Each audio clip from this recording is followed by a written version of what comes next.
Dang nabbit, I forgot to add myself to the, I forgot to add myself. I was like, oh, what am I doing? What am I doing? What am I doing? Good morning. Well, it's morning where I'm at. It's probably not morning where you are. It's probably afternoon by now. Yeah. Hi, everybody. Yeah, it was a long morning. Had a lot to do. Got a lot of rain coming in the next couple of days, so I had to get some pumps and everything set up, or else I'd have started an hour ago, or maybe a little bit earlier. I try not to come on in the mornings because Diamond Lil does her fellowship in the morning, and I don't like to pull people away from that, because I think that's extremely important. It's an important time that people spend together. So that's why I kind of wait and see what happens. So I hope everybody is doing all right. Dave will be joining me today. He is on a particular mission. And as soon as he's ready, he will join us. We will be adding X and Rumble when he gets ready to come on. And so that way then we can record those individually and separately, so that he can post those on there. What are you doing? Okay. Come here, Coupe. Come here. Come here. You all right, girl? Yeah. Yeah. She's missing one of her babies. What can you say? Okay. Yeah. So hi. I see lots of people, and yes, we are on YouTube today. On number 24, we're going to be going between 22 and 24. I was actually thinking about doing 22 today, and then I says, you know what? I'll just keep going on 24 until we hit a strike, and then when we hit a strike on this channel, then we'll go back to 22 until we get a strike on there. So I figure it'd be better to have a 7-day strike than a 2-week strike. Pearl Rose has been buried, she passed at the vets yesterday. We're just gonna let's just kind of leave that alone, because I don't need to get into that mode, if you don't mind. Yes, it is sad, but we deal with what we have to deal with. That's the life of a farmer. Let's get into my X feed, get this thing started. And as I said, Dave will be joining me shortly. He is on an excursion that you guys will put out here shortly. But I'm going to hold off on what exactly is going on until he comes on himself, because I want him to tell you what he's up to and why he's doing what he's doing. I think you guys will like it. Yep. So by then also we'll have more people in too. We only have about 97 viewers right now. Looks like we got about 20 over on the Facebook side, and we've got 79 here on the YouTube side so far. And it'll, as it grows, we'll see him pop in. Not exactly sure what time he's coming in. I let him know that I was coming on at 11. And let him know to make sure that he gets his Rumble. So I guess this Rumble thing is that you have to put in a new link and a new key each and every time you podcast to Rumble, which is a little bit nuts. I mean, with YouTube, you get to make that one connection. You know what I mean? And it's and that information stays in there. But I guess with Rumble, it changes each time you do a podcast. So to me, that's kind of a a pain in the butt. It doesn't seem like it'd be very productive for doing this kind of thing. So, but let's go ahead. Let's get started on X and see what we come up with. I guess we need to start off with a little bit of laugh today, so that's what we're going to do. We're going to start off with a little bit of laughs. Let's see what this kid's got to say. My parents are pretty old. 40 now. Yeah, they're always telling me how easy I have it. They're like, oh, your generation's great. You don't know how hard it was to be a kid when we were kids. Why can't you be more like we were? Maybe because most of the crap you did when you were kids is illegal now.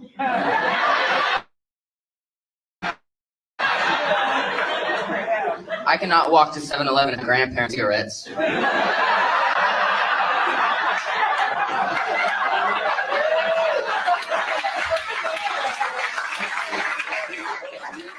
I'm not allowed to hitchhike. I can't drink from a garden hose. I can't play with lawn darts, which were banned in 1988.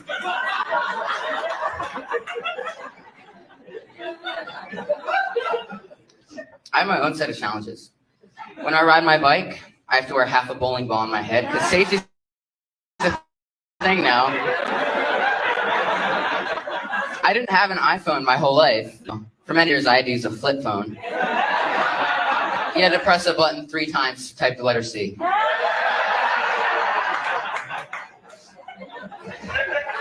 The sip of my water.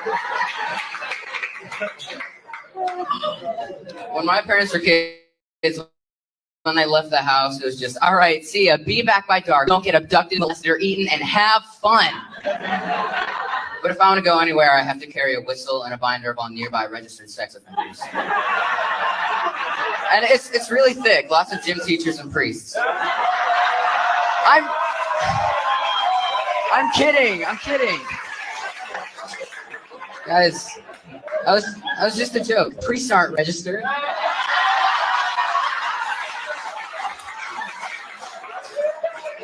Just relocated.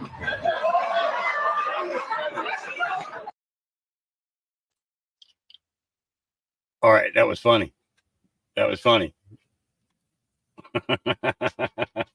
could see him in 10 years. Yeah. Oh Lord. Let's see. No, I don't want to go into somebody talking about their daughter's first crush. For those who say nothing's happening, okay, let's take a look at the list. Here we go. Are we ready for the list? For those who say nothing's happening. Number 1, President Clinton confirmed on Epstein list. Number 2, Iraq says no more USD exchange, meaning US dollars no longer exchanged inside the country. Number 3, NATO full panic, planning to false flag themselves and blame Russia. 4, SCOTUS accepts filing alleging Jack Smith is an illegal special counsel. Number 5, public confirmation that DJT never went to Epstein Island. Number 6, genocide in Gaza confirmed by multiple alt media citizen journalists worldwide. Official case accepted by I believe it's the International.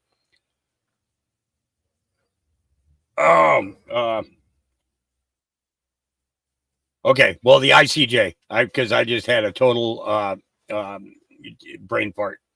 Total big. That was a big brain fart. Very, very, very large. Thank God you can't smell it. Okay. Number 7, Tucker Carlson, Russell Brand say the words spiritual warfare and C-19 was a bioweapon on Tucker's show 3 weeks after Tucker basically proved Epstein didn't kill himself. Number 8, former counselor in U.S. FDIC office overseeing commercial banking sector, sentenced to prison for child pornography and assault. Number 9, we the people protest now choking off transit in multiple Western nations. Number 10, alien seed firmly planted in the consciousness in Miami, Florida. And we're just 1 month in. Yeah. So you got everybody in Miami, Florida thinking that aliens are real. You've got people coming out with all kinds of videos about spacecrafts and everything else. Okay, let's make this clear. The spacecrafts that are being seen are owned and operated by the U.S. government and other nations. Okay, the TR-3Bs, or it's TB3. I think it's a TRB3. You know what? Now you're going to make me look it up. Is it the TR3B? Let's see. And it's crazy because you can look them up. Okay. There you go. TR-3B, anti-gravity spacecrafts, military.com. Okay. Guys, you know, this is the thing that gets me, is that even using DuckDuckGo, you can find these things. Okay. These are TR-3Bs. Okay. They're not fictitious. They are real. Okay.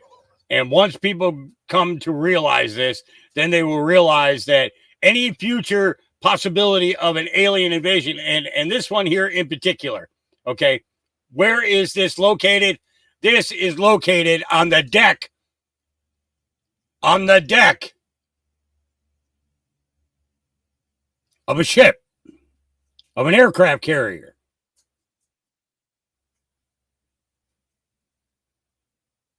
Okay. That's on the deck of an aircraft carrier. Okay. So come on. Wake the hell up and understand that there is not going to be an alien invasion. There is going to be a perceived alien invasion, but it ain't real. Okay. Just way too many things that are coming up that people just don't comprehend. Don't believe that the government would do things in order to deceive us. Okay. If you haven't realized at this point here that the government will do anything and everything to deceive us, okay, I'm going to tell you, get out of my stash and stay out. Okay. Because you got to be freaking high. You got to be high on something. Okay. And your world is about to be 100% FUBAR'd. Okay. And if you don't know what FUBAR means, fucked up beyond all relief or recognition. Okay. It's that simple. Okay. The American people have been played and plagued for so long with bullshit that as more bullshit gets out, people fall for it. They fall for it easy. The deception is continuous. Okay. And we have to take a moment and pause and recognize that we, the people, have not been in charge for a very long time. And it is time that we take that back. Okay? It's that simple. It really is. It really is that simple. But a lot of people want to complicate it. They want to make things rough. They want to make things tough, you know. And it's like, come on. Is Dr. Z says, is it Wake and Bake Fridays? It's Wake and Bake every day. What are you talking about just on Friday? Come on. All right. Let's see what Nature Girl posted up here for us to take a listen to. This is, I don't remember her name, but she's been doing some decodes like Echo X. I like comparing the two. Okay. I like putting them kind of side by side to see what each of them says and how they see, what's going on in the financial. And the thing is right now, we really do need to pay attention to what's going on the financial side of things. Okay. Because of the fact that, I mean, we look at the prices of food in the stores, we look at the price of fuel, we look at the prices of everything that we need in order to provide for our households, right? And we just see outrageous prices. Okay, outrageous. Prime example of that. Okay, as you guys know, I needed a new generator, and we got it, about a week and a half ago. And by the way, just to let everybody know, a second one came. A second one was delivered just a couple of days ago. So I now have a backup for the backup. So we won't have to worry about replacing a generator again for a couple of years. But the same generator that we just paid around $900 for, okay, 3 years ago was about $425. It was somewhere between $400 and $425. Actually, I kind of think that it was I think it was around $415 is where it was. Okay. But, it's, now that same generator is now selling at $900, basically $999, so basically, $1,000, is basically what it's going for. And it's just kind of weird to me that,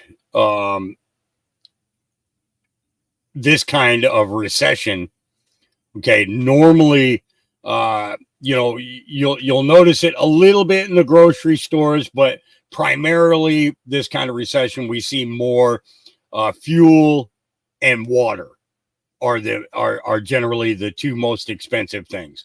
Okay. And what's funny is we're paying for water that God gave to us for free. Okay. It's like, okay, well, here's a prime example for you. Okay. I get flooded here every year. Okay. But I'm not allowed to collect water. Okay. If I collect water, I can get fined $500 per barrel. Per barrel. I can get fined $500 per barrel. Okay. Now, at this same point, I pump an average of 6 to 12 million gallons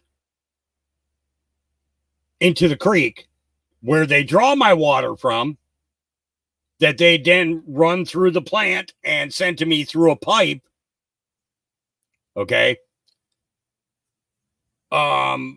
They should be paying me for the water that I give them. And I'm not kidding. When I say 6 to 12 million, those of you that know about the flooding here on my farm, you know exactly what I'm talking about. Okay. And it's like, yeah. Some country says we are the only species on this planet that have to pay to live. You're not kidding. Yep. You're not kidding. Yep. It's and the thing is um yeah. And this is the thing is the Rothschilds never bought anything. They never bought anything. They sent somebody to discover something, killed off whatever the hell was there, and then sent a new group of people there that had to pay them for getting that. It's kind of crazy. But all right, let's take a listen to what this girl's got to say. You guys get ready for it. I'm telling you guys, prepare, okay?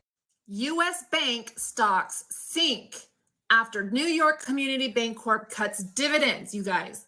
Last week, I told you guys on the 23rd when the S&P 500 spiked and reached the all-time high, I said you guys need to prepare because it's going to crash. I made all these graphs. This is in comparison to the 1929 stock market crash, okay?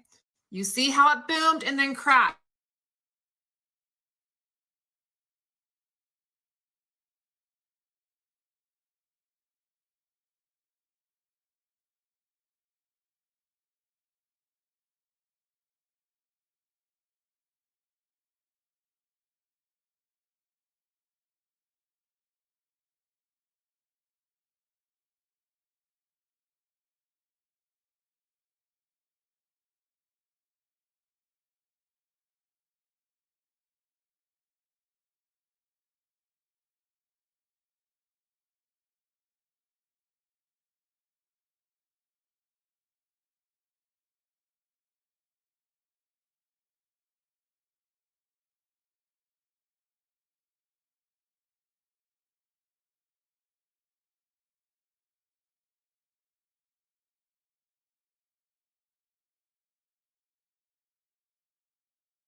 All right, let's see if I'm back. I think I'm back.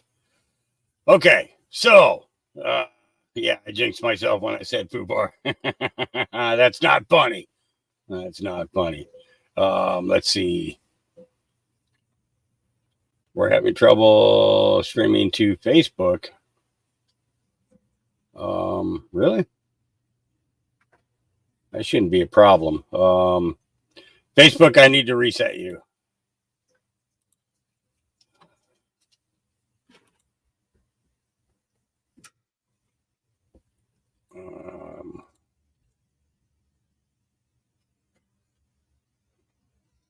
Okay, we got Facebook back. There we go. All right. So, yeah, sorry about that. The generator that I was using decided it was going to shut down, so I ran out real quick, plugged into the new one, and fired it back up. But the internet and everything had to catch up with the changeover. But we're back. I think I'm back. Am I back? I think I'm back. Hello. Give me a 5x5 if I'm here. Am I here? Hello. Am I here?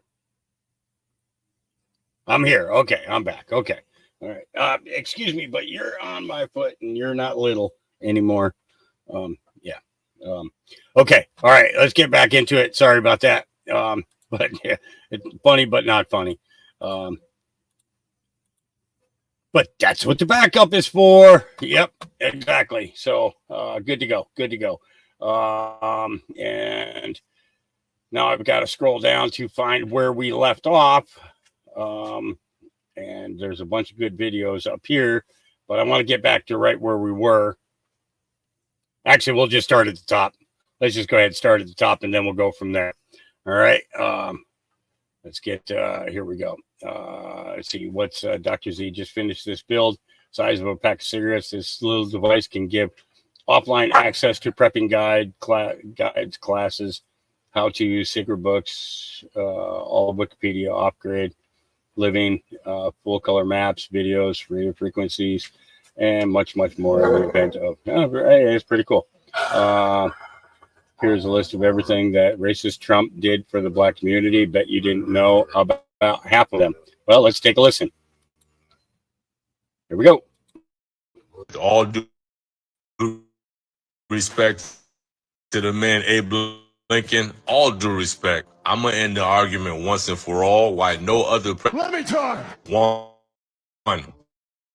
record low unemployment records with black skin, which was recorded at 0.4% according to the U.S. 2, opportunity zones through the Tax Cuts and Jobs Act, which was signed by Trump in 2018. 3, funding for HBCUs through the Futures Act, which was signed by Trump in December 2019. That permanently funds HBCUs to the tune of $255 million annually. 4, criminal justice reform through the First Step Act, which was signed by Trump in December 2018. That single piece of legislation has freed 20,000 Americans with black skin to this day. And that's just some of the things he did while serving as president. Let's not forget the things he did well before he took office. 5, in 1966, while a student at Wharton, a 20-year-old Donald Trump helped start the MLK Jr. International Freedom Games. 6, in 1997, Trump donated office space to Jesse Jackson's civil rights group, the Rainbow Push Coalition, in order to give black folk a presence on Wall Street. 7, in 1999, that same Jesse Jackson praised Trump for his lifetime commitment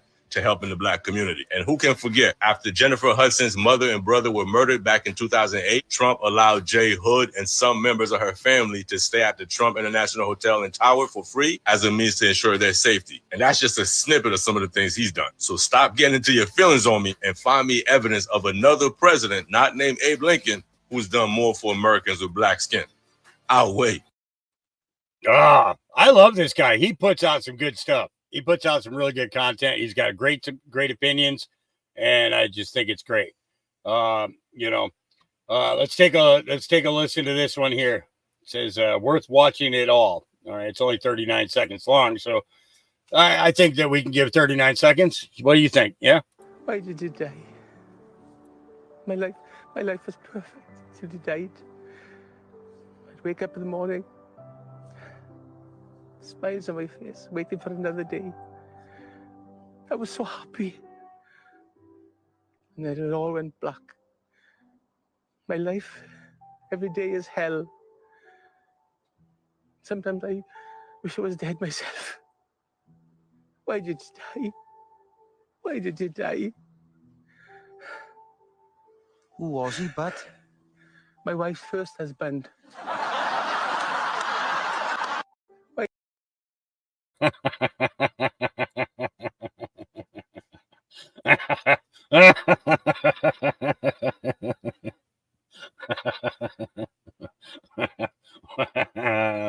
Oh, okay. All right. I'm sorry. Oh, Lord. Okay, here we go. No, you cannot have McDonald's. We don't eat that. It's full of chemicals. It's not even food. See those lines in the sky? Yeah, those are not clouds. A Fauci ouchie. Okay, we don't take the Fauci ouchie. Got it? No, you cannot do a sleepover. You know we don't do sleepovers. When can you have a phone? You can have a phone when you're 18 years old. Say it with me. Corrupt government. I don't care if your friends have seen those movies. We don't watch that stuff. Yeah, honey, there's only men and women, okay? God designed you for a purpose the way that you were born. If someone ever tells you that you should eat bugs, don't listen to them. They're lying. Is that filtered water, though? Yes, honey. Dr. Fauci and Bill Gates are really good friends. So that should tell you a lot right there. Look at the label. Does it have red 40 in it? If it does, you cannot have it. No, you cannot have McDonald's. We don't. Yeah, can you imagine right now the explaining that parents have to do about food and everything else going on? It's crazy. It's crazy. What's this?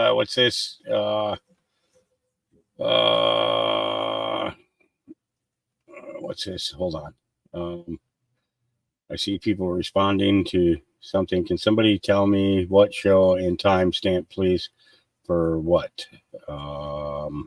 Scroll back up a little bit more, see if I can find the answer to my question. Does anybody remember when Hawk was talking about thorium from the debt clock? Yeah. That was quite a few shows ago. I don't remember which one exactly, because I didn't put thorium or anything like that in the title. But thorium was discovered at the same time that they found uranium. And basically what it was the U.S. government decided to go with uranium because of the fact that they could make nuclear weapons from it.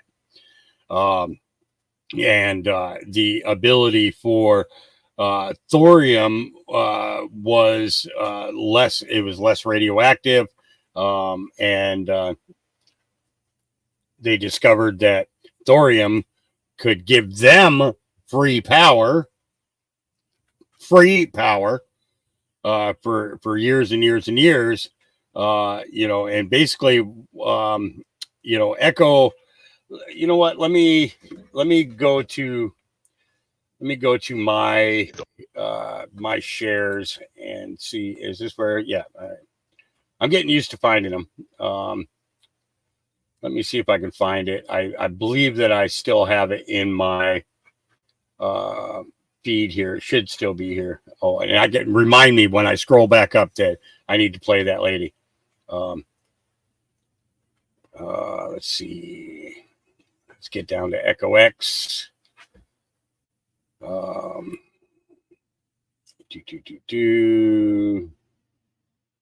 pretty sure I shared it.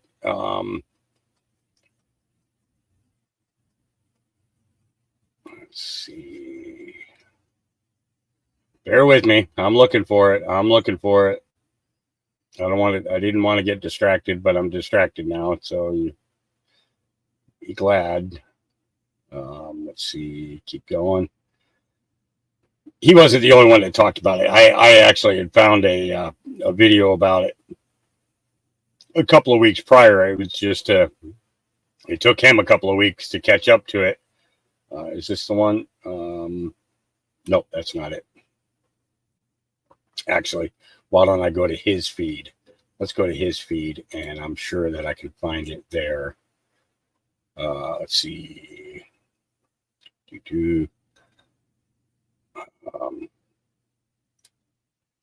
Nope. Nope. Nope. Not that one. Is it that one?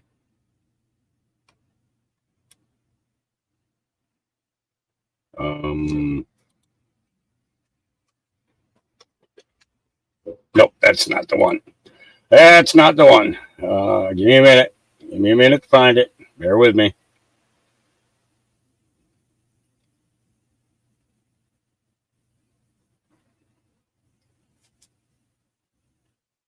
Oh, okay. All right. Okay. So this one here explains it. Let's go to this and back it up. And I played this, I think, yesterday or the day before, but let's go ahead and take a listen to it again. Here comes the money. Here we go. Money talk. Here comes the money. This is the most recent secret window from the USDebtClock.org. Today's date is February 1st, 2024. And in today's secret window, we're talking about silver. We're talking about the real form of money. And today's secret window, we have Marty speaking with the CIA agent. How is it possible that you're still able to suppress the price of silver? Wow, he's holding a 1964 half dollar, which is 90% silver, and standing on a thorium. You don't understand. It's strategistic, economic, financial, political, social, and vital to maintain the current world paradigm. Ooh, cautious, the pyramid. While he's standing on the world that's up in flames. Because that world paradigm is not working. Let's take a look at these charts because silver is in solar panels. Trust me, bro. I know. I just bought some. Yearly increase in PV solar capacity worldwide. It went up 16 times in 12 years from 31 megawatts to 511 megawatts. Silver used in PV solar cell production went up 7 times, going from 35 million ounces to 245 million ounces. Now, see, this is where the problem lies at right here, because this chart is measuring from 2014 to current date, right? And as you can see, the worldwide silver mine production is not keeping up to pace for what's needed. So, the solution? Thorium. What if I told you that Idaho, beyond its famous potatoes, holds a secret power source? The Lemhi Pass District, covering 11,425 acres, is America's thorium treasure trove. Back in the day, the U.S. had to choose between thorium and uranium. We opted for uranium, primarily because it could be weaponized, directing more funding and attention its way. But Lemhi Pass, with its 133,400 tons of thorium oxide, could power Idaho for over 10,000 years and the entire U.S. for 1,000 years. Watch the rest of that video. I have it linked in the threads. But don't worry, the CIA agent can help us expose the real true price of silver. I can't even talk about this right here because they don't want it to get out. But if you know, then you know. This is why it's so important to know what you hold. Let's go. Okay, so I'm going to go into... Okay, so here's the entire video on that. So I think that's the whole video. Yeah, it looks like that's it. So because he pointed down to it. So let's check it out. Here we go. What if I told you that Idaho, beyond its famous potatoes, holds a secret power source? The Lemhi Pass District, covering 11,425 acres, is America's thorium treasure trove. Back in the day, the U.S. had to choose between thorium and uranium. We opted for uranium, primarily because it could be weaponized, directing more funding and attention its way. But Lemhi Pass, with its 133,400 tons of thorium oxide, could power Idaho for over 10,000 years and the entire U.S. for 1,000 years.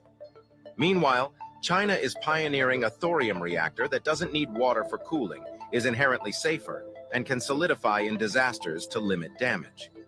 As China advances with thorium technology, the U.S. and Idaho adopt a wait-and-see approach. For now, Idaho leans on water for its electricity and agriculture. If it ain't broke, don't fix it. So Idaho might have the solution for unlimited and free energy. Look right here on the secret window on the debt clock. Einstein knows it. He knew in the back of his mind, using Nikola Tesla's, that Nikola Tesla was able to harness energy from thorium, would be able to activate the material to give us unlimited and free energy. Imagine if the world did have free energy. It would be pretty beautiful, wouldn't you say? But some people call it crazy and it can't be done. As crazy as it sounds, even Einstein knew how smart Nikola Tesla really was. Now this begs the question, why didn't we use this back in the days, or why aren't we using it right now? Tesla believed that technology used responsibly would benefit humanity, and if used selfishly would destroy our environment. In 1901, Tesla convinced J.P. Morgan to give him $150,000 for the construction of a radio tower. When he received the money, he built no radio tower. It was actually a giant wireless transmitter he called Wardenclyffe Tower. The tower was 187 feet to the top and also 120 feet deep into the earth. He wanted to build these towers all over Earth to supply endless electricity. He also believed that with this system, he could teleport and communicate with different planets. In 1904, J.P. Morgan realized what Tesla was trying to accomplish, and he defunded the project and had Wardenclyffe Tower demolished by 1917. Why was J.P. Morgan not on board with the idea of free power to the entire planet? Is it possible that just like Tesla, J.P. Morgan was influenced by advanced beings who knew that the steps Tesla took was to end the monetization of the human experience?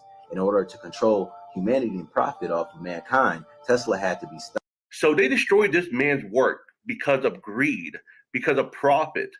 This gentleman right here wanted to help the human civilization and not giving recognition to Nikola Tesla because they wanted profits. Instead, they opted for Thomas Edison, where they could actually charge for electricity because he was funded by J.P. Morgan Chase. If you haven't read this book, go read it. Who helped create these guys back in 1913, ultimately making them the 0.1% of all the money because they control it all. And the solution is to throw that sucker into a black hole and make our way over to Idaho using Nikola Tesla's idea so that we can go ahead and recreate our once forgotten world. Breaking the enslavement of the old kingdom so that we can go into our new kingdom. Know what you hold. Let's go. And the thing is the production of the containment unit for thorium is a fraction, a minute fraction of what it costs to build a nuclear reactor. Okay. And that's what it all boils down to is control. It all boils down to control. And you know, it's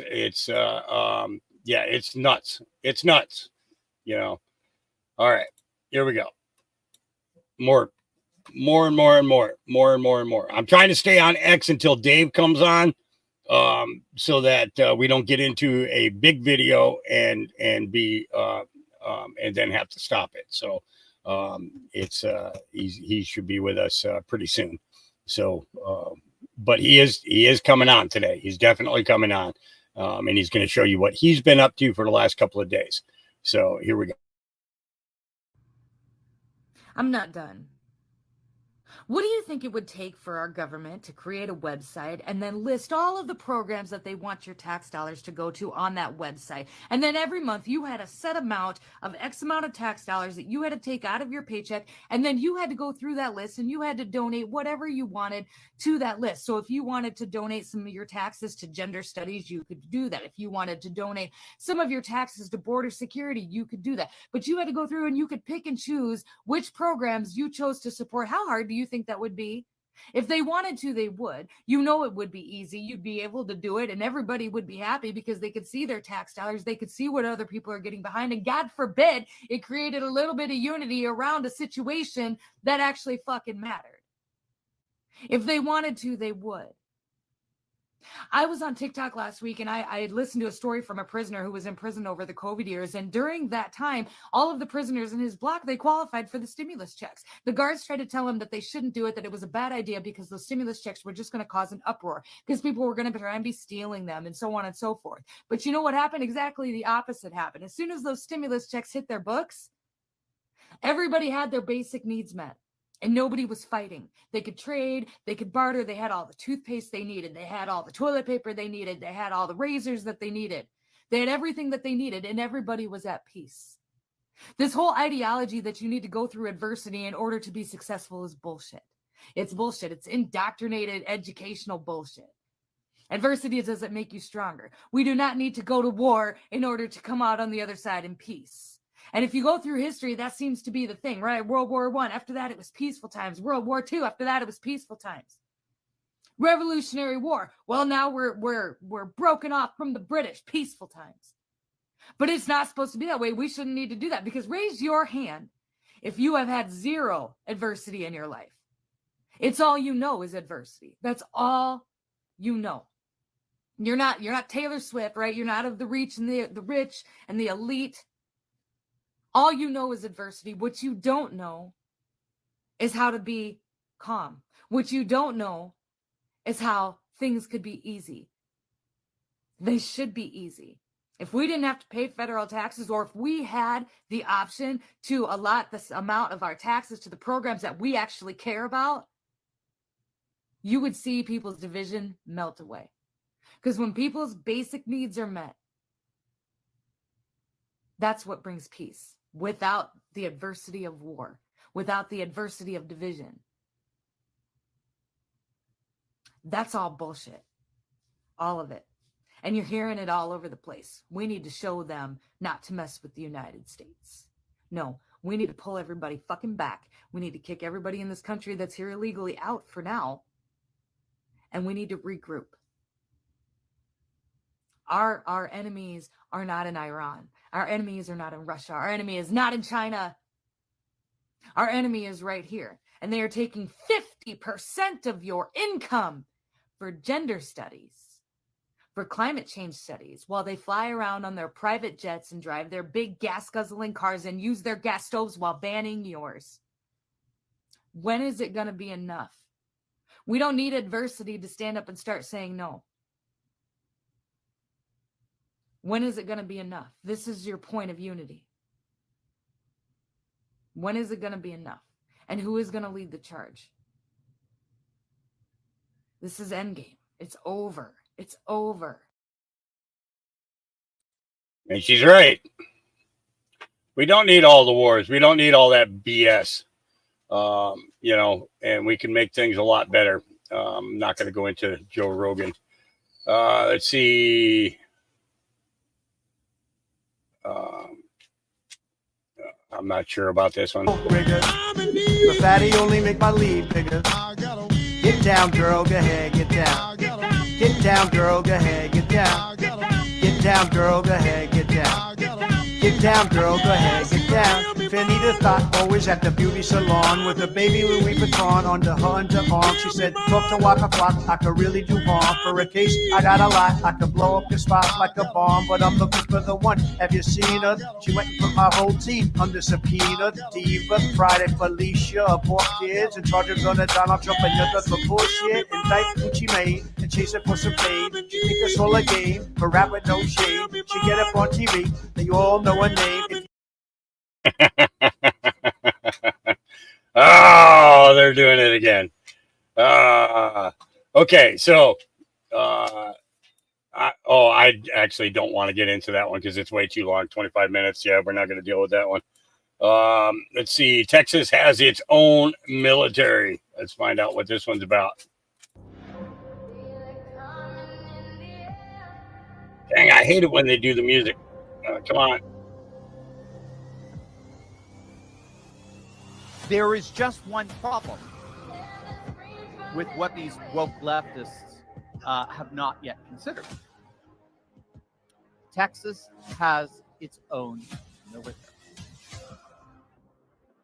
Texas has its own military that is specific to its own jurisdiction over which the federal government has no jurisdiction. Now, these are scenes from what's called the Texas Military Department. What's vitally important to understand here is that Texas, because it was once its own sovereign nation, Texas actually has its own military, a military beyond the Texas National Guard. It's called the Texas Military Department, the TMD. And the key here is that in the midst of these tantrums by desperate Democrats calling for Biden to federalize the National Guard, thereby removing them from Governor Greg Abbott's authority, what they don't seem to realize is that Texas actually has its own military. And here's the key. It's a military that cannot be deployed constitutionally by anyone other than the governor of Texas.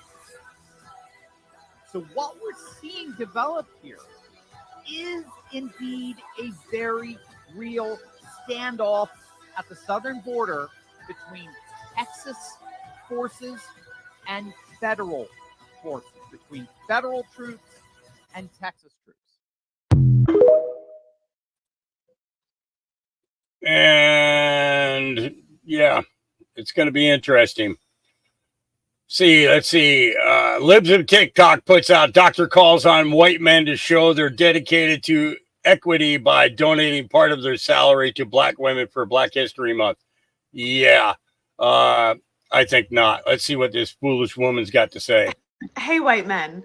Due to systemic and structural racism that black women have had to endure, they only make 64 cents to every dollar that you make. So as a fitting start to Black History Month, I want to take what you will make today, multiply it by 64%, and then take that difference and give it to some black women today. This shows that you are honoring them, that you are appreciating them, and that you are dedicated to equity. And black women, you know what to do. Hey, white men. Yeah, what I'll tell you is you're a crazy bitch. You ain't getting a dime. That's what I'll tell you. Work for it like everybody else does. That's what I'll tell you.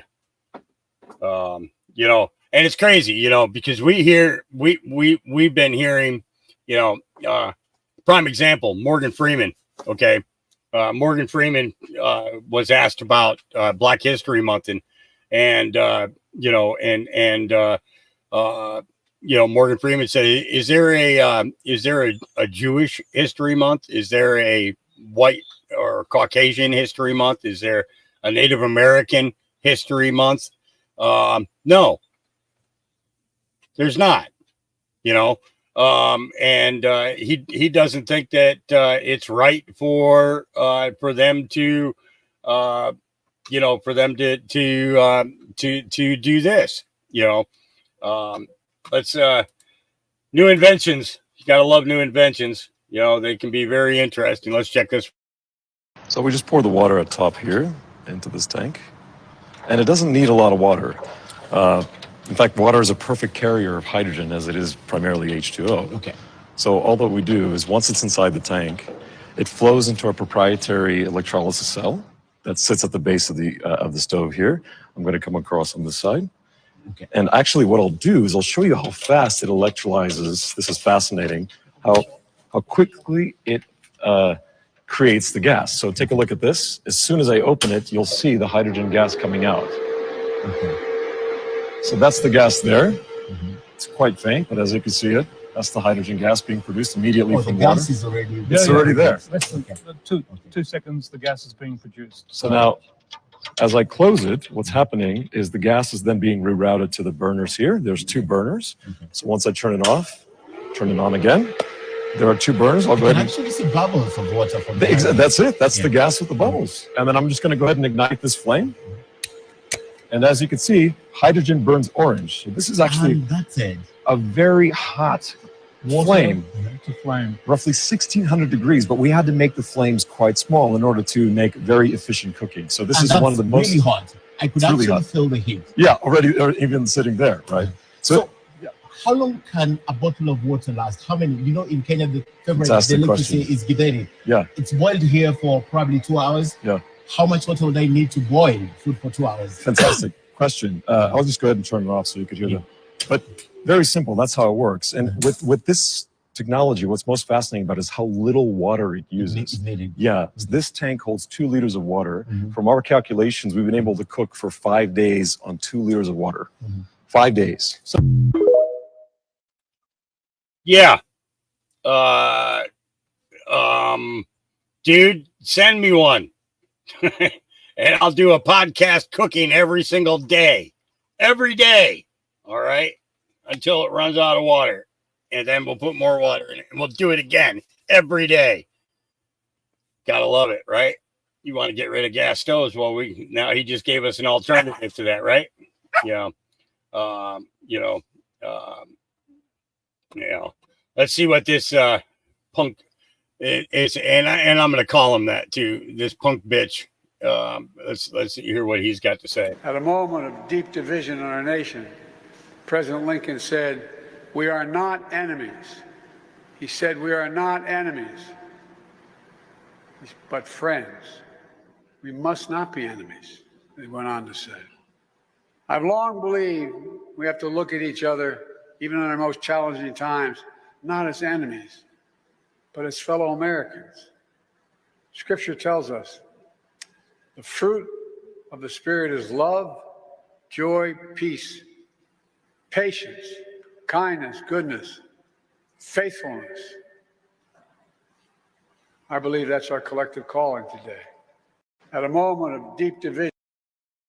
This guy has created more division since he's been in office since his counterpart, I should say his counterpart, because we know that ain't the real guy.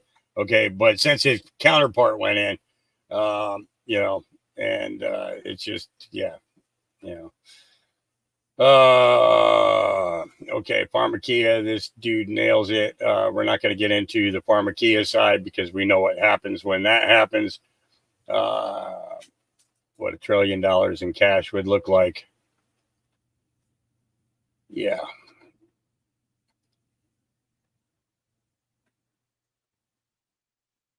Yeah. See anybody out there? Yeah. We're all still alive. All of us that didn't do that. One of the greatest days in recent American history is about to repeat itself. Who's ready? 2024 is our final battle. We're not going to go into that because we know that they're playing music, obviously, or they wouldn't be dancing around.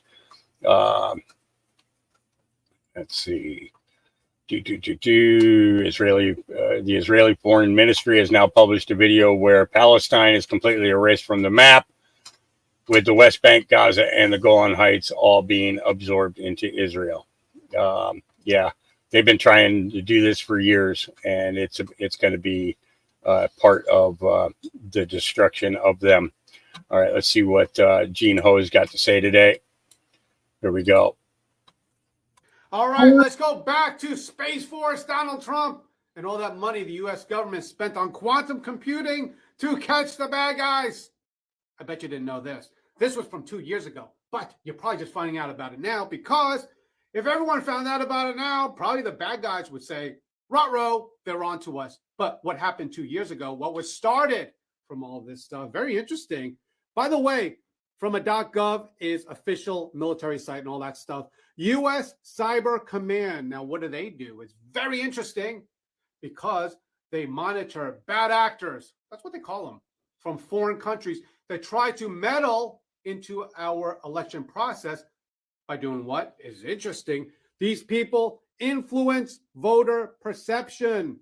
So, for example, you can be influencing other people if you're American and kind of convince people who to vote for. But if you become very successful in it, the bad guys say, wait a minute, we got to send someone in. Tell them that that person's bad. But when they're taking money from foreign governments, that's a big problem, because then this part of the military has to do this. Take action against that actor. So here's what's going on with that. And I said it all along. There's this thing called unlawful enemy combatants, which means when it comes to the realm of information warfare, when people are doing good stuff, quite frankly, hey, make sure you vote. Hey, choose whoever you want to vote, and become very influential. When people start to attack those people, hey, sometimes it's not bad. But if it is from foreign governments that are paying people to do this, to sow disinformation, that becomes a problem. And that may fall under the category of unlawful enemy combatants. Look out, Gitmo. Yeah. Yeah. Large Patriot accounts are being exposed. Small Patriot accounts are saving the world. It just hit me this morning. Don't worry about views, likes, retweets. Those stats are bogus. Just do your thing and keep doing your thing. The best is yet to come. And what are we doing? We're just keeping doing our thing. You know, and this cute little creature, huh?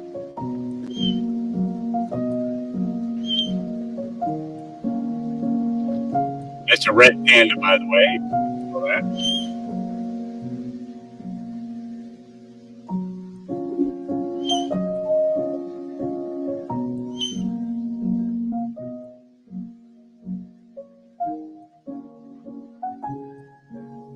Almost looks like a fox with a bear, doesn't it? Fox having sex with a bear. Yep. You're cute, though, fella. You're cute. Can somebody explain what LeBron James is doing here? LeBron James satanic ritual.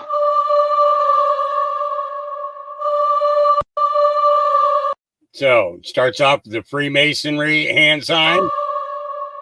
Then he does the 666, the sign of the devil. Baphomet chest release. Exfoliation, dark magic in religion and magical practice. Insufflation and exfoliation are ritual acts of blowing, breathing, hissing, or puffing that signify variously expulsion or renunciation of evil or of the devil, the evil one, or infilling or blessing with good, especially in religious use with the spirit or grace of God. Well, he's dark magic. Okay. Then spreading the energy around.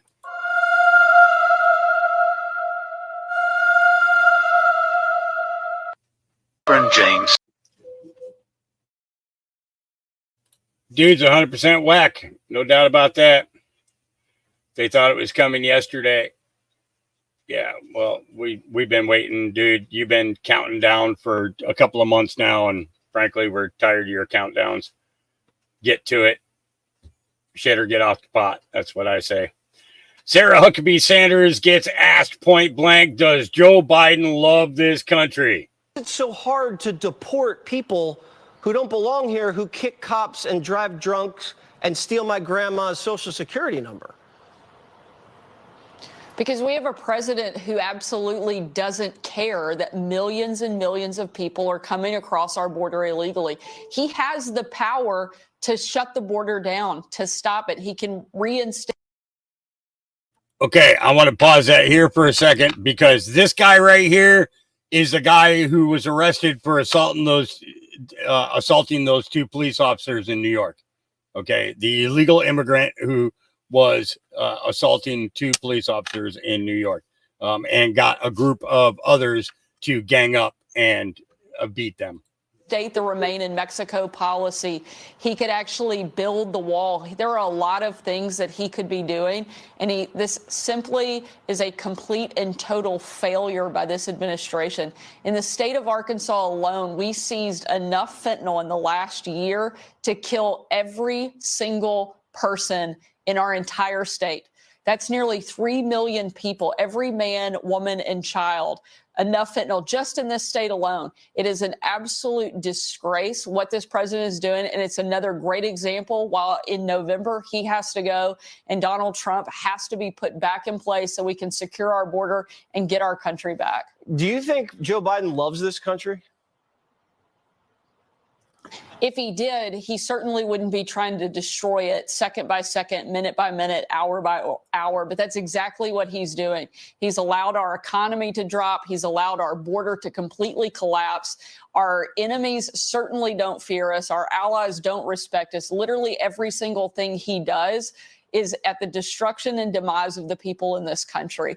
And I think it is, frankly, totally disgraceful and disqualifying for him to be president of the United States if he cannot do the simple job of securing our border, either at the south or the north. I don't know if you're aware of this, Governor, because you're so busy governing, but your name's popped up a couple times as someone that Trump might be considering as VP. Would you be open to that? Like you said, I'm pretty busy governing here in Arkansas. I absolutely love my job, and I hope that I have the opportunity to do it for the next 7 years. I'm going to do everything I can to help President Trump get elected, but I'm really happy back home in Arkansas right now. Okay, I'm not sure how I'm interpreting that. That answer confused me, but I guess it was politically well said. Governor, thank you very much. Thanks, Jesse, for having me on. It's so hard. I'm not sure what that picture is at the bottom of that clock. Well, actually, it's not showing it, is it? Let's see if well, actually, let me go back to his thing.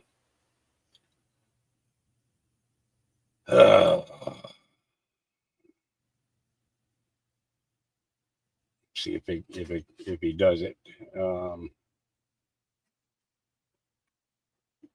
Yeah, see, it's not showing you the same as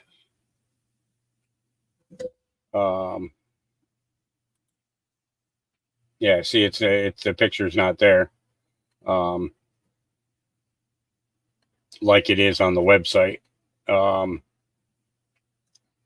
Looking to see if it comes up here in his feed at all. It's to me, it's kind of like some kind of a warlock thing. Yeah, no. Yeah. Okay, and what am I talking about? Just so you guys know.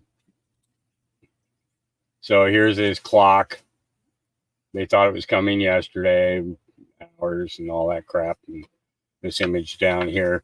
So yeah, I'm not exactly sure what this is, but I think it's something either wizard warlock type thing, sorcerers or witches, one or the other.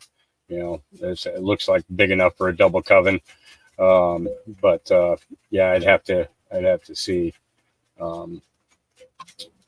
sun worshiping or something like that, because you in the reflection here, this is behind them and the sun's in front of them. Pointed star. I don't know. I'm not sure. So I'm not going to go into too deep of a explanation of it, because I just personally don't know. Okay. This is very interesting, and you guys should listen very closely to what he says. Don't own land. Nobody owns anything. But if you want to own the land and actually own it so that even God can't touch it, you have to buy the property or the car or the jet plane, whatever it is you're buying. You have to get it under allodial title. A-L-L-O-D-I-A-L. Allodial. Allodial title. You can buy a car, you can buy a jet plane, you can buy a house, but you buy it under what is called allodial title. And I've seen that done, because I had a guy buy me a car not too long ago, and we went into the agency, and he says, I want to buy him a car. And so the guy said, okay. And so I picked out the car I wanted, and the guy buying it for me said, we want this allodial title. I knew about allodial. Now I just want to see what they're going to say. And he said, we want this car allodial title. And the sales manager said, fine, okay, we'll have to go back and go get the paperwork. He went back and got the special paperwork, came out and says allodial title. Allodial simply means nobody, including God or Jesus, can touch this property. you own it, the land as well. If you buy a house or buy your property, you can put it in a allodial title. That means if the freeway is coming through and they want your property, they cannot touch it. The truth is hidden in plain sight, and this is how they hide everything. If you are looking for the knowledge that has been hidden from us, if you want to know the meaning behind these symbols, if you want to know who controls the world, this ebook will literally unveil that to you, and ye shall know the truth, and truth shall set you free. So the key word is allodial. Allodial. Let me see if I can get the spelling up on the screen. Let's see. Yep, there we go. Allodial. Auntie, you see that? Allodial.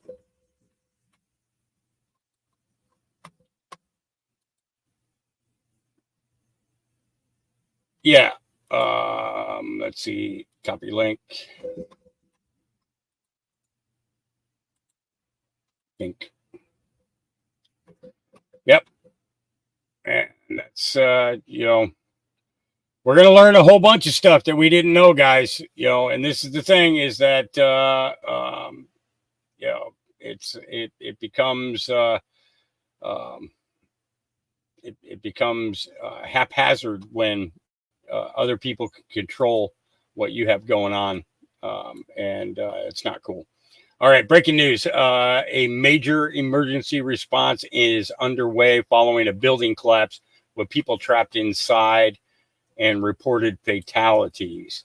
Currently, numerous emergency crews and other authorities are on site in Brooklyn, New York, responding to a building that has collapsed as firefighters have declared the scene a major emergency, reporting that people are possibly trapped inside. With at least one fatality confirmed, law enforcement are asking people to avoid the area as the situation is still developing. We'll let the video play here in the background so we can see this. And am I seeing a Jewish community? Yep, this is in the Jewish community. So I'm wondering if maybe something's caving in. I wonder. Has anybody used allodial to buy a vehicle? Well, that guy did. He was saying that he did. It's going to be something that if you're going to buy a vehicle, guess what? We're going to ask for that paperwork, and we're going to find out about that, because if that is the case, then yeah, buying land or anything like that, getting the allodial title so that they can't tell you that you can't drill for water. Yeah, that would be wow, guys are, why would,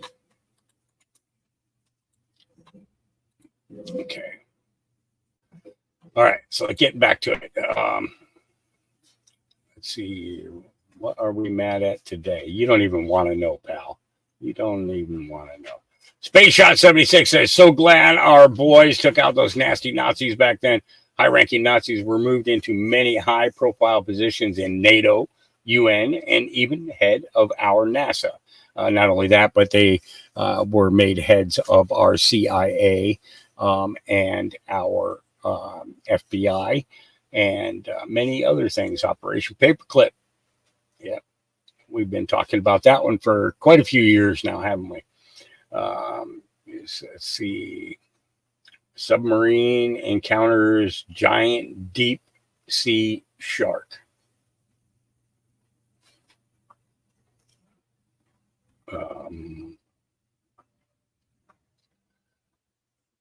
It did look pretty big. When she rolls up, oh, wow! My goodness. Where's my phone?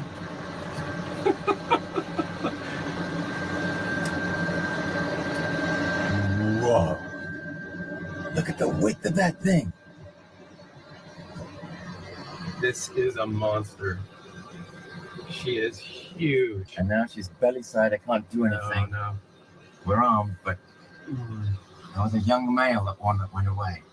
Okay, she's not here now. Oh, there she is. Oh, yeah, but I'm not going to shoot her. Oh my goodness. My goodness. That is amazing.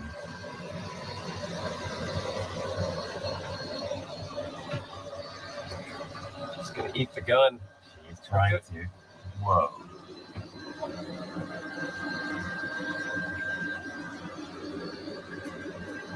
Nice positioning on a subcapsule. This is fantastic. Wow, look at the size. I mean, this female, she's definitely bigger than the sub is long. Yeah. She's coming back.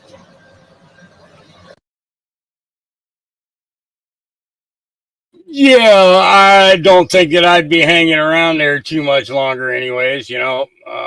XRP Unleashed trailer. Now things are getting heated up with Val Hill Capital. All will be revealed. Know what you hold. Check out the new trailer for our upcoming documentary. I don't know crap about XRP, and really, I'm not really interested. I probably should be, but I'm not because I don't have any money to invest in it anyway. So, you know, Proud Angry Brat says, "Look at this clown. People just sitting around with zero enthusiasm, trying to avoid him." Yeah, they're just walking away.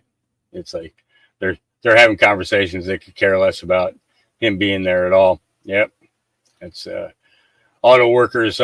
President Sean Fain attacks Donald Trump. Really? And you guys know, I don't have to spell this out for you because all of you know this, you know, but this is our message going forward. We know who's been there for labor, and we sure as hell know who wasn't. It's a very clear choice in this election. It's a very simple choice for all of us in this election. You know what the hell is going to happen if this man's not president, because we've seen what happened. Labor went backwards. Working class people went backwards. The poor went backwards. Everybody suffered. So this is our shot. This is our time. This is our mission from this day forward. We're going to fight like hell, and we're going to ensure that Joe Biden's the next president so that the working class keeps moving forward. So with that, and you guys know, I don't have to spell this out for you because all of you know this, you know, but this is our... This guy's fucking delusional. He's fucking delusional. Sean Payne, you're fucking delusional. There, I said it. Yeah. Another one that'll go down, you know. Yep. Yep. Yep. Yep. 1776 says, so they quietly released the paper showing that ivermectin is a miraculous treatment for cancer, and no media outlet has said a word. Yep. The Phil movie is going to be coming out here soon. That's the greatest fraud on earth, the Phil Godlewski story. It's coming out on February 9th. And I will probably simulcast that as it's playing, and go from there. So Santa Surfing says, police beginning to side with the farmers. And this is in Ferguson, UK, or Jim Ferguson in the UK. Police are beginning to stand and side with the people. The police have families and are also part of our communities. The globalists hate them just as much as the rest of us. When the security forces stand down and side with the people, it's game over for the globalists. It's time to stand our ground. It's time to resist. And it's French police standing and showing loyalty to the people. Yeah, they're taking off their riot helmets and all that stuff so that they're on the equal level playing field. Good job, guys. You know, and that's what we need to see. We need to see it. You know, it has to be done. We talked about this one yesterday, where they shut down this rec center for kids to get them off the streets, you know, and they just totally messed things up there. So Joe Rambo says, boom, boom, boom. There it is. Citizen through enlistment. Follow the thread. I've been telling people for almost 2 years. Donald Trump told us if you knew what you were listening for, Obama expedited the process.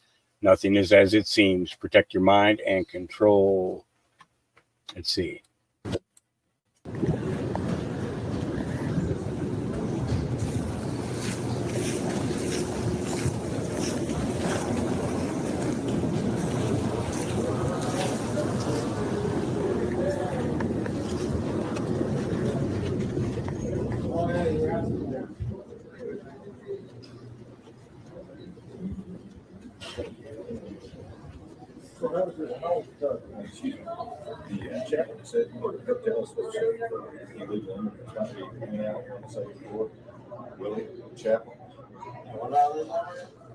This was what do you want to do? Put them to work? No, I just want to get a documentation of them. Are you like ICE or something? Senator from here in the state of Georgia. Senator Baltimore, representing Northwest Georgia. Yeah, they have like government, like some kind of agency that works for. I got you. In there. Okay. All right. Appreciate you, gentlemen. Excuse us. I think he's one. How's it going, man? Yeah. You guys documented or? Yeah. Yeah. Transporting anybody anywhere? Yeah, we're all getting them placed to where they need to be. Okay, where they need to be? All over the place. Where are they coming from? As in, like, country of origin, stuff like that. Also all over the place. All over the place? Yeah. You know when they come into the U.S.? Why, can I ask you why you're asking these questions? Yeah. The senator from Northwest Georgia. Yeah. And not a big fan of human trafficking. Just want to make sure everything's above board here. Yeah, so these are just recently documented travelers getting released from ICE, getting to where they need to be. Yeah.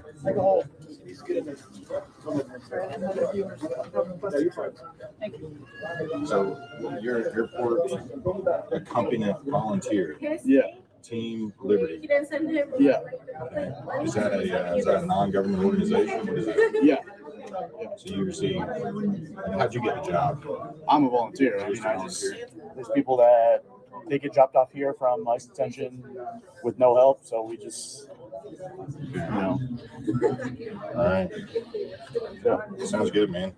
Care if we good? Yeah. Care if we come in? Just take a little closer look. I mean, you can stand right there. I don't know you I don't know you very well either. So just let me get a video if you don't. Actually, you cannot get a video. No. You cannot get a video. No, you're not allowed. You're not allowed. You're done. Okay.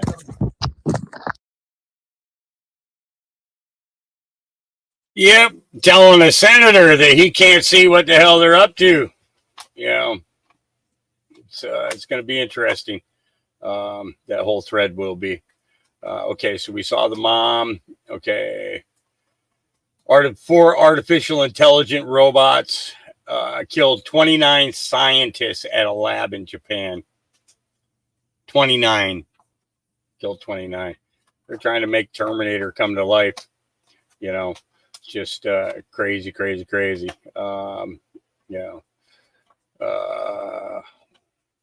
Let's see, Trump's going to do that again. What again? To maintain himself in power, bars its third term.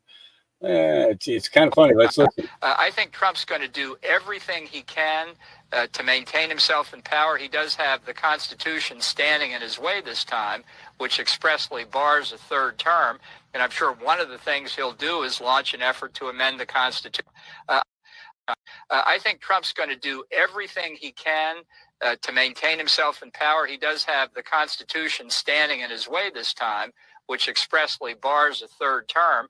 And I'm sure one of the things he'll do is launch an effort to amend the Constitution. So what exactly is Bolton saying? Is he saying that Donald Trump is the real president?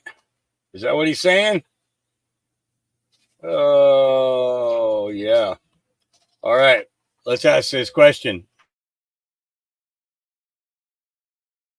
You know his name's not Jesus, right? If you go back to where Jesus was walking the earth and you walked around and said, "Where's Jesus?" Nobody would know who the fuck you're talking about. If you start looking deep into the scriptures, man, one of them says, "My children will know my name. Well, his name ain't Jesus. No, the scripture says, seek and ye shall find. Listening to a pastor tell you something isn't seeking. Why am I so big on the name? Well, because if you look at certain scripture, it says, give praise to my name, give glory to my name. What's his name? No, it says Jesus. That's not his name. So everyone says it doesn't really matter. He just, as long as he knows. Look, I didn't read the part in the scripture that said that. I didn't read that part. I didn't read the part, hey, call me whatever you want. Just call me. Because his name was given to us over 7,000 times. But then at some point in time, way back in about 383 AD, they translated it and they were told not to use the name anymore. One of the 10 commandments is, thou shalt not take the Lord's name in vain. Now, what does the word vain mean? It means to make meaningless or useless. How much more useless can a name be if you just stopped using it? You're making it as useless as it can be by not using his name. And he says, don't take the Lord's name in vain, which most people think says, don't say goddamn. Goddamn is it, first of all, God ain't his name. That's a title. Secondly, that's not what it means. It says, don't make God meaningless and useless. But that's not actually what the thing said. He basically said, don't make my name meaningless. That was his commandment. And then we are all doing it when we say Jesus. We're all doing it when we say God. Why? Because that's not his name. Imagine going up to the pearly gates, because I could have just saved all your lives. And there's a big dude up there like this. He's standing there all big and buff as shit. He goes, what's up? You say, what's up? They say, who you here to see? You say, Jesus. And he goes, I don't know who you're talking about. You ever read the scripture where he says, go away, you do not know me? Because if you knew me, you'd know my name. I'm going to walk up. They're going to be like, who are you here to see? And I'm going to say, I'm here to see Yahshua. My man Yahshua is supposed to meet me here so I can go meet Yahuwah or Yahweh. And if I'm wrong, we're all fucked. It's actually Yahusha. Yahusha. Yahu, the Savior. Yahusha. Yep. You know.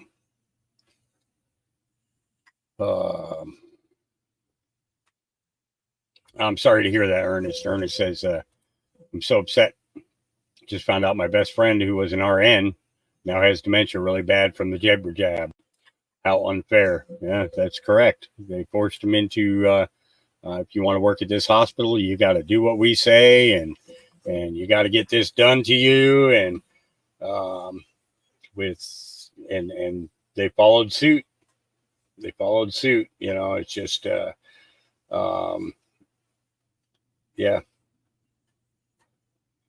Yep. It's crazy. This was just handed to me. Genius idea. For about 15 years, I carried one of these to silence annoying TVs in different places. I donate about 3 a month. You know, it might drive the establishment's proprietor insane trying to figure out what happened to the volume, but blaring The View in waiting room should be illegal. Take this tip and live longer. You plug that into the headphone jack, and yeah, that's what happens. Okay, we're getting down to where we were before. Let's see. You're with the government to do a welfare check on my kids. Come back with a fucking warrant, you asshole, and have a nice day. The kids, that's how you handle speaking to the government employees who come unannounced. Let's see. The Biden administration just had this agency that's now proposing to do home visits to parents who are homeschooling their kids because the children might be abused at home because the parents don't believe that they can be born in the wrong body. So that's what's so. The Biden administration just had this agency that are now proposing to do home visits to parents who are homeschooling their kids, for parents who don't believe in this ideology because the children might be abused at home because the parents don't believe that they can be born in the wrong body. So that's the next wave. That's the next move to coming into the homeschools. The parents are unsafe and abusive, and don't you want kids to feel safe? It's the same psychological gambit. It's called compliance. And so I'll give you another example from my old world. especially when you're doing close-up magic. When you're doing stage magic, you control the stage, and then there's the lights, and you bring people up. But largely, when you bring people up on a stage, they don't really do anything. They're just they're just touching the props, but there's nothing they can do to break anything unless they like kick it or something. But when you do close-up magic or parlor magic, people are really in your space, and they feel like they can touch and do things. Here's what I mean. If I see somebody and I want them to hold something, and I'm not sure if they're going to listen to my instructions or not, I'll ask them this one simple question. Are you right-handed or left-handed? If the person goes, oh, I'm right-handed, I'll go, okay, now that's compliance number one. And I'll say, okay, go ahead and put out your right hand. And I'm going to give them something to hold. And if they do that, they put out their right hand, and I put something on their hand, and they don't mess with it, I'll know that it's safe to give them something that might reveal the illusion or the magic trick. But if I say, are you right-handed or left-handed? And the person goes, why? Then I know I can't give that person anything. Or if they say right-handed, I'll say, put out your right hand. And then they purposely put out the left hand. They're not buying into the process of the trick. So if they do that, then I'll give them something to hold, but it won't matter what I give them. And then they'll mess with it. They'll do all these different things and end up, those people actually become a very helpful for an illusionist, because they seem like they're looking at everything. And then when the illusion works out anyway, the audience go, man, this guy was really, really messing with him. And that guy couldn't find anything. So it actually adds to it. But when early magicians who kind of start off that way, they get very nervous dealing with people like that because they think they're going to mess them up. And so you have to learn how to, test compliance. That's what's happening to parents today. And then the example I gave you of the stickers. Come on, it's just a sticker. What's the big deal? Now you know what parents are going to be okay with it, what parents not. The little which ones are asking for written statements or whatever it is, right? That's their, are you right-handed or left-handed? It's just a sticker. I'm just asking you if you're right-handed or left-handed. What's the big deal? And that's the process. And so it's seeing this happen to people on a global national level, using a lot of the same psychological gambits that we use in entertainment. It's been very disheartening. To use your, is a habit formulation. It's almost like this compliance became a habit. Mm-hmm. Yeah, that's a good way to put it. Yeah. That will be the next nonprofit I start. Compliance is, I'll give you credit for it. But it's a very profound idea, actually, because we for whatever reason, we are in a society where compliance is enshrined. Tell me a little bit more about some of the materials that you've developed, because that's when I first became aware of you, was through these what I found to be very simplifying materials that you were providing to parents. I mean, at the end of the day, we produce products and tools and strategies that are easy to consume, that are graphically very beautiful.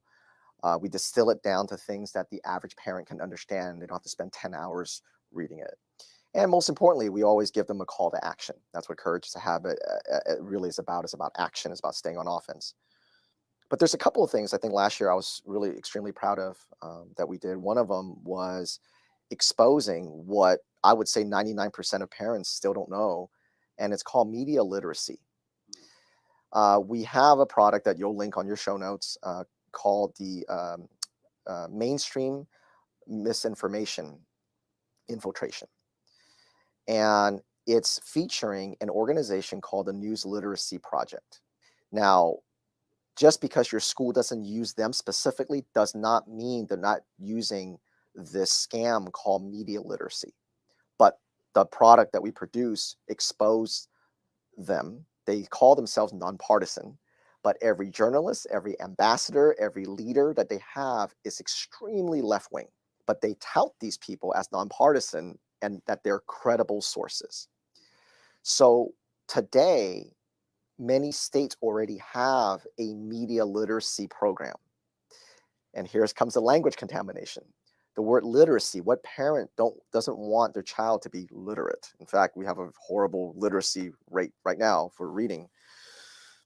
But when they say media literacy, the way they sell it to parents is, there's so much going on in social media today. Don't you want your kids to be able to decipher between misinformation, disinformation, and facts? And parents go, of course I do. Just like when they used to ask parents, don't you want kids to feel included? Same gambit, just different words, same psychological gambit.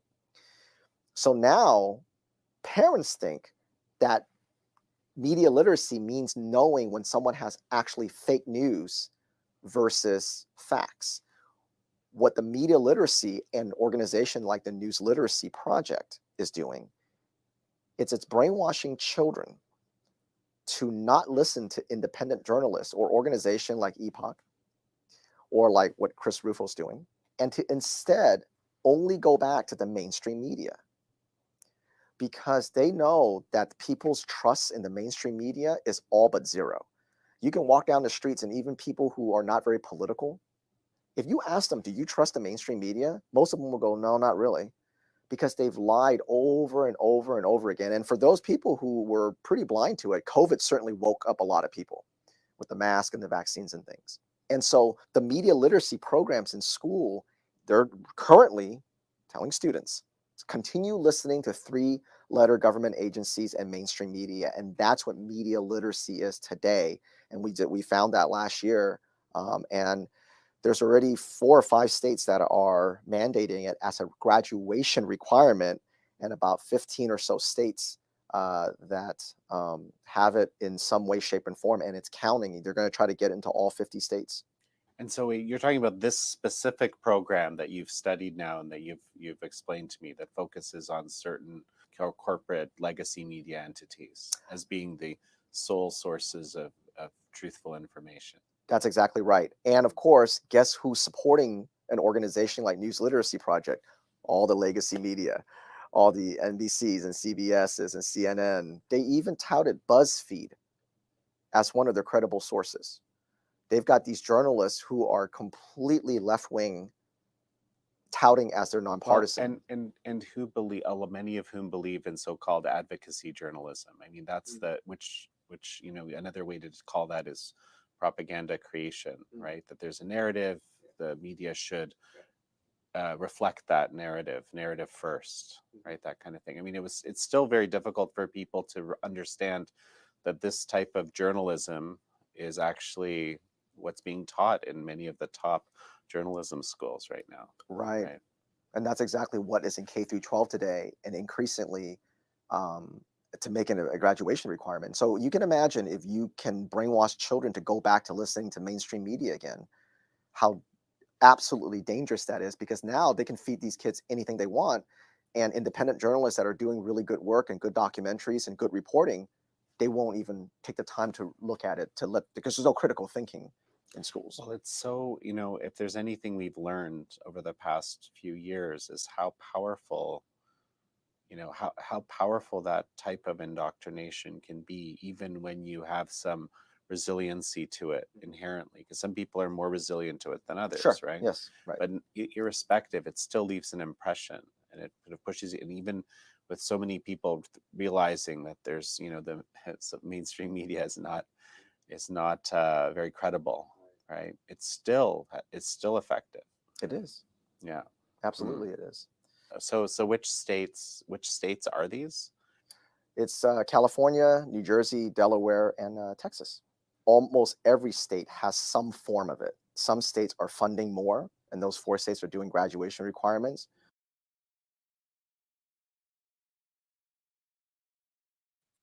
That was a very interesting interview. He explained to you administration just had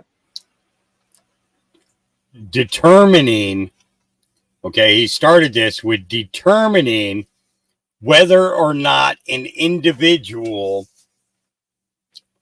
would reveal the secret to what he was going to do as a magician, and was able to read the character, right? And then we see the magic with what they're doing to our schools and gender studies and gender influence and manipulation. He just broke it down exactly how you can determine whether or not a person can be manipulated. It's like, wow. Well,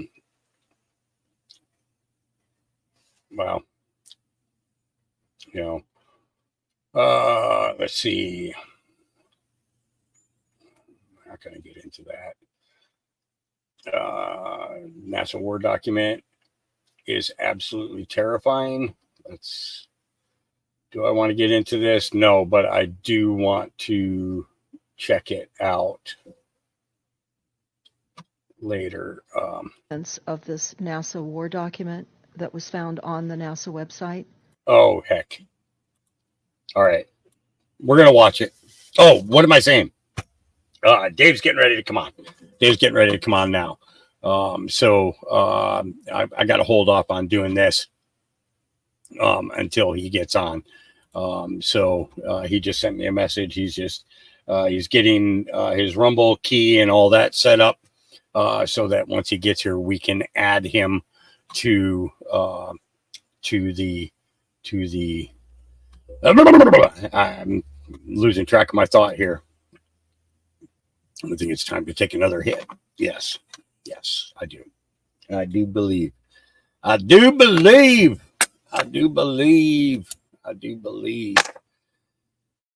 that we need to share. Yeah, I do.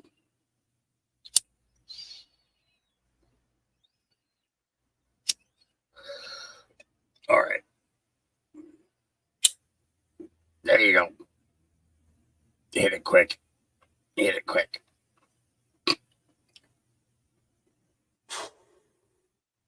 you go. All right. Go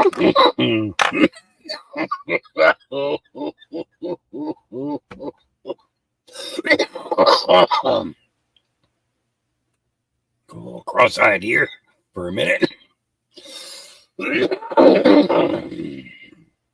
Yeah. All right. I'm good. You find Marianne Fisk says, where'd it go? I find myself yelling at the phone for Hawk to hear me.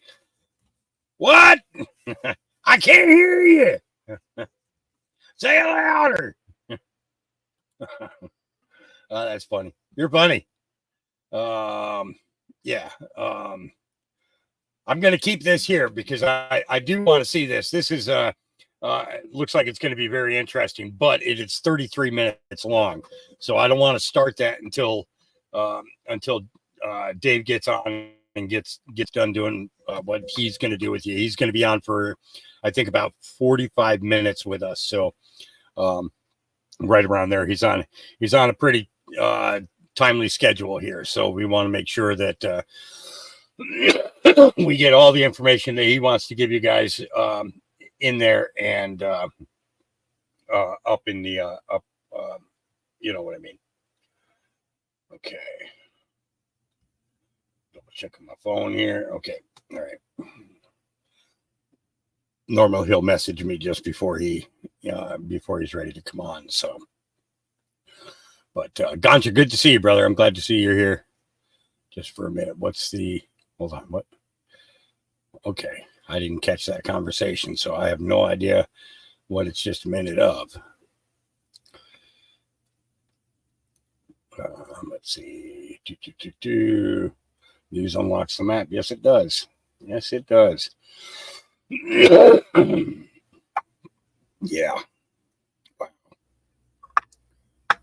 Gonna have to break out that rolling tray that came to me the other day and start rolling some cigarettes here in a few minutes. I'll do that while Dave's on and talking to you and occupying your time. You got distracted by food. Okay. All right. I hear you there, brother. I hear you.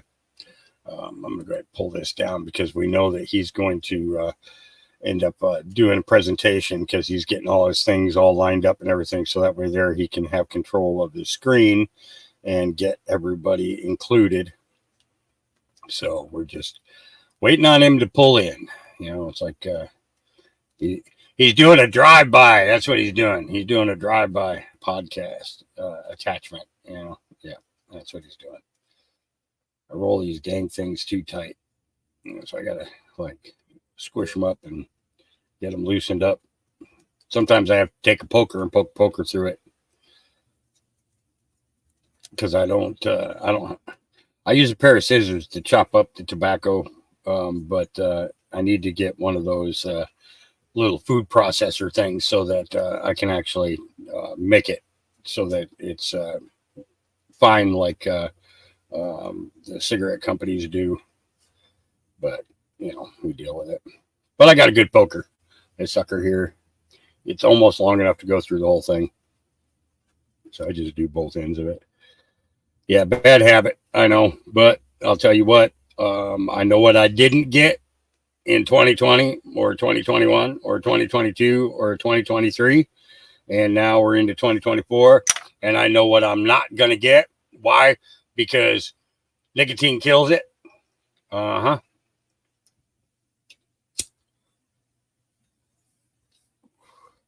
No, I don't. Actually, you know what's funny? I can smoke a cigarette, but I cannot smoke a joint. Yeah, it's kind of weird, huh? But what it is cannabis actually burns at a temperature 20 to 25 degrees hotter than what a cigarette does. And that's why I use a pipe all the time. You know, it preferably long stem. I have a short one that I can use for, like, if I want to take it to the Porta John with me, or if I'm out taking a walk, I can fit it in my pocket.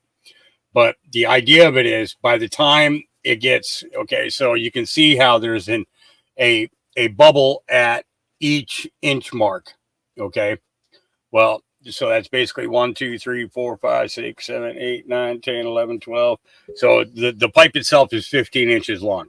Okay, so the smoke has time to cool inch by inch by inch by inch by inch. So by the time it gets to my lungs, it is 25 to 40 degrees cooler than the flame point. Okay.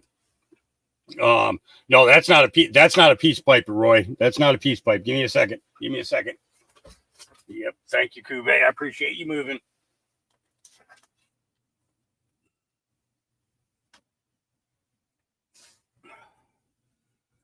This is a peace pipe.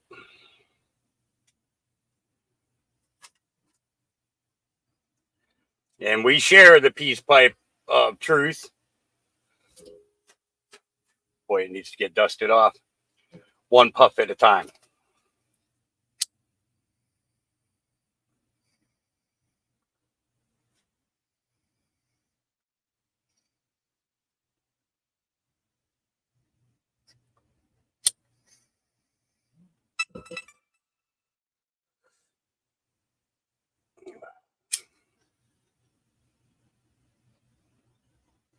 There you go.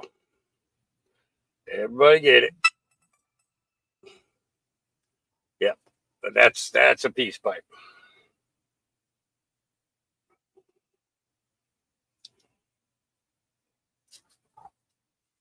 Oh. I just gotta recalibrate myself here. Yeah. No good if you got short arms. You're not kidding. Yeah, if I had short arms, I wouldn't be able to get it up. Let's see. Oh, okay. All right. So give me a second. I got to open up. Open up this here thingy. So you guys bear with me for a second.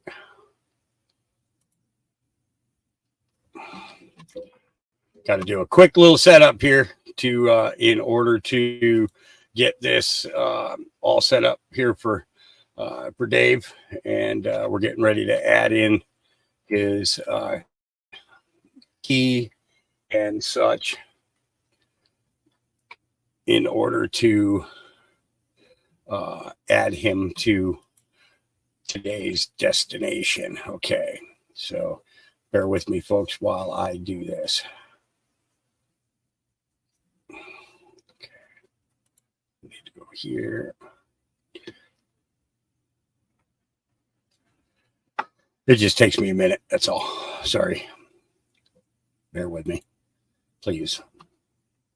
Okay. And so we want to go here. Nope. Nope. I need to copy the whole thing. Dang nabbit. Got to do a cut and paste here. So,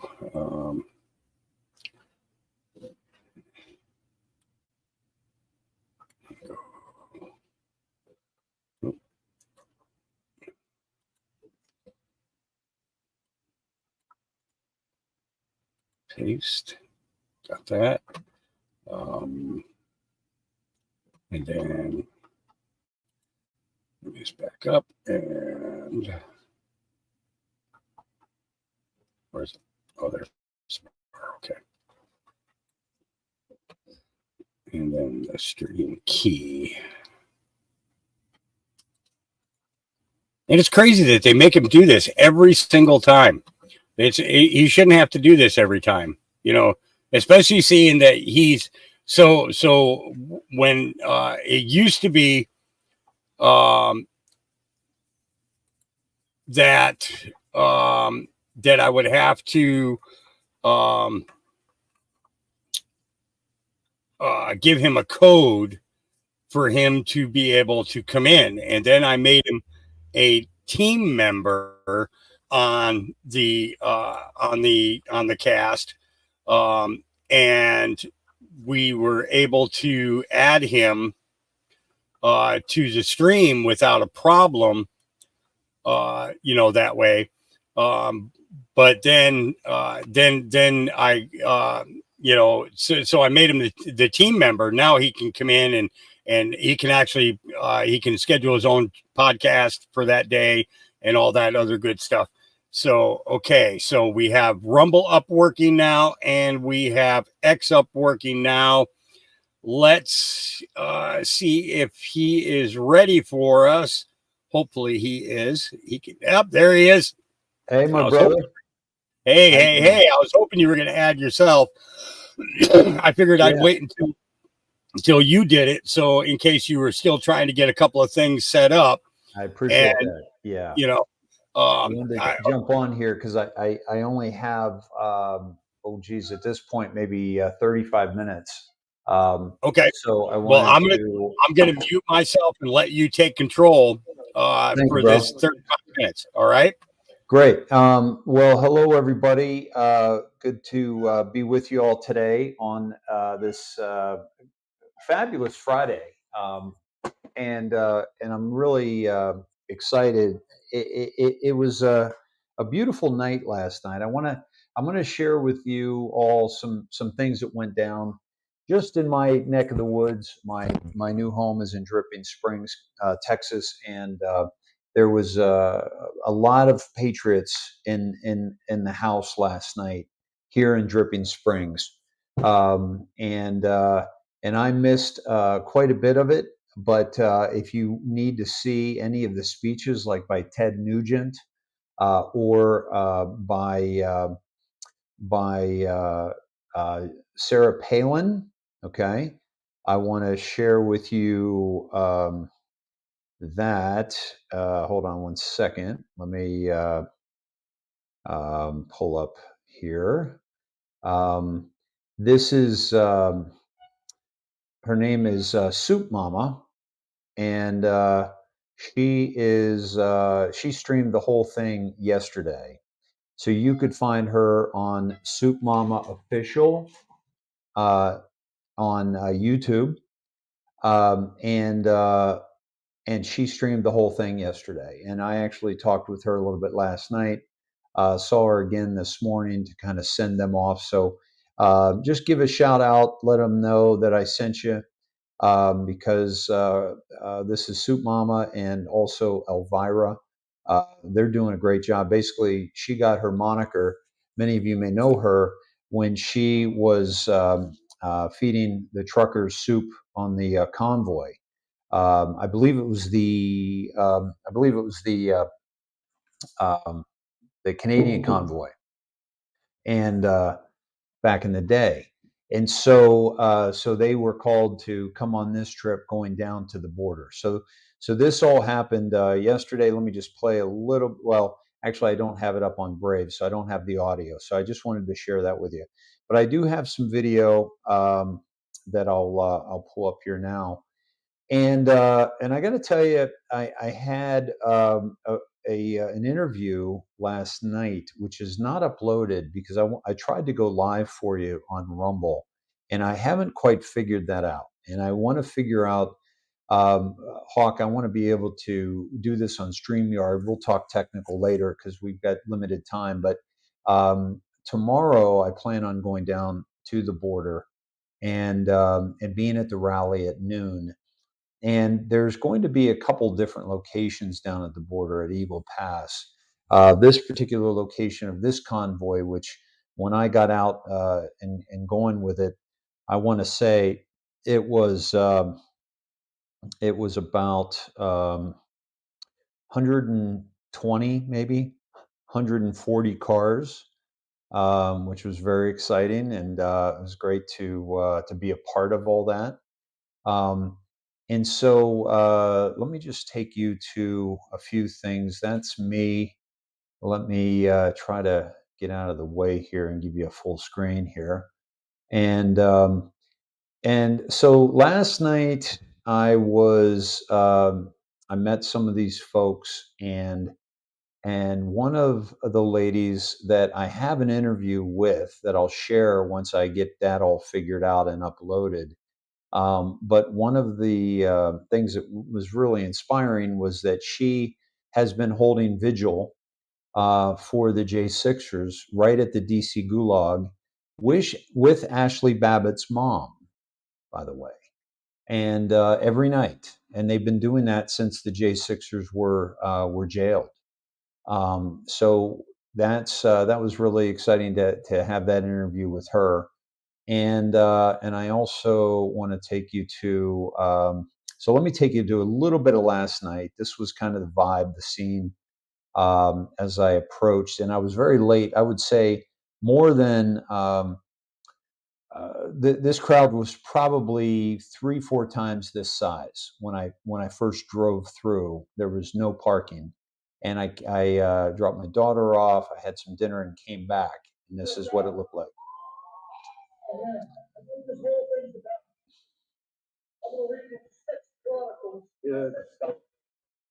Look back our border here in Dripping Springs, Texas. It's on you. A great crowd. This is great. Yeah. It's my people who are called by my name. You're getting sound, right, Hawk? Check the comments, please. Make sure the sound is coming through.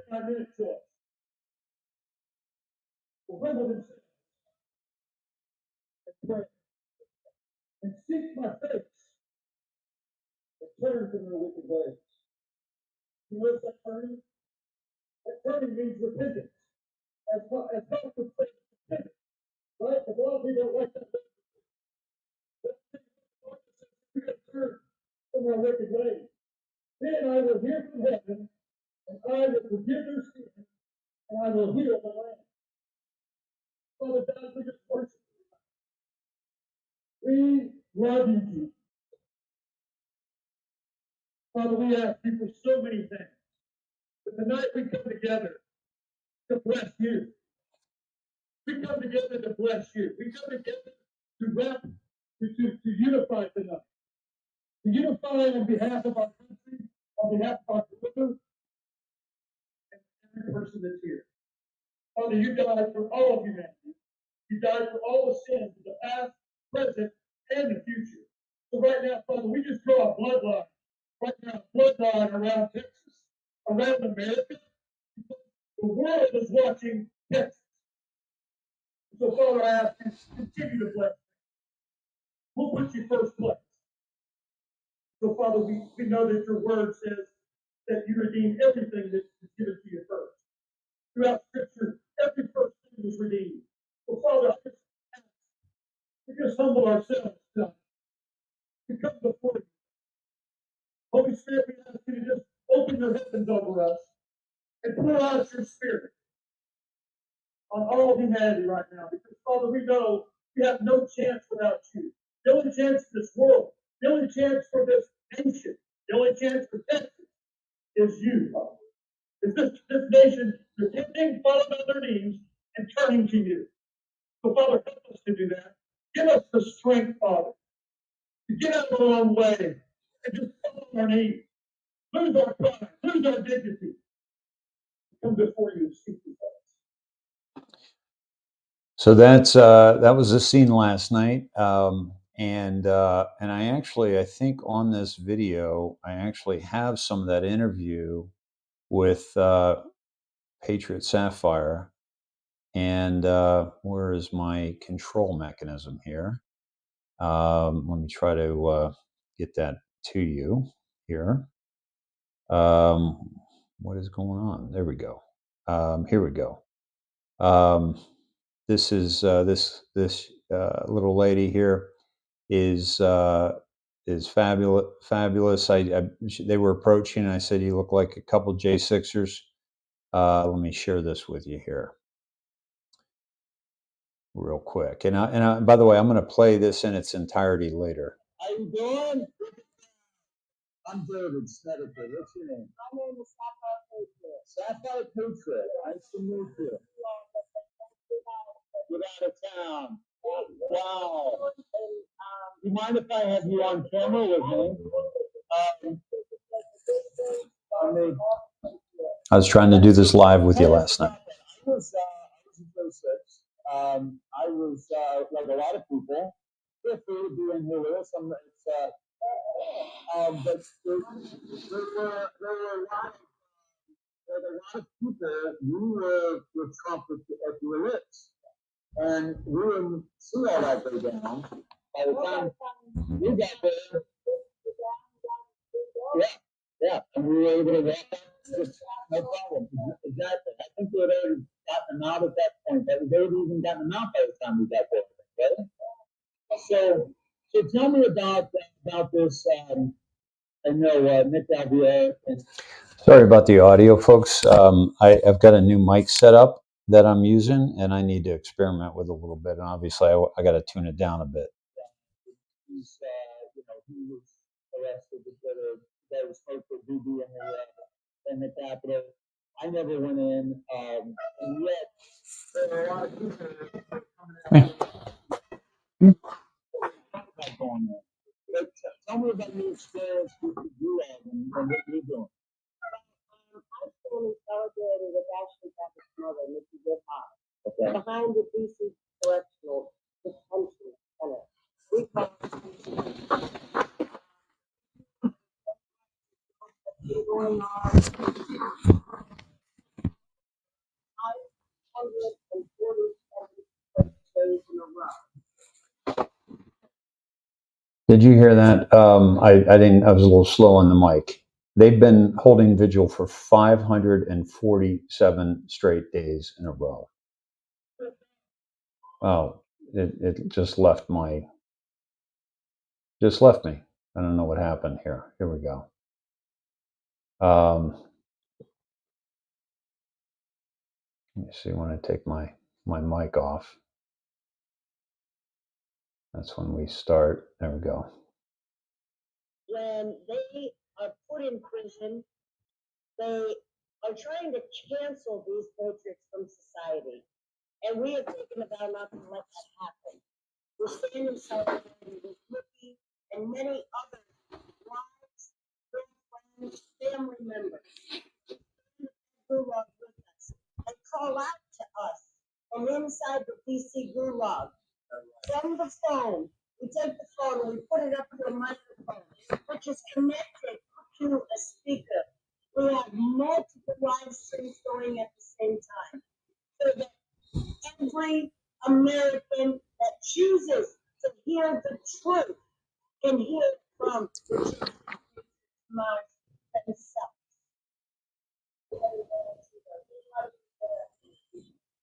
Yeah, absolutely. I mean, especially the ones that are being basically, they've sacrificed so much. Absolutely.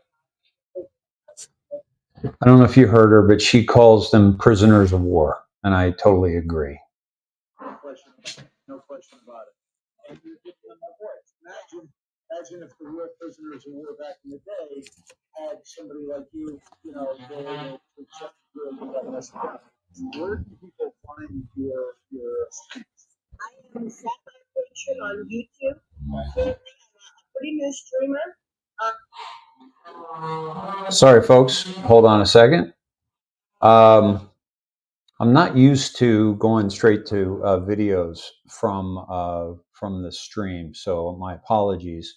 I do want to keep that somewhat brief. Again, I will show the full in its entirety, and also share that with Hawk, so that he can share it. But let me get to a few other things here. Just so you know, Dave, that Yeah. that JBL speaker that was up there on the pole, there, it was off to the right of where you were standing, kind of behind the women. That was actually causing interference with your microphone. Just so you know that. Oh, really? Okay. Yeah, because those are powered speakers. So even when they don't have audio coming from them, that signal that goes out actually creates an interference with any microphones that that would be in front of them.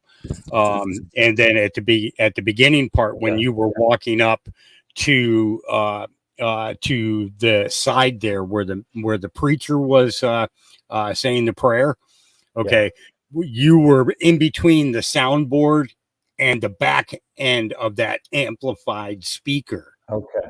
Okay. So that good to know. Yeah. yeah, so, All right. so Thanks that's for what that the tip. audio problem was. You know, So let me ask but you this. go ahead. I want to, are you hearing that background noise right now? It sounded like a tractor trailer pulling its horn. Yeah. Yeah. My, my landlord is having some work done. When I came in to this place January 5th, I started noticing the living room ceiling cracking, which is right below the shower. They're not used to a 6'9", 250-pound guy being in that shower, so they're doing some work underneath to make up for the Goliath that has just rented their home. Yeah. So sorry for that background noise, but Yeah. I'm going to shift audio here for a second, and I want you to tell me if this is good, bad, better, or indifferent. Okay. Okay. Go ahead. Now I'm going to the microphone I was on last night with those folks. Oh, it sounds good. Sounds good. Is my voice better or just the same? Well, your voice is definitely more crisp and clear. Okay. However, at the same time, it also picks up the sander a little bit more too. I think that's thought what. that might be the case. Yeah, I think that's what case. I'm hearing. I'm, being a carpenter, I've been around quite a bit of tools. It sounds like they're using a sander on. Yeah. Yeah. Okay. Yeah. I'm going to go back. I'm going to go back to the other microphone then, because it was a little bit quieter with the sander, I guess. Yep. Yep. Okay. Okay. Now I'm back to my SM7B. So I made a great connection with that lovely Sapphire Patriot and the work they're doing there. Gave her $20 for gas, and she's just was so happy about that. Because these people that are holding vigil, like her, she actually grew up, and she's from Ohio, where close to where I grew up, and she's actually living in her car just so that she can hold vigil for these J6ers. And we got to remember that it's people like this that are kind of doing a lot of work that we're missing out on in terms of not quite aware of what the things that are being done. So moving on, I can show some more video, and then I can cut my mic so that we're less background noise on that sander. But let me take you to some things this morning. And here we go. This was this morning to go there and send them off. So here we are.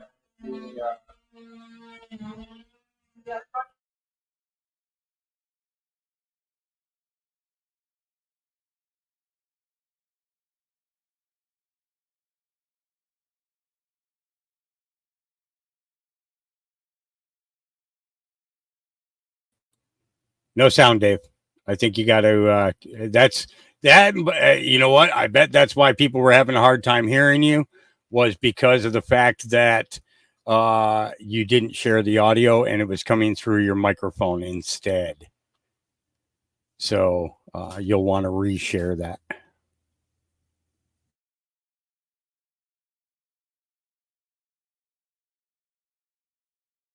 So, Hawk, I need to go back to StreamYard then. And yeah. And how do I Reshare. share the audio? Okay, so when you you click on the button down there at the bottom where it says stop sharing. Okay. Okay. Now bring it up again, and when you do it, make sure you click on where it says to share the audio. Okay.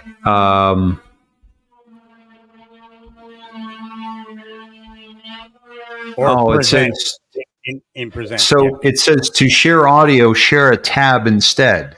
But I don't have my videos on a tab. They're in they're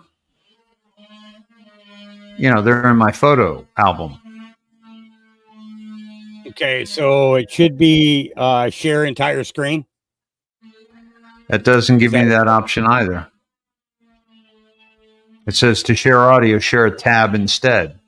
So it has to be a Brave tab to share audio.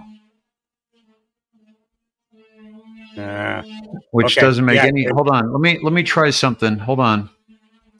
No. Brave tab.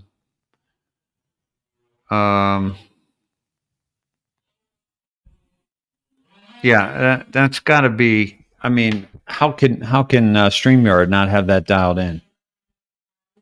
Doesn't make any sense whatsoever. Yeah, I don't think that they were originally thinking of it as people using their phones to do it, though. You know what I mean? It's not my phone. This is on my my iPhotos is on my computer. Oh, so like okay. I wouldn't. Yeah. Okay, so when I do a share screen, I take and let's see, I do present share a video file. No, it's a little menu pops up when you click on where it says present. There it goes slides, extra camera, video file. Yeah. Share screen. Okay. Yeah. Well, that's a video file on your phone, right? Or on your device. Yeah. So if you click on video, let me look. Oh yeah, video file pulls it up where it basically you direct it to where it's located, and then you should be able to play it. So it doesn't look like it gives me the option for photos. Let's see. Unfortunately, but it should for your videos. Doesn't it? It does if I've moved them onto the desktop. It looks like, but even then, it's not giving me that option. Yeah. So it's mine. It opened up my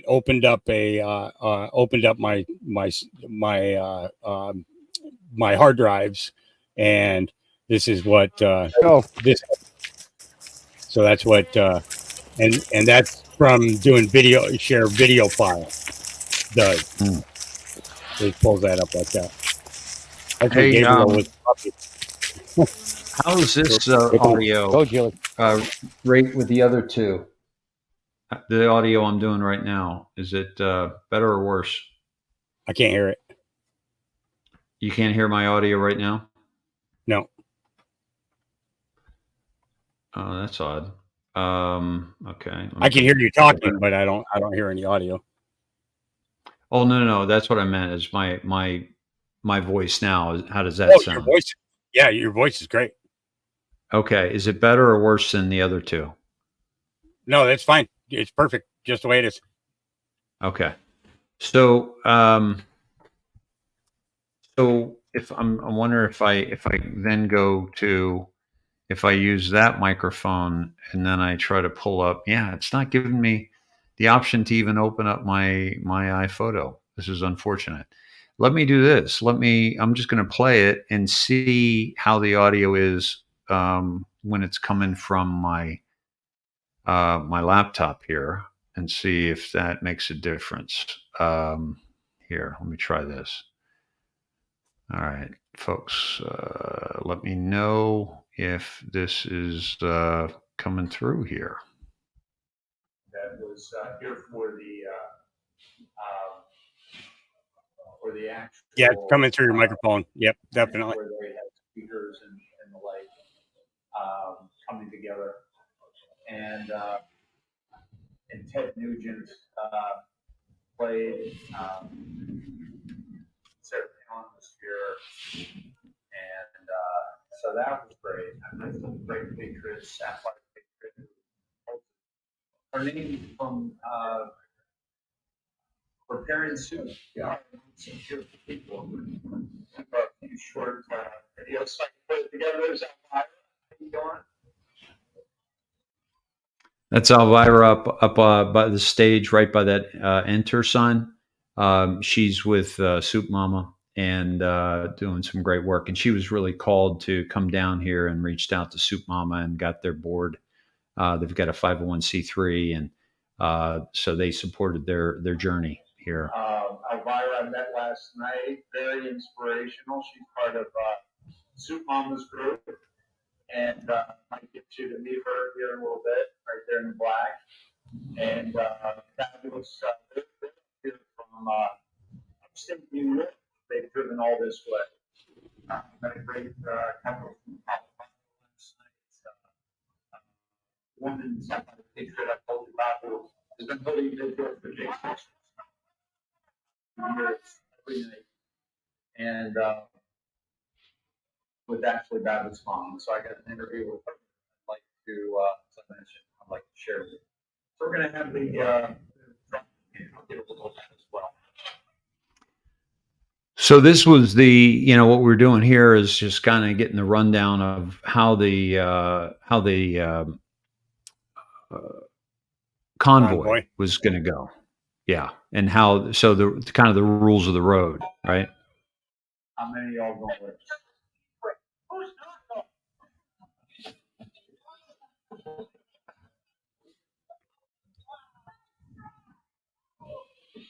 Sorry, a little fast on that. So I'm going to,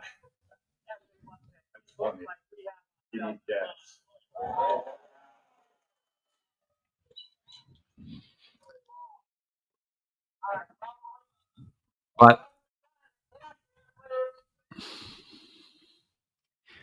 and by the way, there were a couple Smokey and the Bandit Trans Ams that were leading the way. Hawk, right? How awesome is that? And then a couple semi rigs. So they're telling us keep the lights on, no hazards. How many y'all going with? So just some great stuff there. Just getting you visuals, and but I want to take you to when we're pulling out here, and okay, hold on. At some point, I did see. Okay, that's just some photos of all this. This is people getting ready to go. Those are the semi and also a bus that was leading the way. Just some great visuals. One of the things I noticed about all this, that when I was talking to a lot of these people, I could see the excitement. I could feel the excitement. I could feel the passion, for what they're doing, obviously. But one of the things, and I don't want to make assumptions, but a lot of these people are, how should I say, they're babies to the movement, Hawk. Like they're doing some great work, but it's almost like they're the group bringing home bringing us home, almost like the closers, right? Because I mean, we're still doing stuff, but we are weary, we are battle weary, and you need like this, the second wave and the third wave of patriots to really to kind of get this thing rolling here. It's like getting your second wind. It's like you're halfway through the game. You got that halftime period. And what do you got to do in that second in that half? That halftime period. You got to get your second wind. You've got to replenish yourself, restore your energy levels in order to be able to carry on for the third and fourth quarter. If you don't take that opportunity to rest your brain, rest your muscles, you're not going to be able to get back into it. So to me, this is kind of the beginning of the second wind. I think that this is going to spark what will be probably the largest convoys all across the country. I don't necessarily call them convoys, because to me a convoy is tractor trailers. However, wherever 3 or more vehicles are participating in something like this, it's called a convoy anyways. But in the sense, we're going to start seeing these kind of promotions of patriotism all across the country. I think even states that are that are all claimed to be all blue. I think we're even going to see them in those states too, even here in Oregon. I see it. I see this being a potential catalyst for a larger movement of this throughout the entire country. Well, here's a gentleman with a "Let's Go Brandon" flag who had stopped and was waving us on, and this is my sister captured the beginning of this convoy. She's waiting for me, and I'm going to pull. I pull off, and we have a coffee together, and I tell her about all this, all that went down. But she was the one that took a picture, a video, and some pictures from the event yesterday, and let me know that it was happening right in my backyard. But I wasn't home. I was actually, trying to deal with rent. And by the way, big thank you to Helen Overton for her donation that helped out tremendously with rent. Slow Country, Angel pitched in of Yahweh, and just it just here's the thing, folks. There are people out there that are so well monetized and doing fantastic, and they just, they're working with companies, they're getting sponsored, but they're also not getting kicked off YouTube, or they're not getting kicked off Facebook. And, so just be careful who you follow, and just, we want to support those that are just doing real information and not trying to, buy new homes, from it. You've got people like Godlewski who are buying 6-7 homes, and yours truly is barely scraping together, the rent. And your friend Hawk is, living in, squalor with the dogs, but coming to you as often as he can. So, my friends, please, just, be thinking about that. And, certainly for those of you who don't have the means, do not donate. We're not looking for that, but we would appreciate some support when you can. This is Soup Mama's vehicle rig, which is pretty cool. So, Hawk, I think this is going to be historic. I do think all eyes are on Texas.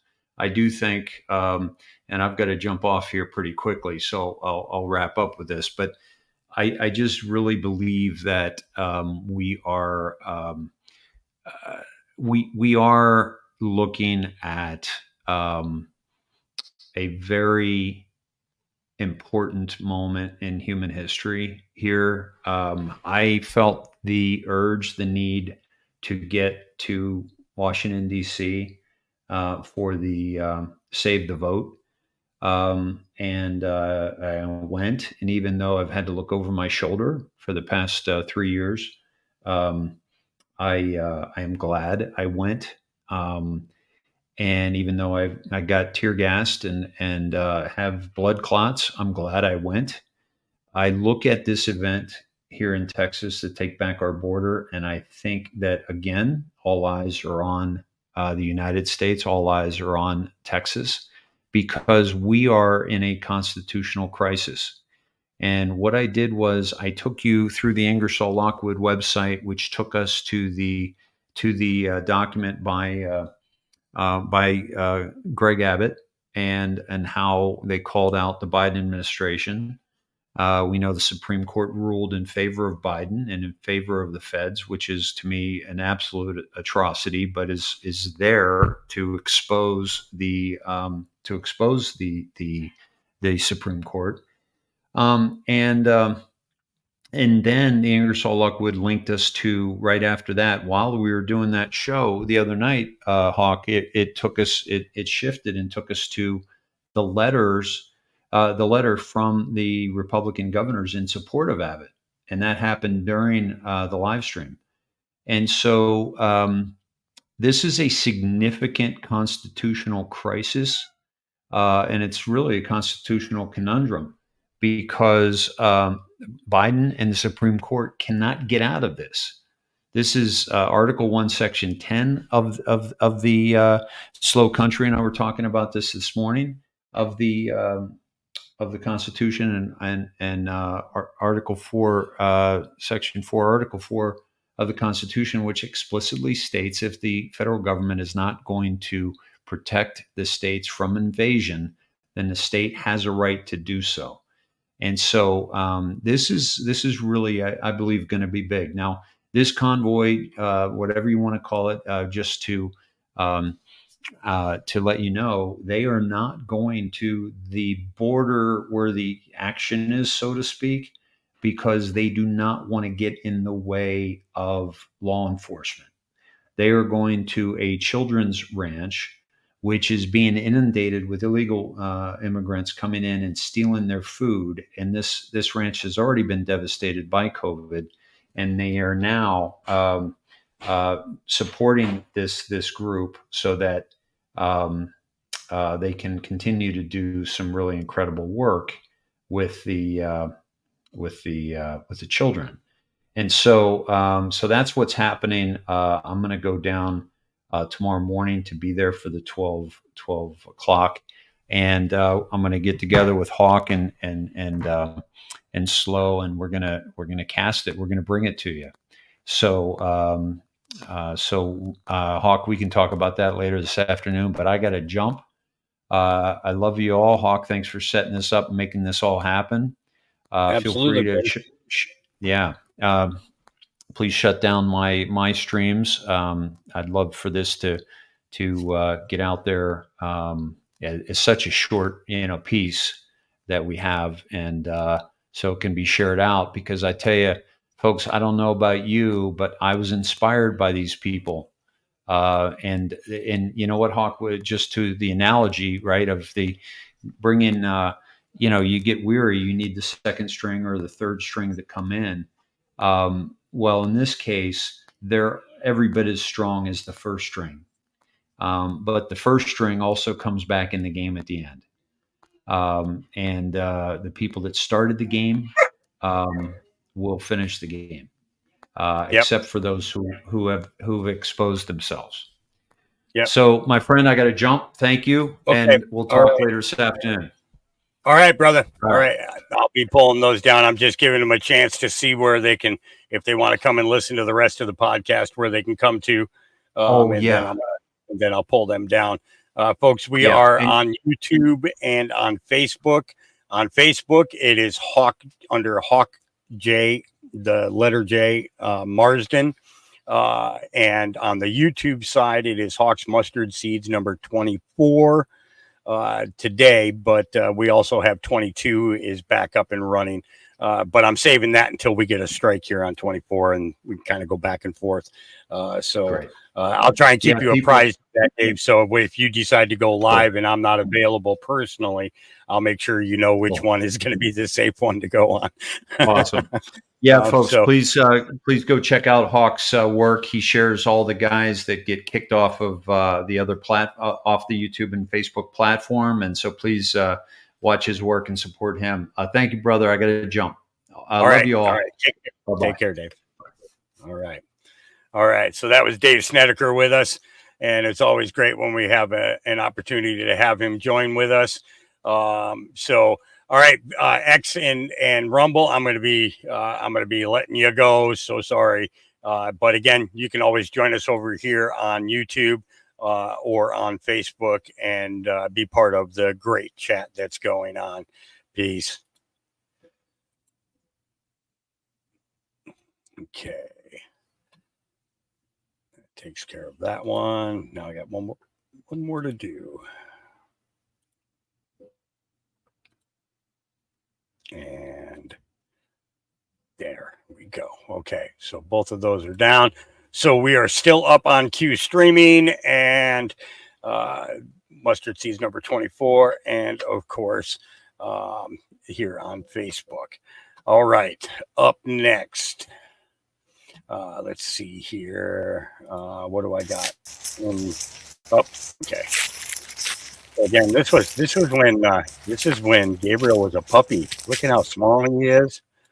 Look at how small he is. Isn't that something?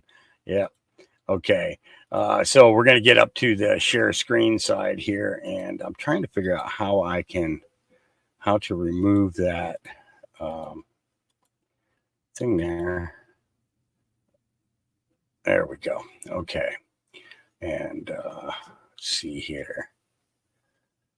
Actually, let me do this because maybe it'll get rid of both of those. Didn't do that. Oh, there we go. Okay, that's how we do that. All right, I figured it out. Okay, so when I'm sharing a video, I have to make sure that I do a couple of extra things. Here we go. Okay, all right. We're going to spend about 33 minutes. The National War document is absolutely terrifying. This was put out by Red Pill Bot. There on Twitter. And don't ask me for the link until it's over. Okay. All right. Because I don't want to shrink it down and have to do all the stuff all over again. Here we go. To all the people, and this is not just in the United States, this is a global plan to attack technologies beyond most people's comprehension. One of the things that we want to talk about is what we were discussing a little bit ago, and that is the significance of this NASA war document that was found on the NASA website, and the need to urgently get this out in front of as many people as possible because of the content of this document. By Dennis Bushnell, the chief NASA scientist at the Langley Center, and it was presented in 2001, July of 2001, just a few months before 9/11. It says on the website, Future Strategic Issues, Future Warfare circa 2025. And as I decided to just flip through it quickly to see what it was about, presentation is based in all cases upon existing data, trends, analysis, technologies, no pixie dust. And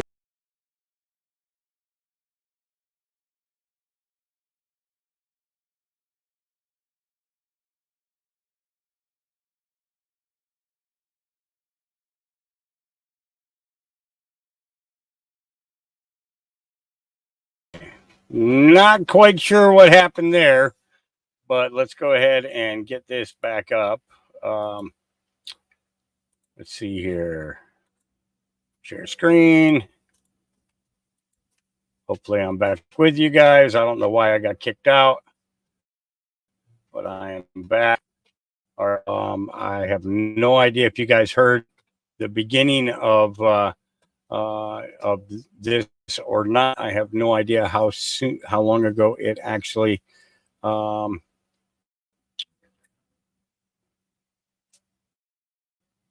it doesn't. Right, I'm going to start it from here. Here we go. It dropped me like a bad habit. Yep. Absolutely.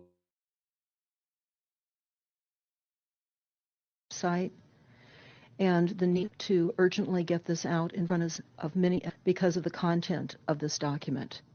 By Dennis Bushnell, the chief NASA scientist at the Langley Center. And it was presented in 2001, July of 2001, just a few months before 9/11. It says on the website, Future Strategic Issues, Future Warfare circa 2025. And as I decided to just flip through it quickly to see what it was about, I was a little stunned on page 4. It said, the presentation is based in all cases upon existing data, trends, analysis technologies, no pixie dust. And the entire premise of the document or the PowerPoint is about robots, cyborgs, and humans. So I immediately saw, well, again, the Illuminati, the most wealthy, rich men on the face of the planet, always telegraph everything that they're going to do. So the fact that it was on the NASA website, it was certainly available to the public, but did they see it? Obviously not. And what it said, which was quite shocking, on page 93, it said, capture, torture Americans in living color on prime time. And that is an unbelievable statement. Then it's followed up by saying terror attacks within the continental United States using binary biologicals take down critical infrastructure. They are going to use an EMP, which is an electromagnetic pulse. They're going to use radiation frequencies against our brains, etc., and conduct serious war and collateral damage and exploitation. On this same page 93, they say exploit CNN syndrome. Now, CNN, of course, is the network, the news media network, propaganda machine, and was set up by the CIA. You can watch the movie called War on stopthecrime.net for all the background information on CNN. Very, very interesting information. Then you go on and you read that on page 66, they say increasingly critical are human limitations and human downsides. Humans are too large. Humans are too heavy, too tender. Humans are too slow, both physically and mentally. And we require huge logistical trains, meaning we cost way too much money to maintain. And humans have rapidly decreasing to negative value. Can you even believe this? I mean, you're hearing this, and it's got to be rather shocking coming off of a NASA website, particularly when some of the agencies that are involved are the U.S. Air Force, DARPA, the CIA, the FBI, Southern Command, Atlantic Command, Australian Department of Defense, and other agencies. This is the corporation's agencies. We are USA Inc. We're no longer under a constitution as proclaimed in the Iron Mountain Report, which everyone should read. On stopthecrime.net, you can download it not only as the document, but you can watch the documentary, which I highly recommend. You will see how the stealth and deceptive, incrementally positioned attacks upon the Constitution have rendered us now a corporation. And we no longer have a legitimate government. We are being controlled by corporations and banks that are posing as a legitimate government, and they're not.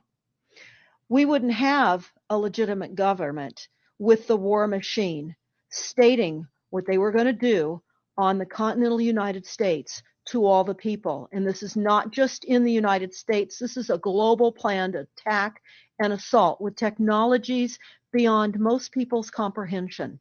Everyone is buying books and ammunition, guns and ammunition, and they don't realize that the beam weapons, for example, on page 45, beam weapons increasingly prevalent. This is how they're going to attack.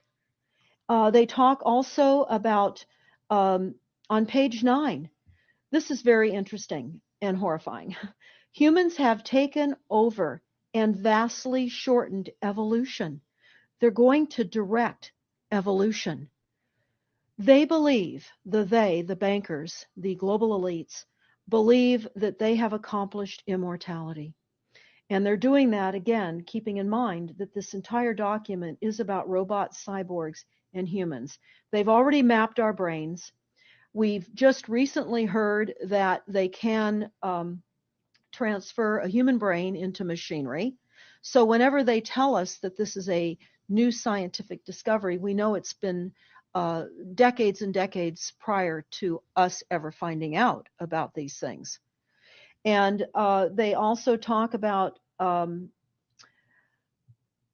microdust as a weapon. They say that this micron-sized mechanized dust, which is distributed as an aerosol and inhaled into the lungs, the dust mechanically bores into the lung tissue and executes various pathological missions. They say it's a completely new type of warfare, and it is legal. It's legal. This is what they're going to do to all the humans on the face of this planet. It's all legal. And then they talk about how the use of frequencies will be used in warfare. And we know, for example, the smart meters that are being deployed around the globe, the replacement of our electric meters, which will also and does include the replacement of all of our gas meters and our water meters as well, and will be connected to our food supply when they collapse the currency and they issue energy allowances, and that will all be controlled through the metering system.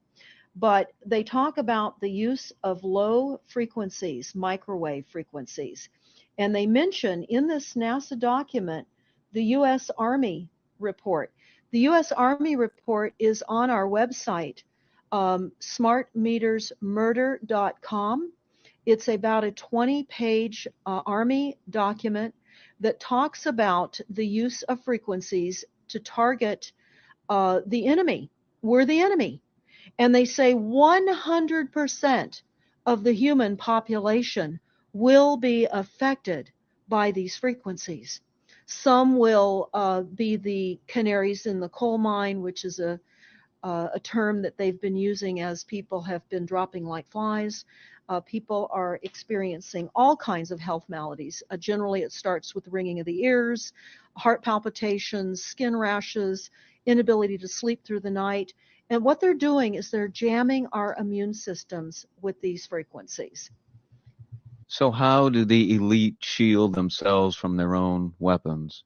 Well, that's a really good question. And some of the information that we've come across is, of course, they have methods far ahead of anything that we have available to ourselves, such as cancer cures. They don't get cancer. There's chip mechanisms that we understand can fend off certain frequency attacks. We also know that they're interested in transhumanism. So much of what they're doing globally, they're interested in. And to what extent they're affected by all of the chemtrails and all of the nanofibers that are being dropped, which is phase 1 of the first protocol. It all lines up. Everything lines up. You connect the dots. You see the NASA war document. Not only does it talk about the effects of frequencies and how it will be used, they acknowledge that it will interfere with our performance, that it will cause seizures. They acknowledge this in this document. It is no longer a debate about smart meters. We don't need any more scientists or doctors saying people are getting sick. This is the intention. So we have to stop looking for more verifiable proof that people are becoming sick. This is the goal. This is the absolute goal. It's incarceration, it is enslavement, and it is depopulation, and it is massive mind control. The frequencies have multiple purposes. What do you think the solution is to all of this multi-level attack that's been going on for a very long time? Well, I think the solution is that people need to become educated as rapidly as possible. And there are documents that are, for example, the Silent Weapons Quiet Wars document. It's a 41-page document. It's on our website. This lays out, it's an operations, research, and technical manual. This document was the 1954 Bilderberg policy at the first Bilderberg meeting. And this laid out the strategy to control the human population. And again, I can't stress enough that everyone should read this, because they talk about how they talk about that this document should not be released to the people because it is a declaration of war. You can't keep fighting fires. You have to go after the arsonists. And that's what you're pointing out, is the people that are responsible. And everything we see out there, what they're spraying and why are they spraying, nobody's talking about the conspiracy itself. This is a war against the people. And this, you've got a hold of those specific people. And that's why that's valuable. They're killing us. That's exactly right. And this is their war plan. This is the war plan. So we have to go to the war plan. This is only 41 pages. You take out the diagrams and you've got 36 pages. And it's not hard to read. They say that it's the silent weapon technology has evolved from operations research, a strategic and tactical developed under the military management in England during World War II. The original purpose of this research was to study strategic and tactical problems of air and land defense with objective effectiveness used in initiated military resources against foreign enemies. And they go on to talk about how they came across technologies that they had. Oh, in 1952, the grant period terminated and the high-level meeting of the elite was held to determine the next phase of the social operations research. The Harvard project had been very fruitful, as is borne out by the publication of some of the results in 1953, suggesting the feasibility of economic engineering, studies of structure of the American economy. And they talk about how it was engineered in the last half of the 1940s. The new quiet war machine stood, so to speak, in sparkling gold plated hardware on the showroom floor by 1954. So this document talks about a combination of irresistible attacks upon humanity and how they will control humanity. Politically, they talk about how they set up the political system right and left so that we would feel our grievances were aired and our frustrations could come out. But the bankers were behind everyone who was elected, and they laugh at us. They laugh at us. The very, very last, and I'll go to this right now because we'll come back to the document itself, but the very last statement in this document, it says, Factor 6, cattle. Those who will not use their brains are no better off than those who have no brains. And so this mindless school of jellyfish, father, mother, son, and daughter, become useful beasts of burden or trainers of the same. So what they say in this document is they will dole out poisonous foods. It's not what we need, but it's what we want. And those that decide to eat these foods will have the consequences of that. They tell us how they set up all the social engineering, how they devise the family, how they crumble the family, how they set up the war machine, how they influence thinking in the family unit to allow the family to give up their children to war for a rich man's fodder. It's a document that discusses the artificial womb. They believe that people need to feel protected and that the elites are going to serve as the womb for protection of the people. that they'll have a place to take cover and hide from the reality of life, because we just are not capable of managing the reality of life. So they will set up that artificial womb. It says, the objective of these artificial wombs is to provide a stable environment for both stable and unstable activity, to provide a shelter for the evolutionary process of growth and maturity, survival, to provide security for freedom, and to provide defensive protection for offensive activity.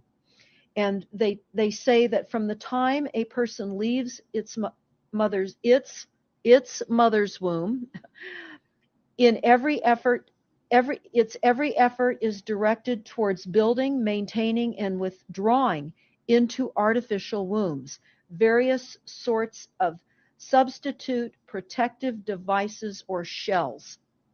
So they set themselves up to protect us, to keep us crippled, to numb us down with foods so that our pineal gland is interfered with. We're never able to reach our higher consciousness. And right now, the massive fluoridation across the United States is to collapse the ability for us to think. They're shutting us down right now. They take your baby and make it Rosemary's Baby. That's exactly right. It's very similar to the Matrix, which was based on a DARPA document. I mean, it is similar, isn't it? It's problem, reaction, solution, the same way they always operate. So I guess the best thing to do is wake everyone up and hope that a grassroots movement can change it. Do you think revolution would be necessary at some point, or could it change without that? What do you think? Well, I think we need a revelation, not a revolution. A revolution would only bring in martial law, in the opinion of what we are looking at, would bring in martial law. It would also allow people to be targeted with the weaponry that they cannot wait to roll out on us. You add the drones, you add the microdust, you add in the beam weapons that they tell us they have. They also have a blast wave accelerator. And when you look at the population of the United States, the majority of the population lives along the coastlines. And the blast wave accelerator was a tidal wave invention that the United States dreamt up with the Soviet Union back in the 40s. Actually, it was going to be used in World War II instead of the bombs, but they decided to use the bombs instead.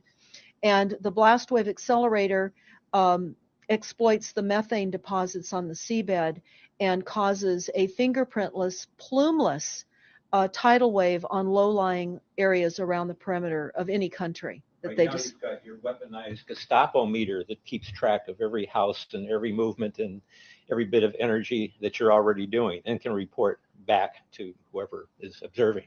So we're virtually in a concentration camp right now. Yes, in the meantime, the food supplies are being reduced.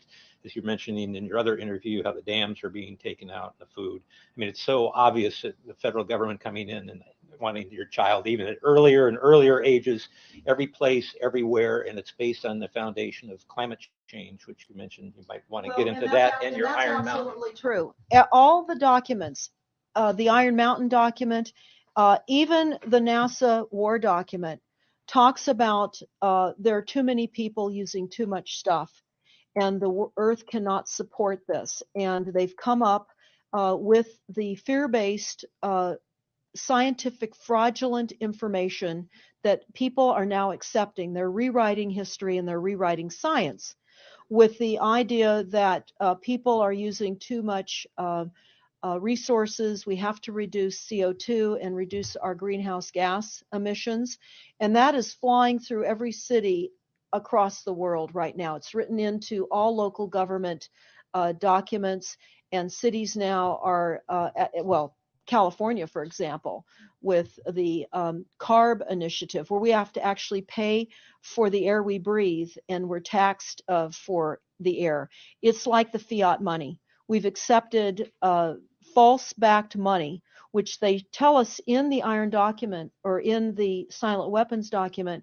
One of the reasons that they send our men and women off to war is to reduce the population because they have stolen from them. They've taken real labor service in exchange for illegitimate false fiat money. So they have to eliminate the creditors. That's another aspect of war, is to reduce the creditors. But it's all based on the false pollution that is not false. They've created the pollution. When you look at the Iron Mountain document, you will see the methods in which they were going to create pollution. They even say that they will deforest us, and they're doing that with the chemtrail, the secret chemtrail or geoengineering program or weather modification. Actually, that program has multiple layers. Not only does it increase weather events, we've just experienced some horrific events here in the United States with massive tornadoes that just destroyed a number of cities in Oklahoma. We're being hit globally. They're hitting our food supply. It does reduce our food supply. It will increase the cost of our food. It's changing the pH in the soil, which will then fit to the prescribed Monsanto mega corporation food takeover of the globe. That is the intention of Monsanto, is global food domination. They have the seeds. The seeds will grow in the polluted soil that they are creating. This is all by design. So what do we do about this, you asked? We first must become educated. And I would say that the quickest way for people to become educated is look at these very simple source documents. Look at the Quiet Weapons Silent War document. Look at the Iron Mountain document and the New World Order Exposed 1969. They're all on our website, stopthecrime.net. Of all the research we have done, if you just get those basic documents understood, if everyone understands the fraud, then we will be able to eliminate this. We don't have to go on with this fraud. We do not. And people keep saying, well, there's more of us than them. Well, that may be true. But sadly, now there are technologies that are so unbelievable that people won't even realize what hit them. And that is the strategy of the future wars and the wars that we're facing in our country. But I would say everyone needs to look at the NASA document. You need to move from the illusion, the non-reality that you are living in. You need to move into a new reality formed by the truths that these documents convey. So that then from those realities, then you can look at solutions. You can't shoot from the hip and look for solutions if you have not learned who's doing this to us, how they're doing this to us, and the documents that tell us how they are doing this to us. Like the Truman Show, which was designed to create a false reality for entertainment, the false reality we have now is designed to kill us. This is a war against the people. This is why that tabloid came out, Prepare to Die. And they're doing it in so many deliberate ways in which those documents show that it's been in the works for a long time. And you not only see the individuals, which can be kind of identified with the Bilderbergers, the Trilats, and Skull and Bones. They are in the saddle. They are the ones determining policy, the scientific advisor to the president of the John P. Holdren in charge of the chemtrails. We have MITRE with the former head of the CIA directing all these branches of government. We've got guys like Leon Panetta, which is the head of the CIA and the Department of Defense, moving our armies over to NATO and moving without a constitution. This is a direct war against us, and we see people dying like flies now. And like you said, it doesn't have fingerprints on it because of the methods that they're using, but it's as real as people getting strokes and cancer and autism and Alzheimer's. It's so clear. I mean, the stats, the mathematics prove the point. And so they have to know, people have to know what's going on and to strategize to fight it. And they can, because the only way they're getting away with this is by the lies. And if you succumb to the mass media, the three networks and the two wire services, you're never going to get out of it. Well, it actually says in the document, in the NASA War document, that they will use mass media propaganda. That is prevalent. CNN syndrome, is that? Yeah, that's one of the things that they call it, but they're literally going through this document. Oh, they're going to also use explosive dust opportunities. They talk about how, oh, the dust will infiltrate deeply into buried and other such targets. They're saying in here too, if you move, they can see you and you're dead. So the technology, oh, sensors in everything. There is an amazing mission statement that I found on PSI technology out of the Carnegie Mellon Institute. And the mission statement stated that they were changing the global infrastructure to that of computers and technology, and that would include our entire structure, not only utilities, but civil government policies. And what is also very interesting, we went to Al Gore's recent book review. He wrote a book called The Future, and he talks about how artificial intelligence is going to take over, and that we're going to see changes within the United States that have not been seen in 500 years. And he talks about how it's just not efficient to continue with humans. The same thing. These all tie in. They all tie in. We have a think tank that is plotting and scheming against humanity because they believe that it's too frail. And they also talk about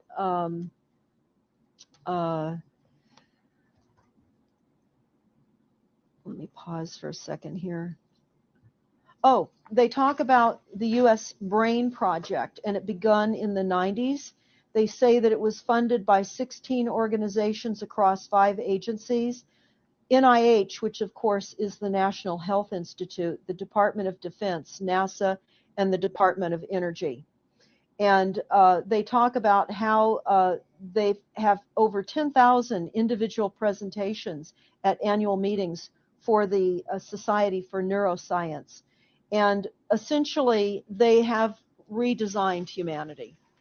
And there is a fascinating life story of a 4th generation clone called Michael Prince. And that is on our website under the NASA document link. And I urge everybody to listen to this interview with Michael Prince. He was killed in 2011, and he is a 4th generation clone. The levels of technology, the length of time that they've had technologies are unbelievable. What they also say in the Iron Mountain documentary is that they will control the educational system, that they will replace the education system with computers. They're saying that in the NASA document too. Everything will be telecommuting, teleshopping, teleentertainment, teletravel, teleeducation. This way they can rewrite history. Everything will be on Kindle, and it'll be very easy to change books, to change the language. Recently, I was listening to a weather report, and the reporter said, it will be sunny tomorrow.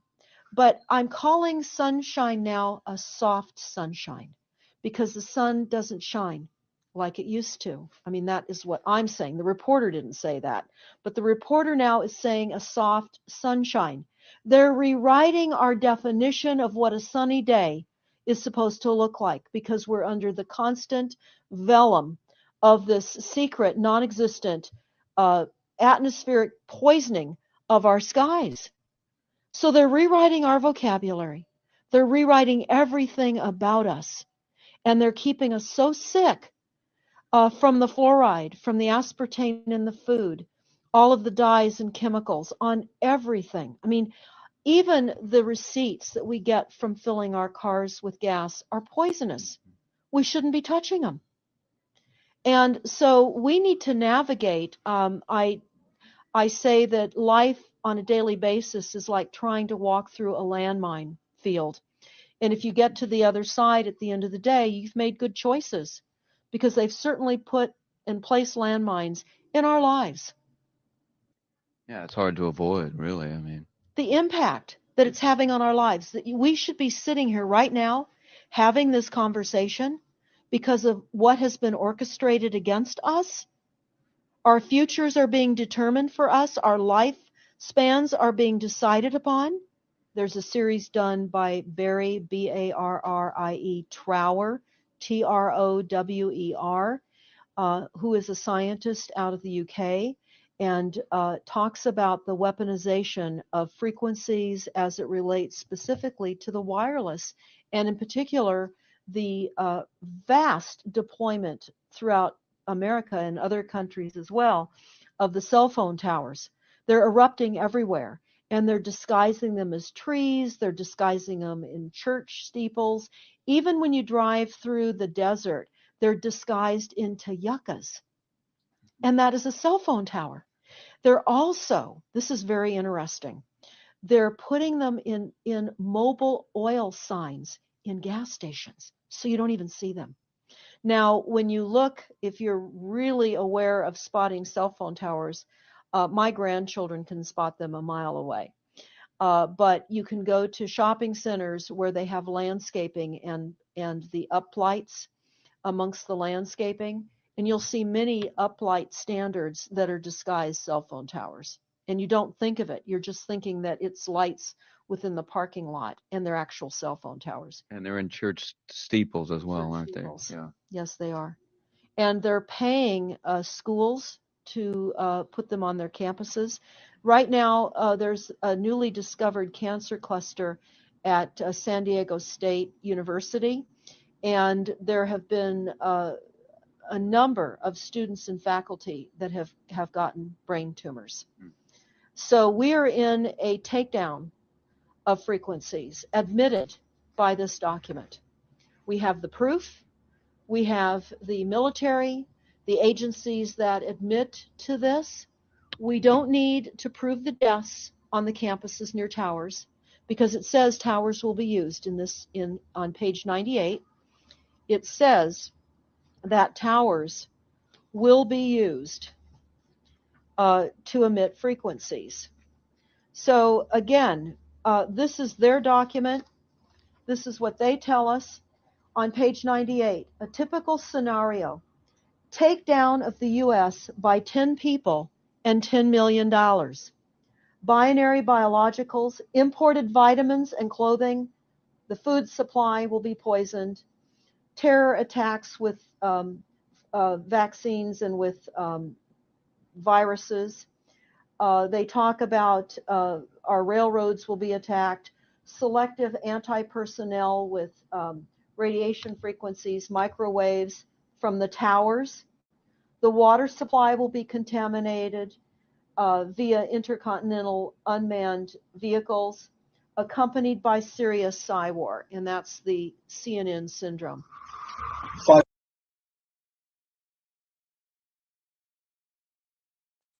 Wow, she just dropped a whole bunch of information there, huh? And that's the NASA war document. For those of you that were asking, you're over on the Facebook side, but you can't see if I type it to you. So I figured I'd just tell you. All right, the NASA war document. Probably a lot more to that, but we'll see. All right, here's the crazy lady. Youngins, cover your ears because shit's about to get real. Hooty, we are only a month into this shit. We are a month into the year of 2024. And it's a complete shit show of bullfuckery. First off, tons of people are getting letters from the IRS saying they owe them thousands of dollars just all of a sudden. What the fuck? You freeloading cock knockers in government have already gotten billions from us, yet not a penny goes back to us. How about fixing some of these shitty ass roads? How about cutting funding to schools that are constantly pushing a political agenda on our children? Or maybe get some of the homeless off the fucking streets. It's not our job to fund other fucking countries. It's not our job to fund y'all's substance addictions. It's money y'all are taking from us, and we have no say-so of where it goes. I don't know about the rest of y'all, but this shit makes my ass cramp. Second, our government officials officials are driving around in fancy ass sports cars, big ass houses, wearing expensive ass name brand clothes, yet the American people can't even live paycheck to paycheck, not even with multiple jobs, going through our bills every month and making a choice of what not to pay so we can keep our lights and water on or put groceries in our house. Hell, we can barely afford gas to get back and forth to work. Third, people in government make way too much damn money. And most of them have been in it way too fucking long. And most of them have not done a damn thing since they've been in there. They need to get paid what the average person gets paid, and that be it. That way, them bootlicking bumble fucks can get a taste of what all of us are going through. And I bet you if that's the way that it was, they would be scrambling to make a fucking change. You fuck squeaks in government must have some really fucked up backs from all the audacity y'all carry around. Howdy fucker. Can y'all tell anybody that lives in this country they have to have a decent credit score for any damn thing when this country is trillions of dollars in fucking debt? Y'all tell people to follow the law, yet none of you motherfuckers do. And y'all get away with anything because y'all look at yourselves as fucking important. Bitch, you an average citizen. Your shit stinks like everybody else's. Y'all can eat a dick all the way from the back and choke. I said what I said. Youngin'. I said what I said. Oh, you gotta love it. You gotta love it. A large power outage at the BP refinery has prompted an evacuations inside the refinery. Let's see. Currently, numerous emergency crews are responding to a large power outage at the BP refinery in Whiting, Indiana. The outage has prompted employees to evacuate the refinery with heavy flare activity observed. Reports indicate multiple streets near the refinery have been shut down.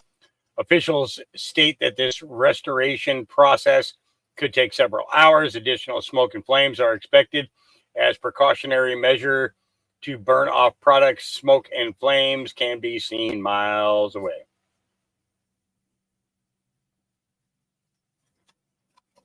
Looks like a mess. Looks like a mess. It looks like a mess a Democrat would start, doesn't it? Yeah. Meet your straw man. We already know about the straw man. The winds of change are happening for farmers protesting the destruction of their livelihoods over in France. There have been major protests taking place over in France, being spearheaded by farmers all over the country and some neighboring countries. This guy's pumping septic in there. This guy's shooting all kinds of paper. Yeah, get some. Let's see. Researcher Beyond the Maze has a list of alt media personalities who have contracted with the wellness company. These are not the only ones, of course. It's important to know this since TWC does police the content these creators put out. Yeah, well, that's why we don't have anybody. Let's see. Yeah, okay. That was rude. Daddy, how are people born? Oh. Adam and Eve made babies. And then their babies became adults and had babies. And so on. Mommy, how are people born? We were monkeys. Then we evolved to become like we are now. Daddy, what you said was not true. No, your mom was talking about her side of the family.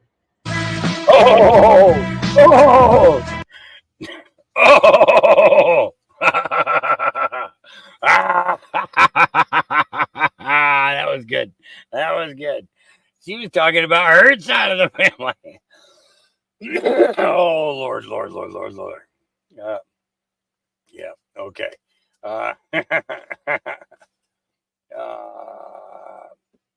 You think something like this is impossible when you haven't went down the Nikola Tesla rabbit hole yet.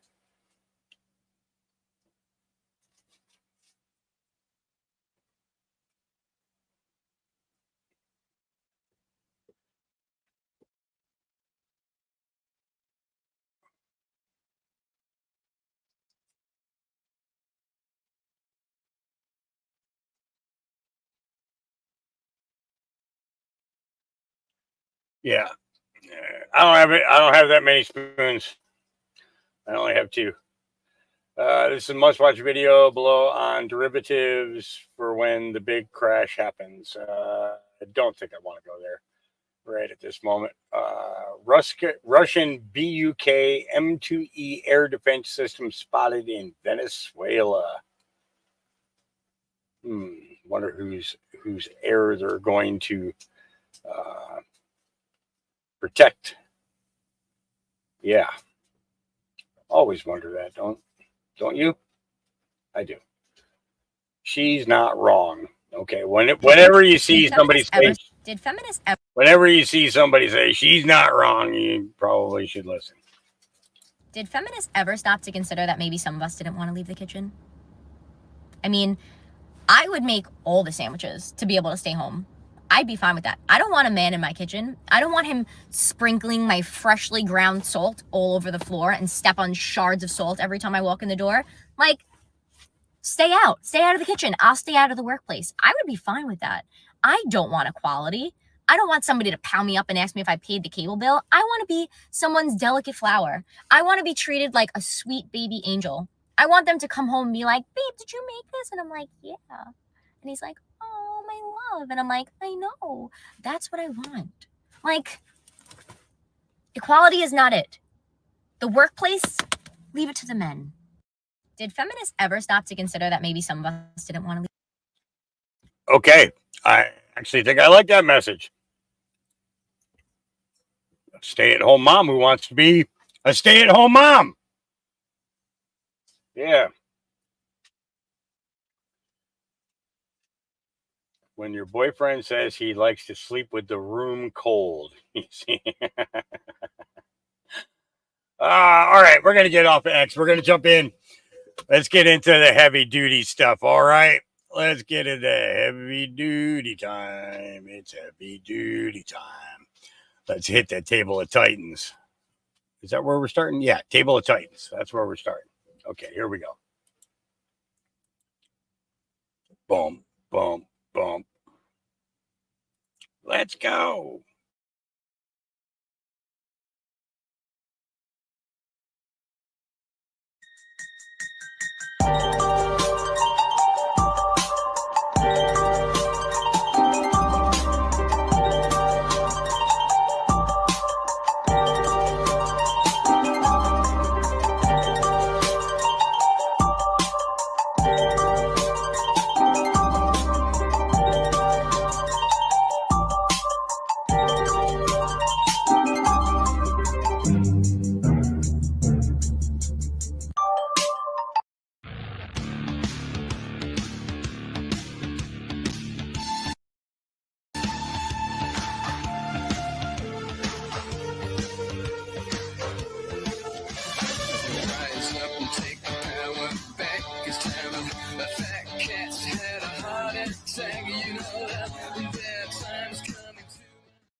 Just making sure the channel doesn't get taken down for the music.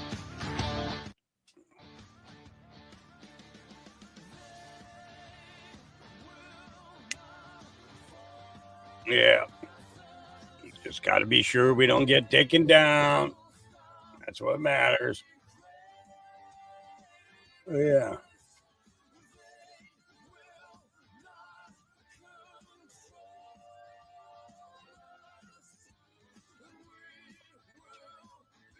Yeah. Yep, round them all up. Take them all away. We're going to have like a national hanging day is what's going to end up happening in the future. You know that, right? It's like, all right, well, we're going to bring everybody that needs to be hung out here today and get it all done at one time and go from there. All right, here we go. Patriots United, that's what Patriots do. Doing deep dives and discovering the truth. follow along and you'll discover it too. Yeah. To doing research and covering Q, we turn the deep state into bumbling fools. How they don't know what to do. We got them on the run, rabbit popcorn. The world's best movie has begun. Let's go. We made it through the storm. Now get ready for some fun. Yeah. Now comes the pain for the traders, every single one. From evergreen to renegade, they're all gonna fall. This ain't a game of Pokemon, but we're gonna catch them all. Taking back power from the clutch of the cabal. They won't answer questions while they're rushing down the hall. You got love for us, and we've got love for y'all. That's the meaning of where we go, where we go. Patriot News, get with the program. Shout out to the team, yeah, the whole fan. Country, Hulkinator, all Dr. D. Wild, Space Shot, Red Pill, and Bree. Patriot News, get with the program. Shout out to the team, yeah, the whole fan. Country, Hulkinator, all Dr. D. Wild, Space Shot, Red Pill, and Bree. Let's go, let's get it. Yeah, you know what's going on at the table of Titans. Yeah, you know they're going strong. Yeah. We're taking back control. The cabal got it wrong. We got it where we fit in, right where we belong. The movement is exclusive, so come join along. Red Pillar with this music while you enjoy the song. Yeah. It's easy to lose and we've been waiting for so long. Knowing all we know about common ping pong. Wake the normies up, sleeping with pajamas on. Yeah. It's time to wake up to the Q phenomenon. Feel the energy, just like the beat I'm rhyming on. The Great Awakening, it's time to turn the sirens on. Where we go, all with no one left behind. The community we formed here is one of a kind. The deep state is scared and they're running out of time. Cause the Patriot News got them running from the crimes. Patriot News, get with the program. Shout out to the team, yeah, the whole fan. Country, Hulkinator, all Dr. D. Wild, Space Shot, Red Pill, and Bree. Patriot News, get with the program. Shout out to the team, yeah, the whole fan. Country, Hulkinator, all Dr. D. Wild, Space Shot, Red Pill, and Bree.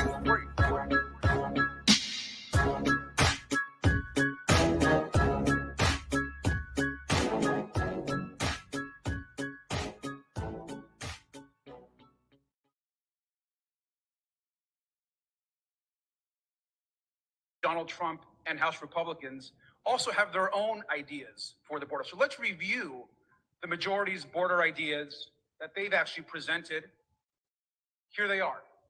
Donald Trump actually has said that he wants to build alligator moats along the border. That's one of his incredible ideas.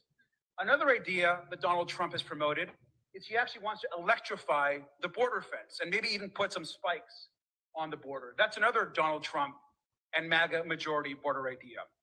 Another idea, which I'm not sure how well it would go, is he wants to actually bomb northern Mexico with missiles. That's another Trump idea. And finally, I think one of the ones that I think is the most grotesque is suggestions that instead we should maybe just shoot migrants in the legs as they cross the border. So once again, the Donald Trump and MAGA plan is alligator moats, bombing northern Mexico, shooting migrants in the legs, and electrifying the fence and putting spikes on them. That is the Donald Trump border plan. Good evening, ladies and gentlemen, and welcome to Table of Titans. It is Thursday again, and welcome into the Hitchhiker's Guide to Crazy Rules. And we were just watching that intro video there, and I'll take any one of those options that guy listed out. Any one of those, I'd be totally okay with that.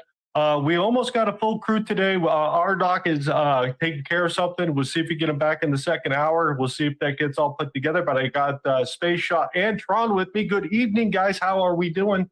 What's going on, guys? And like I said, like Hulk said, actually, 5 out of 10 isn't too bad. I mean, boss keeps mentioning all this Uncle, Trump talk. Why not get a little electricity on that fence? You know, the wall means more than we know. And let's televise it, man. I'll pay the extra $10 on Hulu for that. Let's live stream the wall. Just kidding. Entertainment purposes only. Thank you guys for joining us. We got a great show. Much love, mods in the chat, and everyone for joining us. Hit that thumbs up. A lot going on, guys. Let's rock. Dude, it's been a crazy week this week. How about you, Space Shot?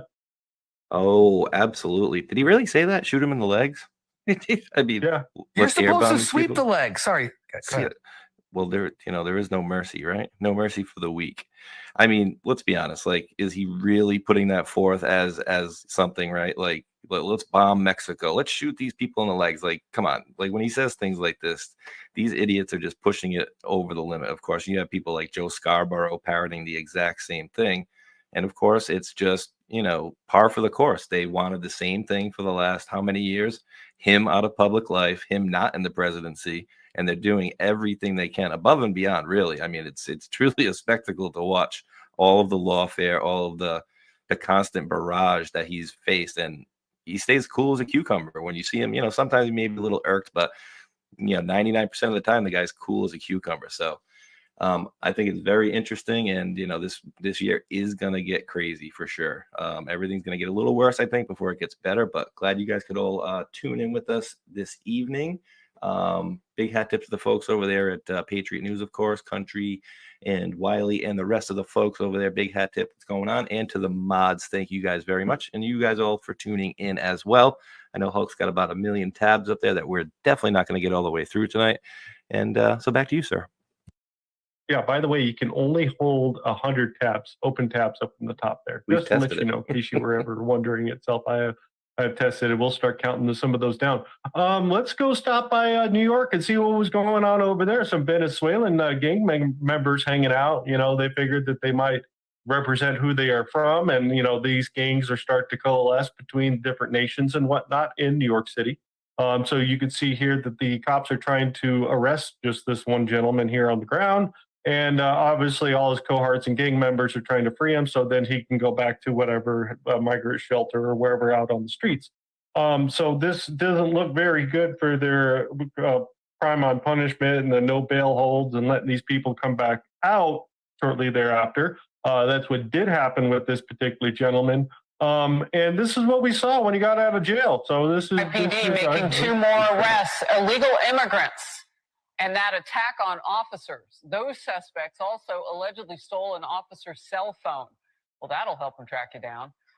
So a 5th illegal immigrant accused of attacking 2 New York City police officers over the weekend showed no remorse or regret.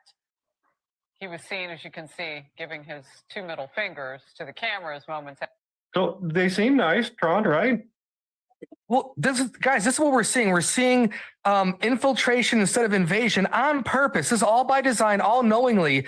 And what this is doing is this is creating stress on Americans, tax-paying Americans that actually need these funds in these inner cities. And they don't know where to put them. So they put them in airports. They put them in schools. They put them in police stations. And we're also seeing again, a stronghold with our Back the Blue, our wonderful police men and women of the department. No matter where you live, guys, we're seeing this strain on them, and we already know that they're already shorthanded. So again, this is all by design to destroy us from within. And guys, we all know they're not setting their best. This is like Scarface. This is them coming through the border with cell phones, Nike T-shirts, Guess puffer jackets, and snapbacks. They must have robbed the Foot Locker before they went on their little police tirade. But again, this is I don't have any sauce on this, but they're taught to do this. They're taught to rattle the cage of the American system because we're on the brink of precipice. Stock market is up, but everything else is down. So again, this is not another 4-year election. And if they can't vote, they're going to steal, they're going to rattle cages, and they're going to go after what matters the most. And that's the core and heart of America, which is us, we the people. And this is horrible to see, but again, the news is going with it. They always had the cameras there and the nice clothing, guys. No cash bail, just right out. Reminds us of Antifa days, guys. Yep. Pearly whites there too. That kid had, huh? I mean, from these trying times, these guys are trudging their way all the way across these countries. Like Tron said, nice clothes, nice phones, nice sneakers. It's like, where's all the wear and tear for the hundreds of miles that these people have had to walk through? To these countries. I mean, obviously now they've been here and showered and stuff, but you see them coming through the border and it's like, why are they so clean looking when they really shouldn't be? And, they reported this as, some teens and stuff and whatnot. That one kid was 22 years old. The first kid with the white t-shirt with his double fingers up, apparently he was 22 years old. Any of these people, they should be 100% absolutely gone out of our country immediately.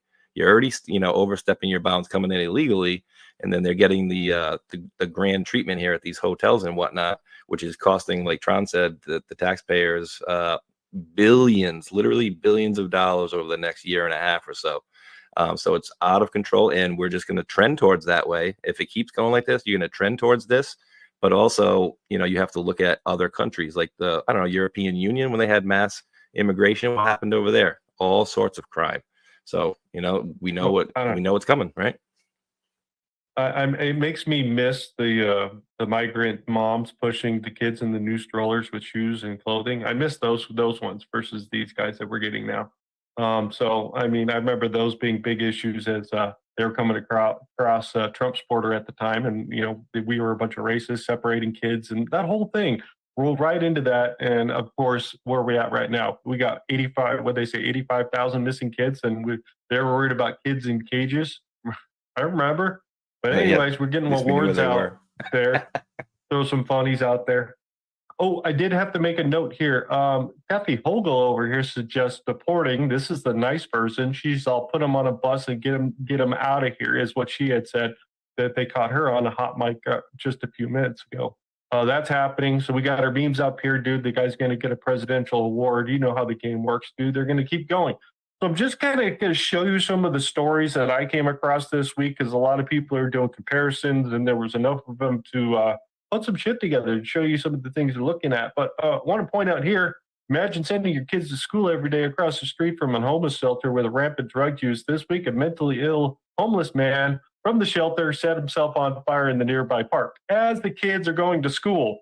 So just to point out on some of the things that these guys are having a problem with, even over in Oregon, I'll show you a little bit later, they thought it was a good idea to legalize drugs. You can use drugs everywhere. Now they have a 90-day moratorium because that seems to be a problem there in the state of Oregon for Portland and whatnot. So just pointing out some of the issues that these guys are having problems with. So comparisons, look at this. Organized becomes the first state to decriminalize small amounts of heroin and street drugs. And then again, not too much longer, January 31st, 2024, they're saying it's a problem with fentanyl and all that stuff coming in from the border. Because what, we're getting like 100,000 a year dying from fentanyl. And, and this small little speck of this stuff can make you overdose and die. So it's very, very potent. And of course, Mexico was bringing these drugs up with the help of China, because in the very beginning they would just send them the drugs and whatnot, and then they showed them how to make the labs. They brought over pill presses. They've got a whole operation down there because they remember the opium wars. They're going to do the same thing to us with fentanyl. Comments? Yeah, and that stuff is very deadly. And you have another person setting themselves on fire in a field. Then we have that like a few years ago in DC.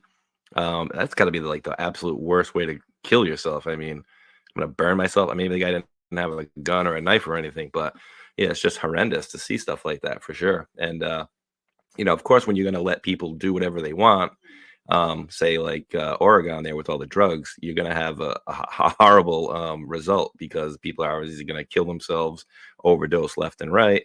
And, the legislation, like we'll just let everything go fine. And we might get to that. I don't know if I don't want to kill another story, but some other legislation passed in other states is downright comical that I'm seeing lately. Yeah, exactly. So that happened. And then they're not like hiding migrants in the airports, right? Behind some closed doors. Where you have to go down in an elevator to go find where they hide these migrants down there. And then once you get down to the bottom down here, they're actually being guarded by a drill instructor. He's sitting in the chair at the top of your screen here. The video is sideways right there. But somebody had pointed out that this is a military command of some sort over here. Somebody said drill sergeant. So I thought that was quite interesting, that to get down into this particular area in this airport where these migrants are being kept, this is not to general public whatsoever. You have to be, a member of the airport to even know where this place is being kept in there, including migrants in here. This kind of reminds me, I mean, there's that, I don't know if Biden signed it or what, but the fact that you can take a migrant, an immigrant, an illegal, whatever you want to call them, and make them a part of our American military, I think this is what's kind of happening. We all talk about that event that's going to happen in, whether it's a pandemic, war or whatnot. But I mean, you don't need the UN troops on the streets when you have this kind of, numbers coming across the border, all military aged men. And here we are meeting with drill sergeants and whatnot. So we kind of see the narrative kind of, playing itself out in front of us. Do they have enough time to do this in 9-10 months? I don't know. But again, this is preparation for what they had in 2020. Yeah. Yeah. So are they going to allow these people to vote? I don't know. Probably.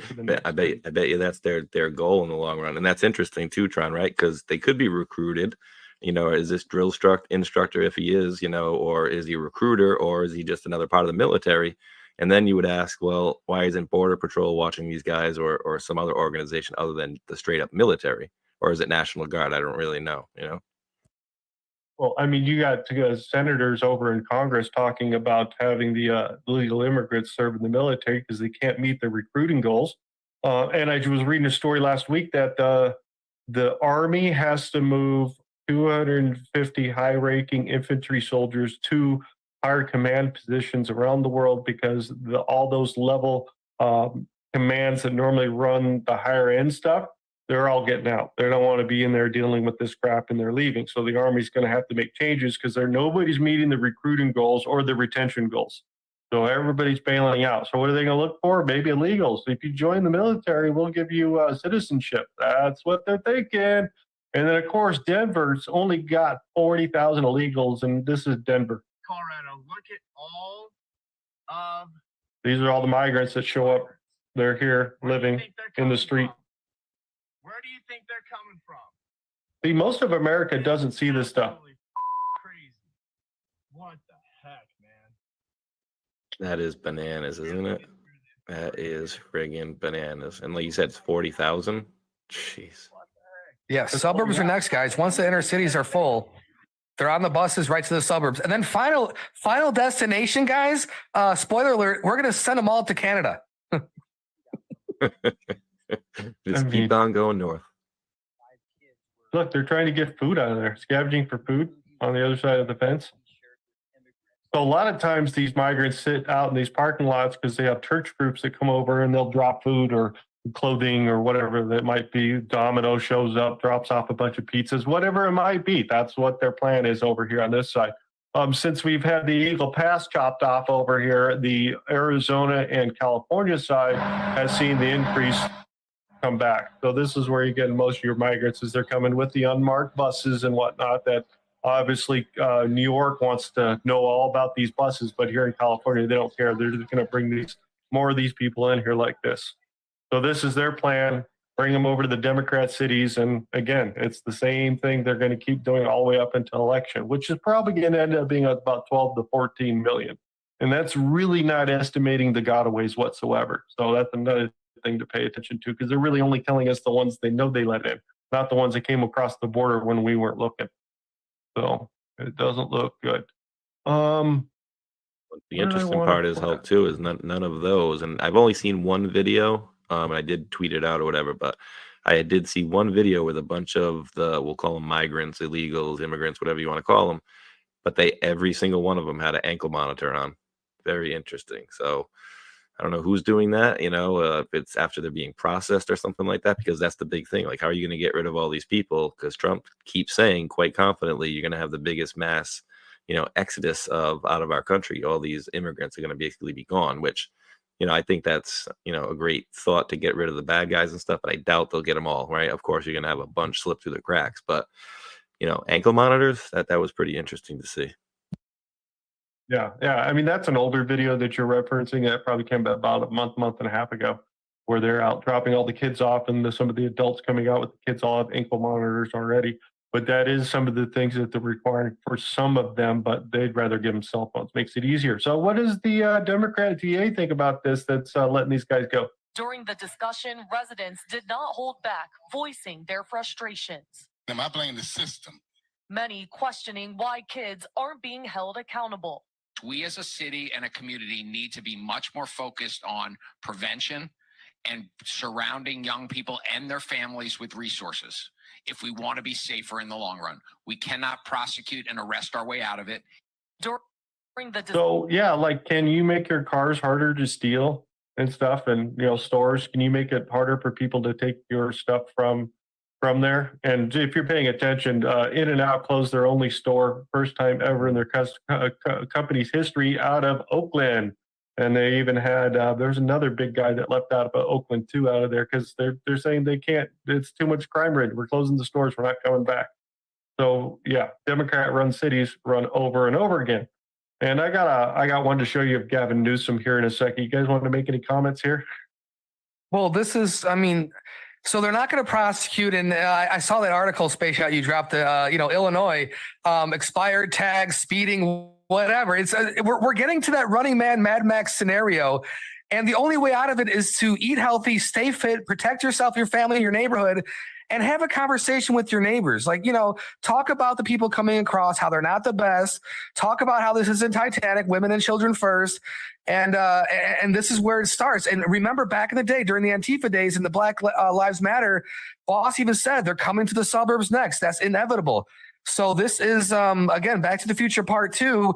And we're not going to let it happen, guys. We're not going to let it happen. We have good people in police, good people in our neighborhoods. And again, have that conversation, because everyone's different. Every state, county, city, town, every zip code is different. So have that conversation and be that hero in your community. It's good. Makes a difference. Good Local advice. level stuff. And Hulk, were you thinking of Denny's in Oakland?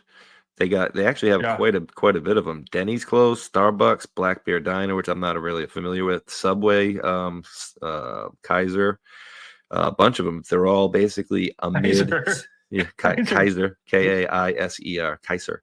But they're all, the concern is crime concerns and safety concerns. So it's getting to be like Tron said out there, Mad Maxville. And, if they're going to stay, like they say in Chicago, if they pass that, they're not going to be able to pull anybody over unless you're doing over 25 over the speed limit, unless it's like a felony. And even if they pull you over and you have something in your car illegal, they can't use that against you in the court later on.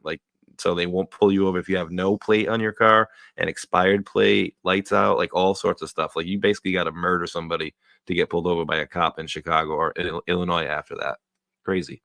Yeah, I wonder if that's because I was reading a story too that had a new Congress came together in one of the states, and they're basically Democrat, and first thing they started doing is talking about releasing people from prison from long prison terms.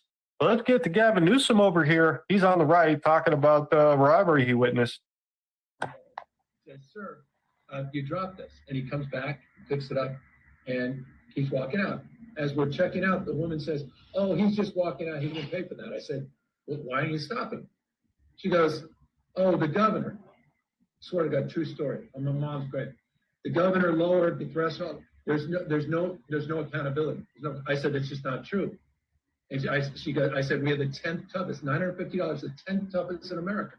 She doesn't even know what I was talking about. By the way, it's the 10th toughest in America. Look it up. No one gives a damn about that. And I said, it's just not true. There's still a stop. He said, well, we don't stop them because of the governor. And then she looks at me twice, and then she freaks out. She calls everyone over, wants to take photos. I'm like, no, I'm not taking a photo. We're having a conversation. Where's your manager? How are you blaming the governor? So only $950. So if you spend more than that, then they're going to arrest you and then let you out. But if it's under the $950, then they don't care. Do whatever the hell you want. That's why they're losing all these big stores in San Francisco. We see this over and over again. And I just find it funny. The clerk at the store says, oh, because the governor reduced the penalties for stealing stuff. So I find that prettily amusing. And remember, this is the push for the 15-minute cities, guys. During pandemic, they want you to DoorDash, they want you to Uber, they want you to Zoom, they want you to Teledoc. They want you home. They want you 15 minutes secure and comfy, and that's it. And out of the You're already a freaking 15-minute city by yourself. I do have two left feet. I walk in circles. That's true. So some of the things going on in Congress to pay attention to over here in December 2020, Border Patrol agent Raul Gonzalez was killed pursuing a group of illegals in a high-speed chase. Today we voted to pass, or the House voted to pass the amendment for him for the Safety Act. And they basically denied it. So they were going to just do this act that, hey, if legal immigrant DUI or kill somebody else, we're going to deport them. And the Democrats are like, no, we don't want to do that. Okay, how about we just do, if they're going to do Social Security fraud, If an illegal immigrant does Social Security fraud, we're going to arrest them and deport them. And the Democrats said no. But they said, yeah, the Hamas terrorists, they all cited that we're not going to let any of those guys in. Only Omar and Tlaib are the ones that voted against that. So just pay attention. And there is no border deal here at this point. They're going to shoot it down, whatever comes over from the Senate side, because the Schumer and then the other guy, Lankford or whatever, it ain't going to work. They want 0 people coming into the border. And Lankford got censored in his own home state because of the backhanded deals they were doing. The Republican GOP in the state said, nope, we don't like that. Nope, they gave him a nasty letter. So I don't know what's going to happen with that. But, impeachment on Homeland Security. Anybody want to take this one? Read it. Yeah, guys, right there. Speaker of the House, Mike Johnson, the statement, since the moment he was confirmed, Secretary Mayorkas has willfully and consistently refused to comply with federal immigration laws, fueling the worst border catastrophe in American history. He has undermined public trust through multiple false statements to Congress, obstructed lawful oversight of Department of Homeland Security, and violated his oath of office. I commend the House Homeland Security Committee for conducting a thorough and exhaustive investigation into Secretary Mayorkas' failed leadership of the department and his role in the ongoing border crisis. Today's vote in the committee is a solemn but necessary step to bring accountability for the American communities devastated by the effects of an open border. And guys, he needs to be jailed. There's treason, there's sedition. This is knowingly. And but yeah, remove him first. Same with Biden, and then we'll go after that. But man, this is that's number one. He has to go. He has to leave. Gone. Well, I mean, is he following presidential orders, Space Shot? Good point. Yeah, and that's the thing too, right? If they had actually just kept the policies that Trump had, and actually I think if they just enforced the policies that they have on record right now, they would actually be doing a lot better, right? And then the idea like, oh, Trump wants the economy to get destroyed. He wants all these people to come in, so it looks bad for Biden. It's like he doesn't need to want any of that. They're already doing it all and making a mockery of our country. And you know what else is, we don't really look at it from their side of it as well. This is not good for the migrants, we'll call them for now. Clearly you're going to have some good and bad people in there, but what about the good people that really were looking for a place to go, and they're being used as political volleyballs, essentially ping pong balls at this point. It's pretty disgusting that we play with human lives like that. Yeah, that's what they're going to play the game, because they need new voters. Who's ready for a hot mic? Yeah, we're going to go there. Hot mic. Over the weekend, President Biden said he's ready to take action if Congress is serious about solving the border issue. If that bill were the law today, I'd shut down the border right now and fix it quickly. And Congress needs to get it done. Starting another fucking war. Oh, what was that? Yes. Another fucking war. Done. Starting another fucking war. Whoops. Oops. You guys heard that, right? You heard the hot mic from her? Oh, Joy. From Joy Reid? He's starting another effing war. She got that Donald Trump haircut. If she's going for the Donald. She's got that Donald look. She knows what's coming. Yep. Dude, she went blonde, dude. Yeah, that's interesting over there on that side. So, okay, pay attention, guys. The legal immigrants crisis on a shattering century-old records. Okay, I think these numbers are a lot higher, but they're a good progression, because you can see all the way through the boss. You can see that they started to come back down in 2017, 2018, they started to increase, 2019, they increased. This is when we had the whole news about separating kids and the new strollers being pushed across the border and whatnot. And then you could just see it skyrocket underneath the Biden administration itself. So again, the deportation pause, suspending remain in Mexico, and then border wall construction are big things that are having a big problem. They're saying it's 8 million. I think it's more closer to 10 or higher here at this point. And just to round it out with some votes, remember, Matt, one night we did that long show for 6 hours, and we're looking through all the votes that were there, and we went to bed and we saw all those numbers basically disappear in those wide margins all the way across all those. Well, again, you can see the comparison with the numbers that we just showed you before, that this is going to be a real big issue if they're going to do mail-in voting and whatnot to get more illegals to vote.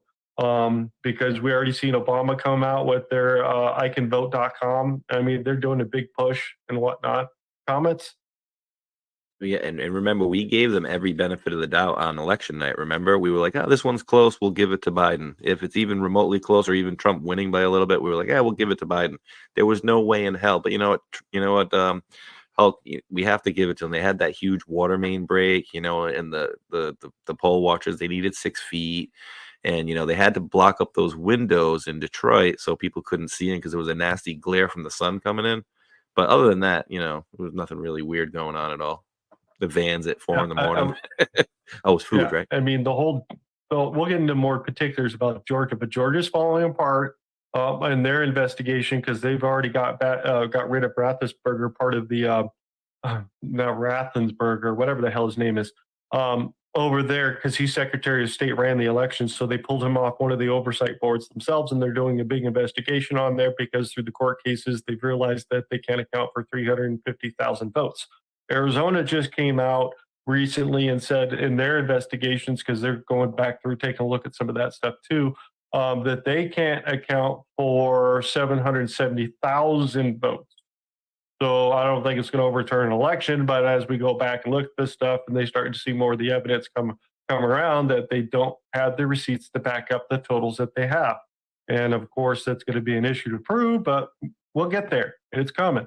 I think Georgia's going to show a lot with the Trump deal about the election fraud and all that. I think that's a really bad move for them. And I think that's going to be the best point for them to show the evidence, again, because how do you make it legal to show the evidence itself? They're still playing skip games with them, and we'll talk a little bit more about that. But go ahead before I get too farther. Anybody? Oh, I'm good on that one. All right. Yeah. Okay. So basically, Trump's leading in all the swing states here at this point. So he's doing really good, and we need to get rid of what's her name? What's the Nikki? We need to get rid of Nikki. We're done with Nikki. Need to unify the party. But if you want to talk about totals of what they're spending, the RNC versus the DNC, you can see DNC is spending a lot of money. Transferring out of the other state parties, make sure that the other parties can go ahead and get stuff elected. So, 23 million. Limousine company. Yeah, exactly. Look at this stuff. But down here, transfer to parties, 13 million. There's 10 million more going to Democrats to get them elected than over on the Republican side. But look at all the other stuff they're getting in here. They're spending 15 million on payroll. We've got office supplies, 200, almost 300 grand there. Donor gifts, 615,000. I mean, I don't know. Seems like the Democrats got it together. And what's her name running the RNC? I can't remember her name. Ronna McDonald. Yeah, we call her Ronna McDonald. We need to get rid of her too. But again, they're losing their donations. I even saw some of the Republicans begging for money over on the Congress side because they've had their lowest threshold of donations in history for the last 5 years. So they're asking for a lot more money. So here, read this one right here there, Tron. Right there, guys, from Boss. Nikki Haley is not on the ballot in Indiana because she didn't get enough petition signatures. She missed the deadline. If she's not in Indiana, she's not a serious candidate. You can't miss Indiana and say you're running for president, said future Senator of Indiana, Jim Banks. So she's very sloppy. She's spending more money with us. There goes my microphone. There it is. There. You got all excited, bro. Excited. I pulled out the USB, guys. But yeah, she's to the downside guide. And guys, and the only thing she has running for it is that she was the brown girl in high school. She got made fun of. So there's no competition, which there shouldn't be on our side. And let's bring November tomorrow because, I mean, it can't wait soon enough, man. Yeah, exactly. We did find about that. Again, censorship poll. It seems like our Jim Jordan over here is picking up some information that we've been reporting for a couple of weeks. And I just want to bring out what he thinks we should be paying attention to and what he's scared of. Here we go. We're starting a little bit into the clip. Good news. Even though the left controls almost every single institution, big tech, big media, big sports, big corporations, Hollywood, higher education, you name it, the left controls it. They still don't control we the people. And if we the people push back in a smart way, in the right way, and embrace the rights that have served our country so well, I still believe that we can prevail in the end. But it's pretty scary, as you pointed out. And this AI is really scary when you think about how they could scale up the censorship effort.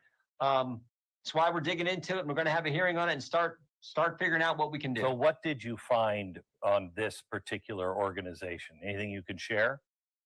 Can't share anything right now, but we've got, we've done 90 some different subpoenas. We've done, I forget how many transcribed interviews and depositions. We just continue to do the work that the Constitution requires us to do as members of Congress, our oversight function, our oversight duty.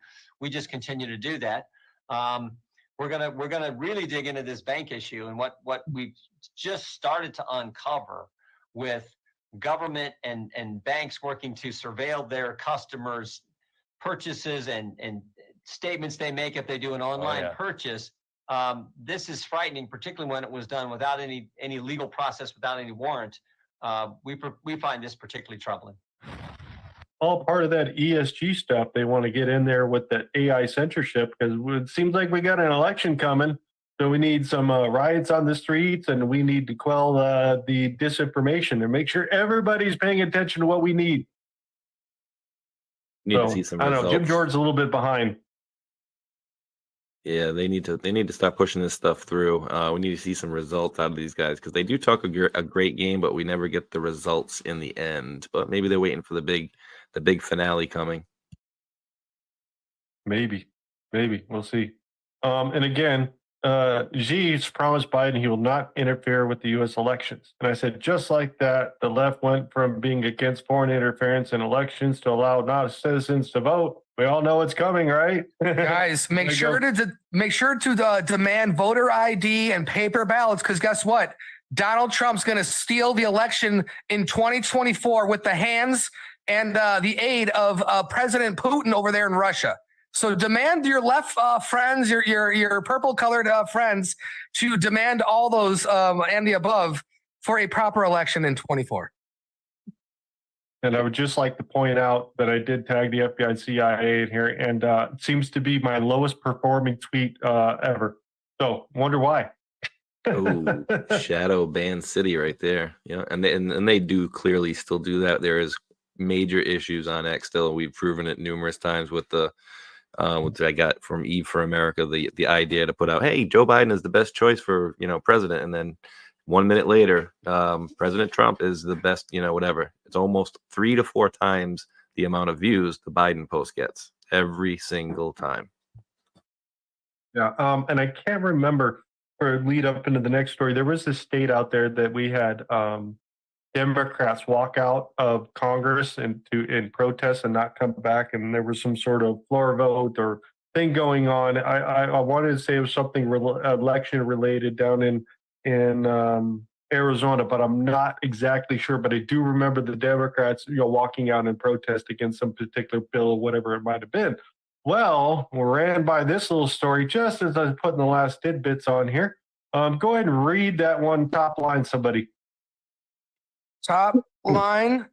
More on the breaking. The Oregon Supreme Court just banned the 10 Oregon Republicans who staged a walkout last year to block bills on abortion rights, LGBTQ plus rights, and gun reform from running for re-election in 2024 or 2026. They messed around and found out. Good. Boom. So there won't. Go ahead. No, I wanted to read more, but just go ahead. It's fine. The Oregon Supreme Court said Thursday that 10 Republican state senators who staged a record-long walkout last year to stall bills on abortion, transgender health care, and gun rights cannot run for re-election. Isn't that pretty crazy, dude? That's the state Supreme Court, dude. I don't know how you're going to flip that if you're going to challenge that over to the Supreme Court, but I think that might fall into the same vein of thought of what Trump's doing right now into that Supreme Court.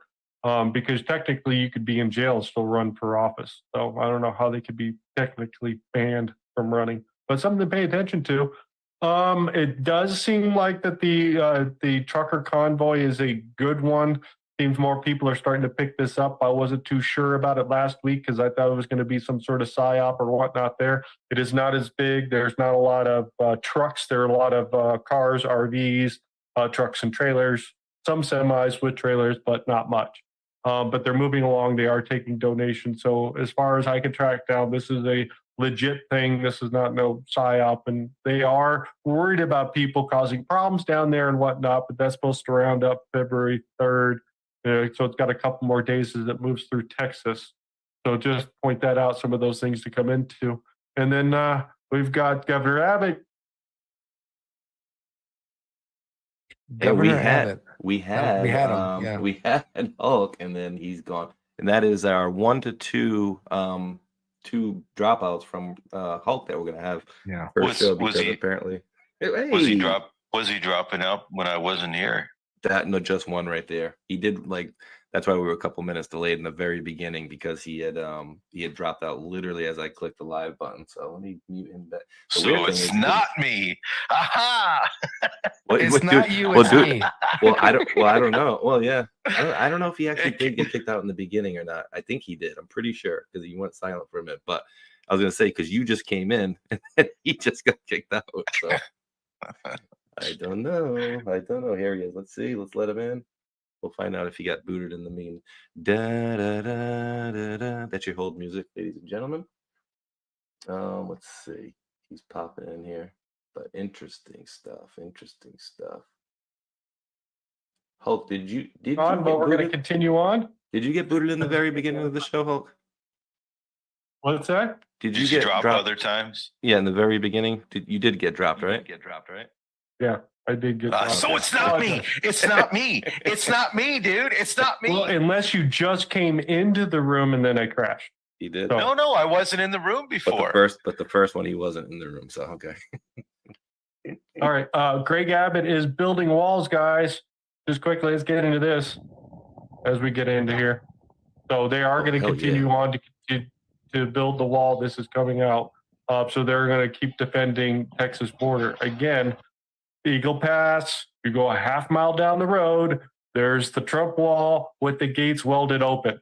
And there's nobody guarding it there, and you can walk right through over there on that side. So as long as anybody's paying attention out there. And I would like to point out again that the Texas decorates border fence with evidence of Hunter Biden's crime to get federal agents to totally ignore it. That's funny. So just to put some funnies in there, let's do some quick comparisons of the crazy shit that we see out here. Ray, shall I do a little reading? Certainly. Raw egg nationalist. Let's not pretend this came out of a clear blue sky. 5 years ago, a man was sentenced to nearly 16 years in prison for setting fire to a pride flag, the official religion of the new America, against which no blasphemy will be tolerated, is well established. So 2019, Iowa man sentenced to about 15 years in prison after burning an LGBT hanging from a church. Very dangerous. Read that one right there. January 30th, Ian Miles Chung, weirdo. U.S. Navy veteran Michael Cassidy has been charged with a hate crime for beheading a statue of Satan at the Iowa Capitol. I mean, that's freedom of you do, and believe me, as much as I hate to even say it, it's somewhat freedom of religion, right? I mean, is Satanism a religion? While I don't agree with it 100%, it's but the Supreme Court has ruled freedom of religion is not an issue where it's separation of church and state and freedom of religion are two coexisting ideas. You can have the freedom to worship and do whatever you want to do. However, church must not be promulgated, or a religion must not be promulgated by the official state. Neither can a church advocate politically in certain steps, certain levels, without getting in trouble with the IRS as a nonprofit religious organizations. So having a little thing like this in a state capital is a violation of separation of church and state, as much as it is having the 10 Commandments in the state capital as well. It's a separation. Well, a lot of times in these state capitals, they do allow organizations to come in and put stuff in here, whether it be church, Satanist guys, or whatever. You sign up for it, they authorize it, you go put your stuff there. So you can't have competing factions at the same time. But that's the issue: is why are they even allowing a religious presentation anyway?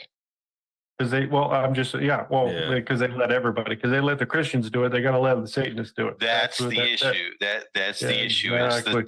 you got your 10 Commandments posted somewhere in the damn thing, and somebody went and did lawfare so they could get the Satanist group in there. That's how they do this, right? Okay. That's good though. It makes sense. So here, appreciate that.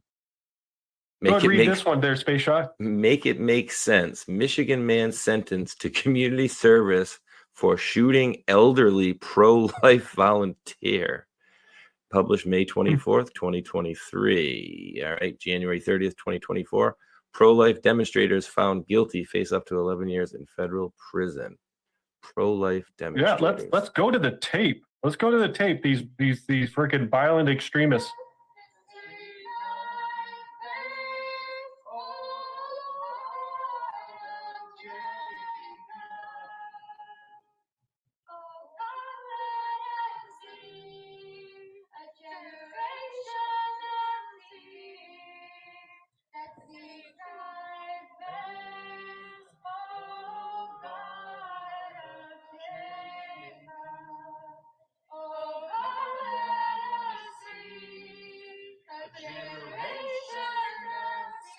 It goes on for a bit longer, but that's all they're doing, guys. They got 11 years. That pitchiness is a little offensive, I gotta say. But hey, what was when was this? Is this yesterday? Yeah, yesterday or the day before, because we had Chris Wray in front of Congress saying, well, can I have your word? They're asking him, can I have your word you're not going to prosecute anybody who's, giving their first amendment, using their First Amendment? We are not going to investigate or do anything for people who are nonviolent, exercising their First Amendment. I mean, I don't know if that's considered First Amendment. That's your right to speak, but you're blocking things, but they're not being violent. He said nonviolent. They're not going to basically mess with people. And this was implied, right? Things like this were implied. Well, they're using the FACE Act. So they've done this to the other guy too, where his son got beat up by the homeless guy, and then he went attack the homeless guy, and then the homeless guy cried or whatnot, and then the Biden DOJ went after him with the FACE Act because they were just standing there praying. Tell me you have the immigration issue that just occurred in New York City as part of this little deal as well. That was in the beginning of the show. We kicked off with that one because how Kathleen and Adams are really pissed off. Go ahead, read this one right here. There, Space Shot. Oh, that's interesting. That dude on the right looks just like the dude that got charged with killing the mob boss in New Jersey. Remember, he was helping Trump. QAnon guy wrote all over his hands. But anyway, left. Jury lets, quote, kill them all. Yeah, this is freaking disgusting.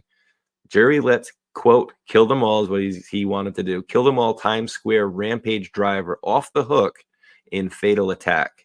Well, he appears to be, let's just say he's not white, okay? And then we got the white guy on the other side.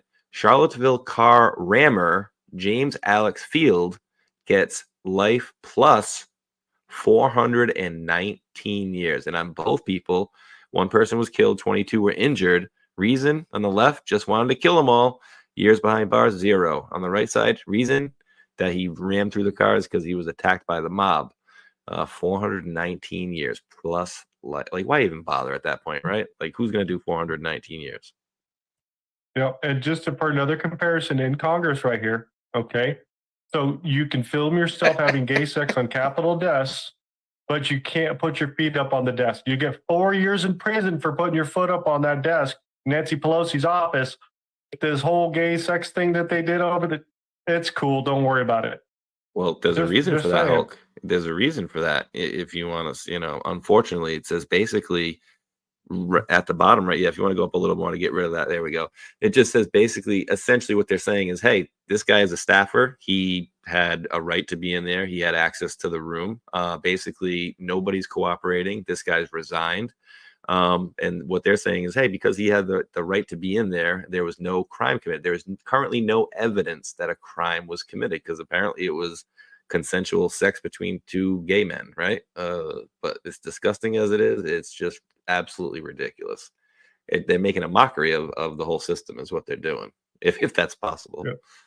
Yeah, exactly. And then again, where are we at? Coalition of again, I just want to point out, you're talking about the crime stuff and whatnot. They just want you to make it harder to steal the stuff. So don't arrest anybody or anything like that. Just make it harder to steal all the stuff and make the cars harder to steal.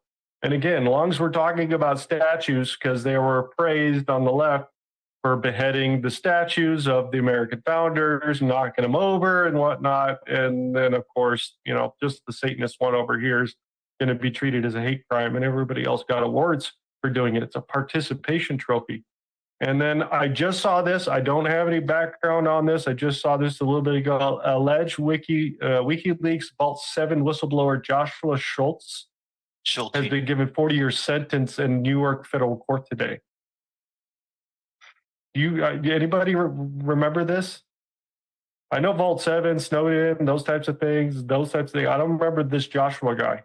Anybody? I don't remember his name. I remember Vault 7. Vault 7 contained a lot of deep secrets and stuff like that. A lot of weird stuff. Programs and shit. Click on that Guardian one. Click Hulk. There's a book Guardian under the background there. Maybe give you something in the title. CIA officials under Trump discussed assassinating Julian Assange. I clicked on it. It didn't give me any connection into what this gentleman was. You know what I mean? There it is. Right, I did there, go back in the middle. Wait. Third paragraph. Pompeo and the COA were completely detached from reality because they were so embarrassed about Vault 7. Yahoo cites former Trump national security officials saying they were seeing blood. Oh, there you go. See, this is nothing about the whistleblower, though. Why is he associated with it? This is telling us about Vault 7. It's just a link. It's just a link back to Vault 7. And I don't remember them releasing the guy's name way back when. So I'm going to dig into this a little bit longer. I just saw it as I was putting the show together to point that out. And here's the other side. You want to read that one there, Space Shot?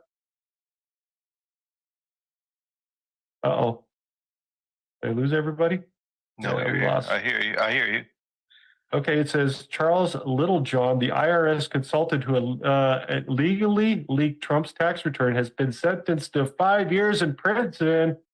Before sentencing, the judge warned him there would be a serious consequence. People taking the law into their own hands is unacceptable. So I didn't get a chance to figure out what judge it was, but I'm waiting for my Zoom to crash over here on this side. So I'm going to let it crash right now. You're still there. You're still with us. There you go. Did you go bye-bye? No, I still see a screen. Well, how does he know it's going to crash, though? How does he know it's going to come? Because he sees the spinny wheel, which is network bandwidth, but his Zoom screen is still up. Has he ever tried to reset his router? Maybe there's like a proxy port or something that's clogged. I don't know. I still think it's. Does it happen on Saturdays? Something in the walls, dude. I don't know. Maybe his new house was built on like a Indian burial ground. Yeah, exactly. Yeah. That's what we got like a pet cemetery outside. And Space Shot's in the restroom, but he didn't bring his mic this time. That's good. We don't have to hear his stream twice. Now he's gone. He's got a nice stream. Oh, there he goes. Okay, now the question is, Space Shot, are you back so you could let him back in the room? Yeah, this is going to be awkward. This is like... I don't know if we have hosts. So, how you been doing, Tron? Well, how's your headache? Because is it true? People in the chat says you should take a Midol or something. Is that correct? Midol is just like ibuprofen and some other crap. Yeah, for cramping in the head. Yeah. We got to have you at full cylinders. We have to have a full cylinder. It's 6 o'clock in the morning. I know it's very early there. It's 4:30, but that's okay. I just not enough sleep and I think I fell asleep with the window a little bit cracked open and a little bit chilly, cold air. Anyway, come on, do it. Come on, Hulk. Let me drop my link. Let me see if I can drop him a link here. I may not be able to let him in.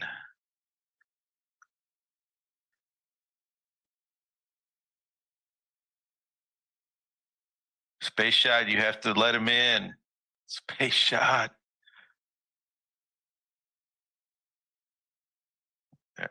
I don't see him, so I can't even. Darn it. All right, folks. Just to let you know, not going to do any links except for what Hulk has, and people are going to ask me questions about what's going on internationally, and then we'll talk about it because I'm not prepared. Come on, Hulk. Sorry, I just lit my cigar. I was just relaxing, looking at the chat. See, the rest of us are relaxing. All the rest of the chat is relaxing. Yeah, very comfortable. That's fine. We got maps coming up, guys. Don't worry. We got maps coming up. We got Yemen talk. You got a map? We got BRICS. We got Iran joining BRICS. We got maps. Wait, you mean minor attracted person? No, like things that like directions, like the things that your father used to do when you were on a trip down south. When you and your sister or you and your brother are in the there he is, he's back. Space Shot, let him in. Station wagon. Station wagon. Make some co-hosts. Yes. The co-hostess Raggedy with the Andy. mostest. So put it in there. Okay. So might as well talk about this for a little bit second there, Sean. What do you think about this?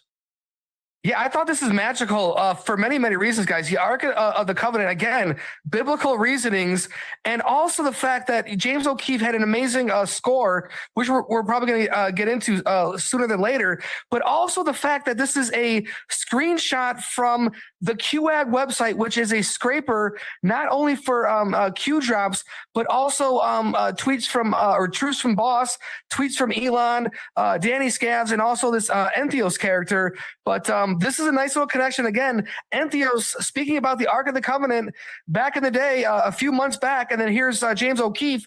Whether or not it's a coincidence, it doesn't matter. But what's more interesting, I think, is that James O'Keefe retruthed the quote-unquote decode. So, again, I'm not saying he's connected to anything, but he found it interesting, maybe. So there it is, standing next to it. And then Laura Loomer comes in and has to ruin the party and says, it's a replica. Someone made it for him. Look at me. I'm standing next to it. But don't ruin the biblical reference of this. I love it. James O'Keefe is a patriot. And guys, that's at Mar-a-Lago in the cloakroom. Looking glass. Dude, Trump's got a replica Ark of the Covenant that's 6 pounds of gold. Yeah. I mean, how baller can you get, dude? Listen, you open that up, you're gonna go blinded like Indiana Jones. It's like the Pulp Fiction of briefcases, guys. You don't want to know what's gonna happen when the FBI come in and they raid him again twice and they open that shit up. Watch. Well, no, dude, he was a time traveler and he went. That's why they can't find it. That's why John Wyatt or whatever his name was, that guy that posted all kinds of crap years ago on the interwebs.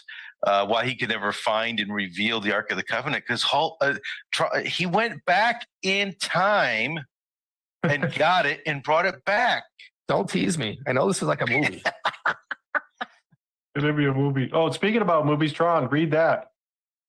Guys, right there. Conspiracy Hole, 2020, a leap year. Chiefs versus the 49ers Super Bowl. Trump versus the Biden election.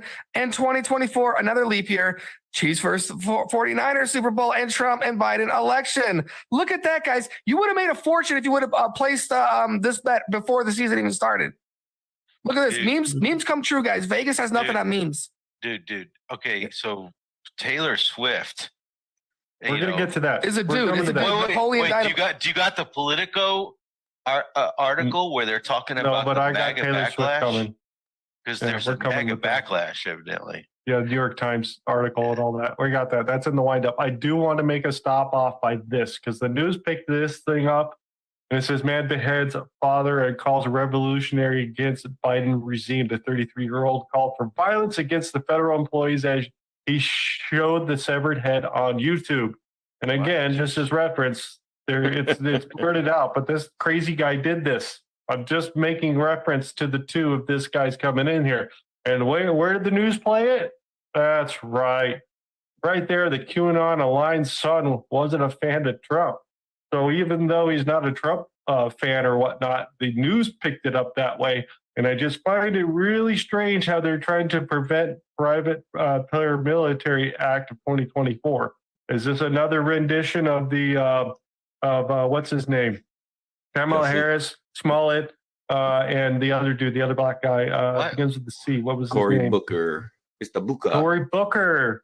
Remember they were doing the anti-lynching law? I don't know. That always happens, dude. You know, you always put out legislation for like a lynching, and then you have a fake lynching, a couple months later. It's par for the course around here.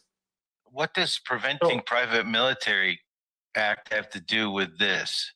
Well, we're going to get into that right now because this guy was trying to make his own militia, and he was trying to recruit other people in Discords and go to these other Discords to get people to join his particular little paramilitary group. Tron, read that right at the bottom. He's the Messiah. Even my own family upholds this cult belief and is willing to go to jail to prove it. Donald Trump, if this does not get fixed as soon as possible, then you will also be in jail for the rest of your life after I sue you for everything you own. That's not a threat. That's a promise, bitch. Apparently, this is from his Facebook. Yeah, so it seems like a Trump fan, right? Seems like a perfectly normal Trump fan. Let's go back to the chance for a quick second. Read that one right there, Tron. Right there, guys. So what is Justin up to now? Recruiting people in Mon's militia. That's Reddit firearm militia subs. You also tried multiple firearm community discords to recruit. Blah, blah, blah. So in summary, one man's bad case of main character syndrome mixed with the Messiah's complex results in what you see here. Reported, blah, blah, blah, just in case. Yep. There. That's, yeah. Look at the date on it. Look at the date, July 13th, 2023. Somebody had reported this shit, and this guy doing this thing out on the chans already, and reported to the FBI. Well, and of course, it's one-person militia.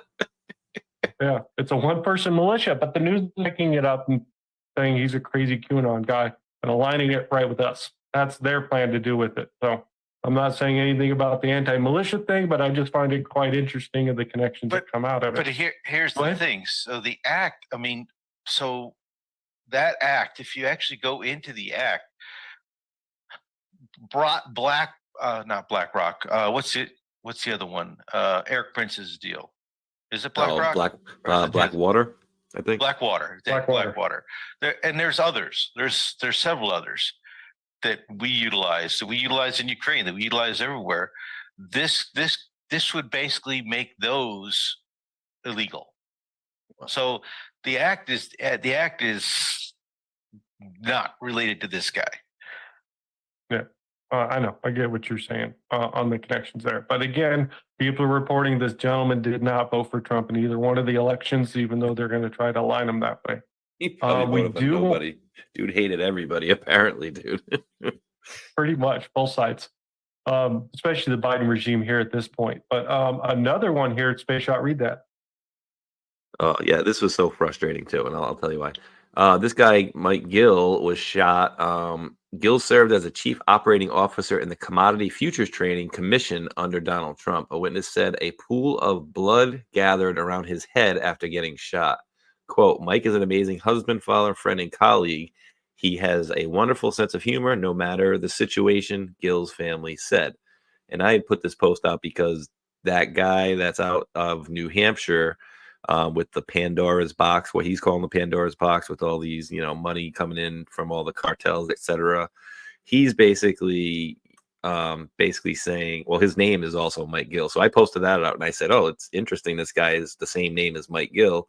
And you got, 30% of the people go, no, it's not the same guy. And I'm like, no kidding. I didn't say it was the same guy. It's just, I think it's like a message to Trump, perhaps, or maybe to that guy, Mike Gill, like they shot another guy, or you never know, could be just a random carjacking, like they're saying.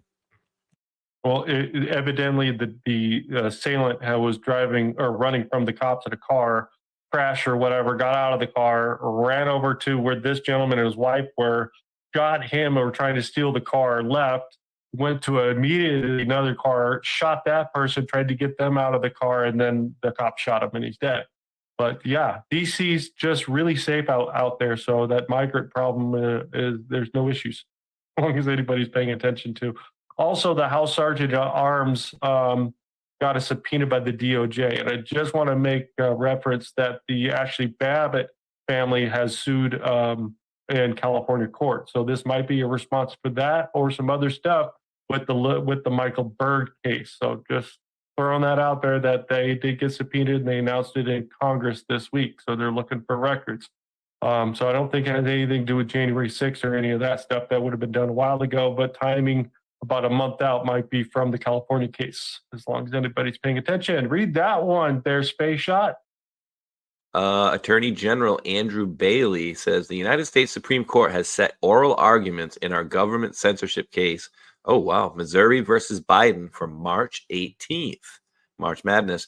Time to prove once and for all that the Constitution still means something. Your right to free speech isn't up for debate. Nice. I wonder if that'll include the AI censorship they're going to throw on right before the election. But this is going to be interesting because this is all related to the stuff we saw on the Hunter Biden laptop stories. Everything that we proved that was all the conspiracy theories 2 years ago is all 100% true now, and they're going back through, and we'll see if the Supreme Court's going to put any teeth on it to tell the government don't do this, and then they're going to do it anyways. So, if anybody's paying attention. Alinsky's don't care though. They just go on to the next thing. They just keep lying and go on to the next thing. Remember the Q post? They lie and they'll lie again. They'll keep lying. They just will never stop lying. They don't care. Yep. I agree with that. I would like to point out that the White House is refusing to hand over. Hand over what? Number 3, dude. This dude. Dun, And the funny thing is, guys. trifecta. Yeah, so for everybody, tuning in, he's installed Zoom numerous times, and for whatever reason, it's just keeps kicking him out. Firewall, dude. What if it's like a Windows firewall or something stupid like that? It's I an don't know. intermittent problem. It would, if it was a Yeah. firewall, it wouldn't let him in at all. And he knows computers better than I do. Does it happen on a Saturday? I don't think I don't know. I don't think so. Maybe the chat. If you are on the Saturday show and Yeah. you listen, and write in the chat if you've seen it happen on Saturday. It could be black hats just pinging the connection. Yeah, That would could be. I'll run with that. That's fine. But yeah, we're trying to figure it out. Or it's the Poltergeist Pet Cemetery thing that we said. I mean, that's always yeah. Mercury retrograde. That's right. Total Recall. All right, we talked about that story. Next, what else are we going to? Wait, you didn't finish talking about that story? I did. I threw it out there to the rest Wait, of the wait. Subpoena Victoria. What is this about? This is a deal down here at the bottom. The White House is refusing to hand over early drafts of the President Biden's 2015 Ukraine speech where he calls for firing of the prosecutor Viktor Shokin. And this is their letter asking for that because the White House is saying no. And this guy pointed out that just ask Victoria Nuland. That one. Mm-hmm. Oh yeah, that's He was gonna be asking bad, me too. about dinner. That's So- and then I thought that was. Sorry, I'm just to say everybody remembers the video too, right? Shulkin, where Biden saying, "Oh, I'm leaving in 6 hours. If you don't got this guy fired, you ain't getting the billion," right? And so I'll just leave it at, why would a president of the United States give two rats' asses about a prosecutor in another country? You know what I mean? Unless he had something to cover up or hide or all the above, right? So the thing that brought it to my attention is I wanted to point out is if the courts are not going after anything from the Burisma days itself, it's interesting that the Oversight Committee is asking from stuff from 2015. Go ahead, Mr. Ordock. Yeah, it's interesting that just remember this. She went over there just yesterday, so she's over there right now. Hand off to the new regime. We'll see what happens over there on that side. There's something else that happened. And again, I'd just like to make a footnote over here on the Jean Carroll case that the judge put in there as a matter of fact that Jean Carroll was raped. And then I would also like to point out when they introduced Trump into the courtroom, said this is the man that put the fingers in her vagina. So this is the stuff that's coming out of the judge's mouth. We all found out how well that worked. Read that up there at the top. And At the top Hulk, there. I don't want to blow any leads, but did you have any videos of her with Rachel Maddow, giddy No, as a I dropped that schoolgirl? shit. Nope. Yeah, just No, for we're anybody done. who didn't see it, Gonna it buy was drinks, yay. yeah. Oh, what do you want? I'll buy you a house. I'll buy you. I mean, somebody that's really a rape victim that was really abused by this person. You're gonna go out on TV like, oh hey, I just made this. What do you want? Ha ha. Simon Ateba. Trump's lawyer says the defense recently discovered a connection between the judge in E. Jean Carroll's case and Carroll's lawyer. Oh, big time. Raising concerns, especially considering that one of Carroll's lead counsels had previously served as the judge's law clerk. And it was previously known that the judge co-officiated her wedding. Interesting. Oh, It's all easy. It's no problems, guy. They don't know each other. I don't know what you're talking about. They don't have it in for Trump, and they're not related and doing all this stuff. Oh, wait, let's read this one. Go for it. Alert. Karen Dunn, who helped craft the Burisma contract with Hunter Biden and whose husband is a prosecutor of NARA crimes, specifically against Peter Navarro, is now an attorney at Paul Weiss, Rifkin, Wharton, and Garrison. Same firm where E. Jean Carroll's attorney works and where the judge in the recent Carroll case against Trump worked. Dunn has the unique distinction of not only working directly with Hunter Biden, but also having her wedding officiated by Merrick Garland and having Garland be the first visitor to see her baby. Mark Pomerantz, who led parts of the Manhattan DA investigation into Trump and resigned when he was initially not charged, returned to his home of Paul Weiss, Rifkin, Wharton, and Garrison upon his resignation. They're tagging Haba and Donald Trump Jr. And if I'm not mistaken, just really quick, Ardoc, sorry. If I'm not mistaken, I think my buddy had sent me over information that the two that I showed you earlier, I think she's. I'm sorry, Arda. Go ahead. I'm gonna make sure I don't misspeak. Go ahead. That's okay. I was gonna say this is probably the biggest piece of story, biggest news that I've seen in weeks. This bit of information here. People need to dig Paul Weiss, Rifkin, Wharton, Garrison firm because they are then at the center of an intense law firm. They probably are connected to and involved with multiple different law firms all working together. Yeah. So nothing's happening, guys. Don't worry about it. I got one for you, Hulk. Read that one. Read that one. Well, go ahead, Space Shot. What? Wait, just before I do, E. Jean Carroll's lawyer, Robbie Kaplan, is married to Rachel Levine, Biden's assistant health secretary, also Ashley Biden's lawyer. Julie Kelly. Start over again. Wait. Start over again. The tranny. Yep. Start over again. Those are the ones that I dropped in the thing yesterday. Remember, I was telling you about the weird marriages. Rob Levine, who's Rachel Levine now, was married in like 2005 and divorced in 2013. But he married this other person in Toronto in 2008, flat in the middle of their marriage. So E. Jean Carroll's lawyer, Robbie Kaplan, was married to Rachel Levine, Biden's assistant health secretary, also Ashley Biden's lawyer. Interesting. And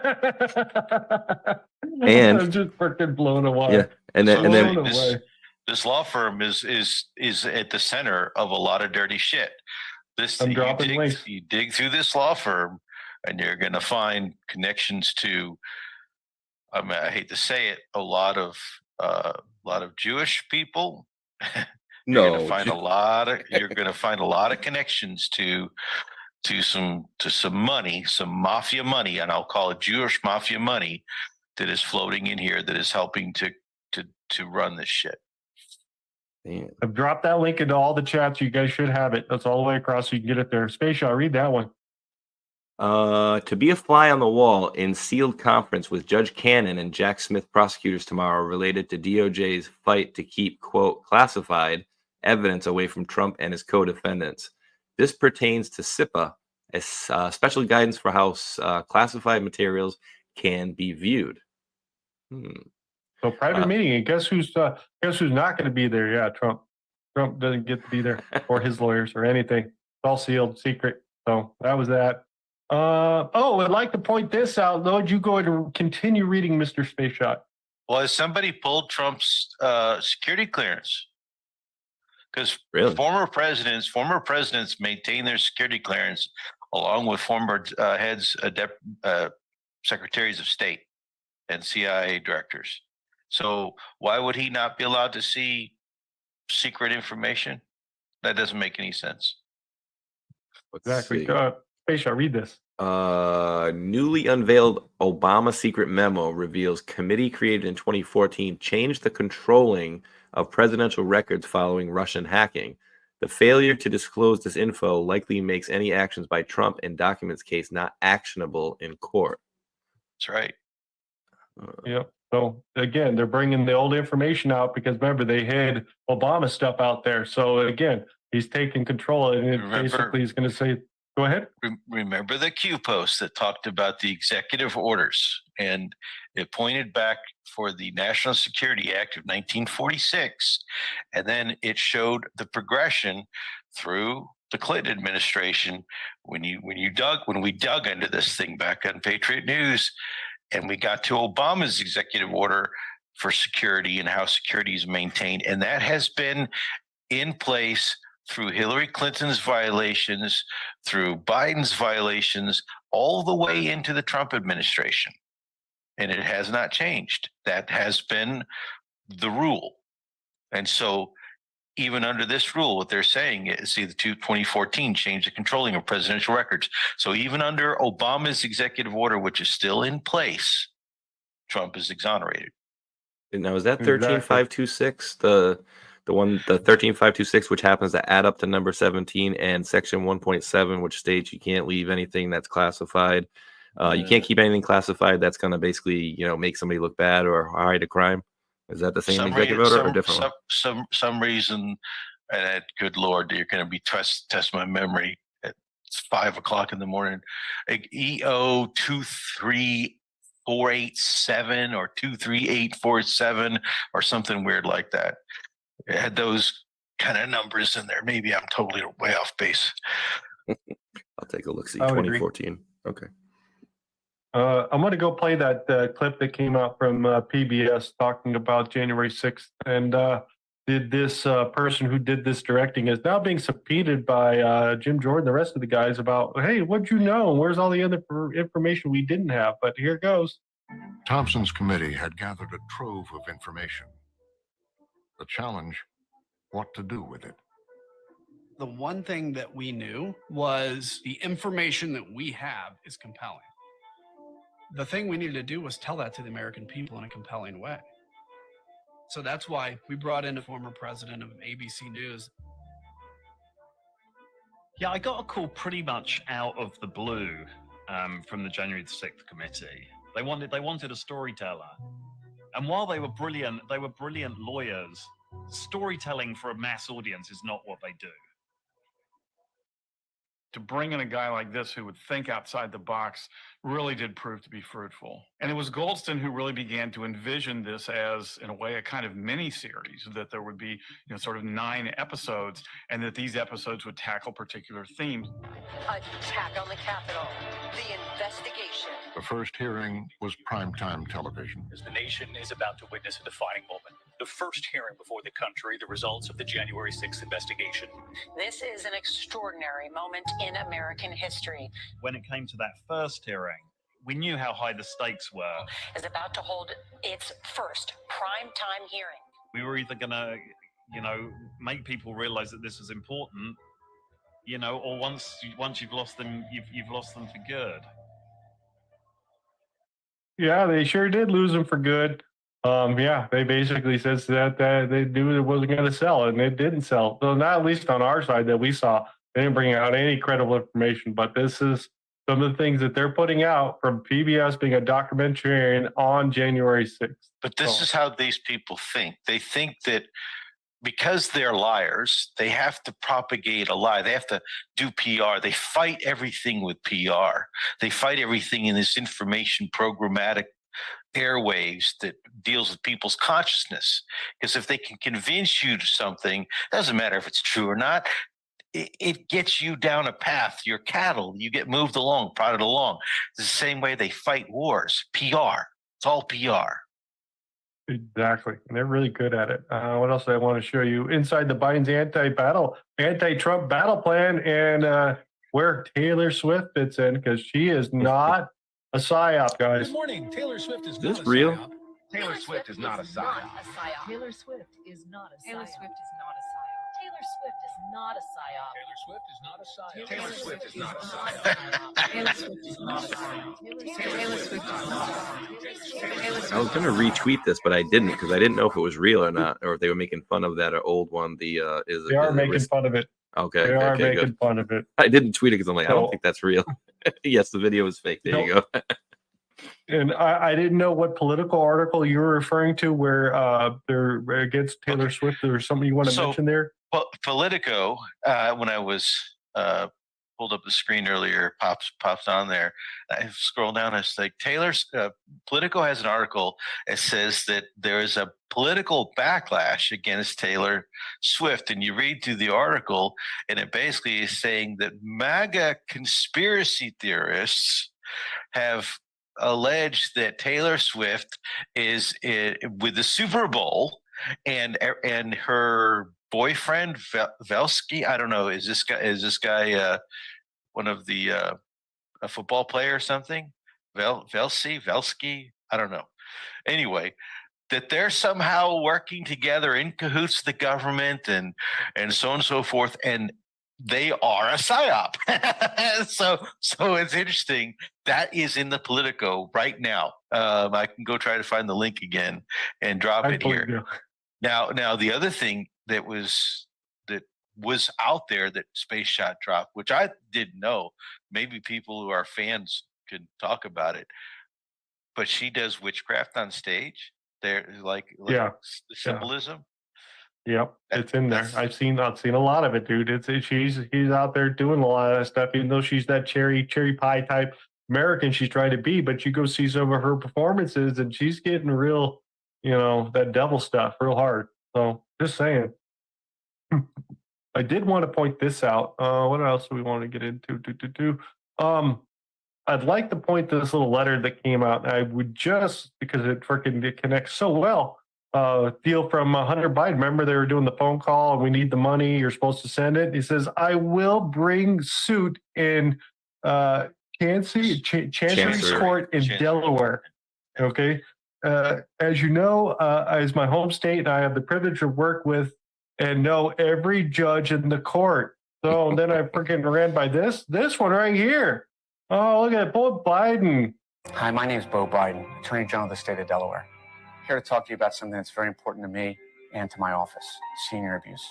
For every one of these types of crimes that's reported to our office, 5 go unreported.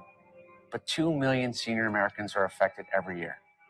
And 80% of these crimes are committed by family members against their so-called loved one. We need your help. Seniors need your help. So if you suspect that anyone is affected by any of these crimes, please contact our elder abuse hotline. I thought you were going to bring up the fact that, related to the previous article, that Bo Biden was there at the time when this letter was drafted, because during that time Bo Biden was still alive, and Bo Biden was running for, or was the Attorney General considering stepping out into a Senate run or to a House run. I can't remember. He was going to follow in Dad's footsteps. So at the time, he was forming his committee, looking for interest and money, and I think he was Attorney General for the state of. I can't remember. Yeah, Delaware. Was it Delaware? Okay. Ardoc, you need to come up on your volume, bro. Okay, so the issue is, go back to the page right before this one you did. No, the Chancery Court. The Chancery Court one. Right there. Yeah, this one. Okay. So when this letter was drafted, 2018. No, when this was drafted, he was dead. Never mind. Disregard. 2015. Just an interesting point too, because we have that psyop thing, right? The Taylor Swift is not a psyop, but remember, Gar, we talked about this last week. Ardoc, some of the smart accounts over there on Twitter, like Clandestine comes out literally a day before this mock video comes out, and is like, everybody, come on, let's put it to rest. Taylor Swift and Kelsey is not a psyop, and this is a day before he posts out his top picks for vice president for Trump, which is Vivek and RFK. It's like, watch who you're following, ladies and gentlemen. Like we discussed last week, Ardoc, right? Because you have an extra. I'm a perfect example. I might have some more numbers, next to my name than some of you guys listening in the crowd here, and I'm sure a bunch of you are a lot smarter than me. So that's just a perfect example right there. Even in our intelligence services, information is a looping process in which data points are continually revalidated, because that's all they are. The word truth doesn't exist in analysis. Truth is actually a bad word, because it deals with dogma when somebody says something's true. All you have is data points in a logical conclusion and analysis. So if anybody out there in the internet is telling you this is absolutely the truth, and they aren't saying, go check us, go research yourself, go figure it out, see if you align with this, you can believe in this up to a certain point. The likelihood and probability is something that everything has to be assessed. If somebody tells you this is the way it is, they're a psyop. They're disinformation. That's why we always tell you, don't take our word for it. Go research it. Go check everything we say. Ardar, can you please turn your mic up, please? His face is away from. He's on the other side of the pillow of it. He's like 50% less than you. Look at that son of a gun. And I can't crank him up. That's the only problem. Over there. So again, American Legal First has been doing some FOIA requests and have got back information out there. And I find it interesting that they've received the information from the FOIA request saying that a few days after that particular letter we just showed you that's when they received the $5 million coming out of the Hunter Biden stuff. So just wanted to point that out. The American Legal First is definitely putting them to the test and getting information out of that. And of course, they did say that Eric Schwerin testified that he gave Joe Biden free service while working with Hunter. So again, there's no conflict of interest in there. Don't worry about it. Look the other way. And then we got this one. Biden will tap John Podesta to replace the outgoing U.S. Special Climate Envoy, John Kerry. Oh, that's got to be so nice. He's bringing in some of the best people in there to help run that administration. Everybody knows how well John Podesta fits in, right? Oh, you will call me father, and also, now I'm not changing the story, but we also have Merrick Garland stepping down for a little bit of surgery, and who's taking his place? The one person who could be even possibly worse than him. What was that lady's name again, Ardoc? I'm sorry, I was messing with the microphone. the woman that is under the assistant district attorney, the assistant attorney general under Garland, because she's going to be taking over, and we've talked about her numerous times. What's her name? Lisa Monaco. Yeah, right? ding ding ding. So she, in my opinion, is right up there with, maybe not. I don't know. What do you think with Victoria Nuland as like really, really baddies? I didn't hear the name. I'm sorry. Lisa Monaco. Who? Monaco. I don't know her. I don't have an opinion on her. Oh wow, that's interesting. Lisa Monaco, Deputy Attorney General under. She was under in the Biden administration. You know all about Lisa Monaco. Don't play dumb. No, the name's not ringing a bell. Ooh, she a baddie. She a baddie. You do a quick search over there. I did want to point out over here, because it's not something that's brought up a lot of time. I asked Gork if there was any reports by media on Gabe Podesta, John Podesta's son. Here's the answer. There's no specific news reports on John Podesta's son, Gabe. He is not a public figure and has not been involved in any high-profile events or controversies. So unlike Soros's kid that's getting the handoff over here, don't know what they're doing over here. Speaking of handoff, remember back in the day, prior to the New Zealand Christchurch shooting, Podesta and a few others also visited New Zealand. And then it just so happened on the weaponry used in the mosque shooting was the fish symbol and that 14. So just throwing it out there, future-proofing past how bad this person really is right there. I'm showing it on my side right here, the 14. And guys, try to find any kind of like digs on that whole thing. Gone, wiped from the internet completely. But there it is, man. And I'm gonna drop that image for you just real quick in the chat to show you what was on that weaponry there from back in the day. And this is Heather Podesta. Is that the sister? Is that the wife? Oh, jeez. That's the ex-wife. And don't forget the brother had the Jeffrey Dahmer figurine in his apartment. Yeah, Tony. Exactly. Yep. Just showing some of the artwork that's out there that you can go find. Oh, and the exhibits with the whole walnut sauce too. The walnut sauce, and also this ties into the exhibition there of the art installation with Tony. One of the Podestas was that the one drop with all those rabbits in it and whatnot. Yeah, which has ties to Richard Branson as well. So they're all in that art circle with Abramovich and, again, Hunter Biden. Don't forget. Yep. So I ran by this just searching for Podesta way back when, and this is something I had totally forgotten about, that he might have been associated with the third Scalia assassination at one time. Yeah, Don't that's interrupt that's the wet works. That's a nice one. Yeah. Yep. That was Exactly. so obvious too. And yeah, where he wrote the short story or the book or whatever you want to say. I'm sorry, guys, I'm blocking the screen over here. But where you guys see on the map there, right? That's, I forgot, one side is where they found Scalia's body, and the other side is where he put in the book where there was going to be like a hit taken, wet work, right? And then there was all sorts of weird things around the death of him, right? Like they said the cameras were all gone. He didn't have his protection with him, and then they find him on his bed with like a pillow over his head or something like that. Yeah. The story is, but his body was moved. Yeah. Oh, you got there's that little symbol, which is like okay. So that's a key thing that you just dropped, Tron, in Tip Secret. That's important. Go back to your symbol page with his hands up. Oh, I'm going to grab that link so everybody can see this. So we're looking at this photo right here. Here's your 14. There's your fish over there. Okay. And we're going to compare it to the John Podesta one with the fish hands right there. All right.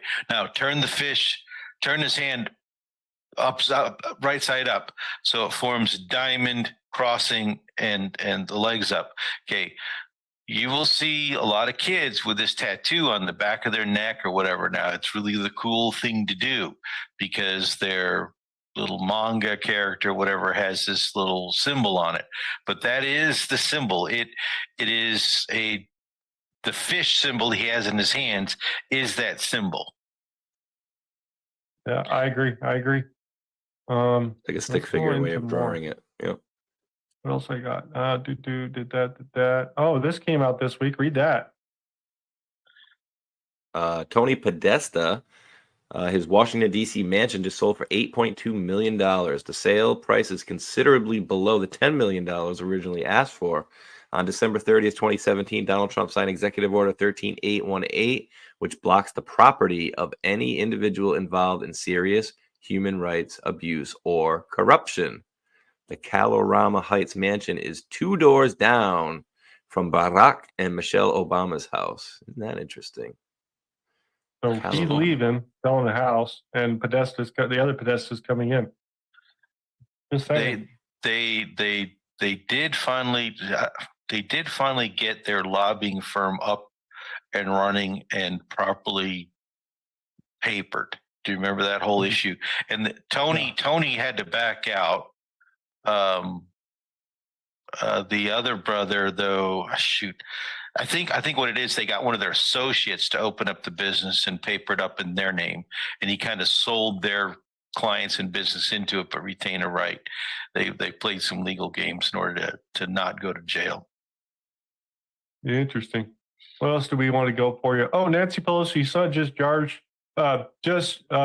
charges for the 7th time after being deeply connected to money laundering and fraud, as we're paying attention. So this just came out again. He's not going to be associated with it because they are the protected class out there. Anybody want to read any of it? We'll just go on to the next story. But charges leveled by federal prosecutors against fraudsters Bill Garlock and Gina Rodriguez include shady dealings over a San Francisco flophouse that Pelosi Jr. claimed to own. Garlock and Rodriguez have cut a plea deal and are scheduled to be sentenced in March. The latest law enforcement bust on the real estate dealers linked to Pelosi Jr. has led financial crime experts to question why Nancy's son avoided indictment himself, even after he was identified by documents reviewed by DailyMail.com as paying bribes to get building permits on his Mission District flophouse. Interesting. What else do we got for you? Oh, speaking of the Pelosi's, she's got some protesters out front of her house, and how'd she treat them? She bring her brownies and everything?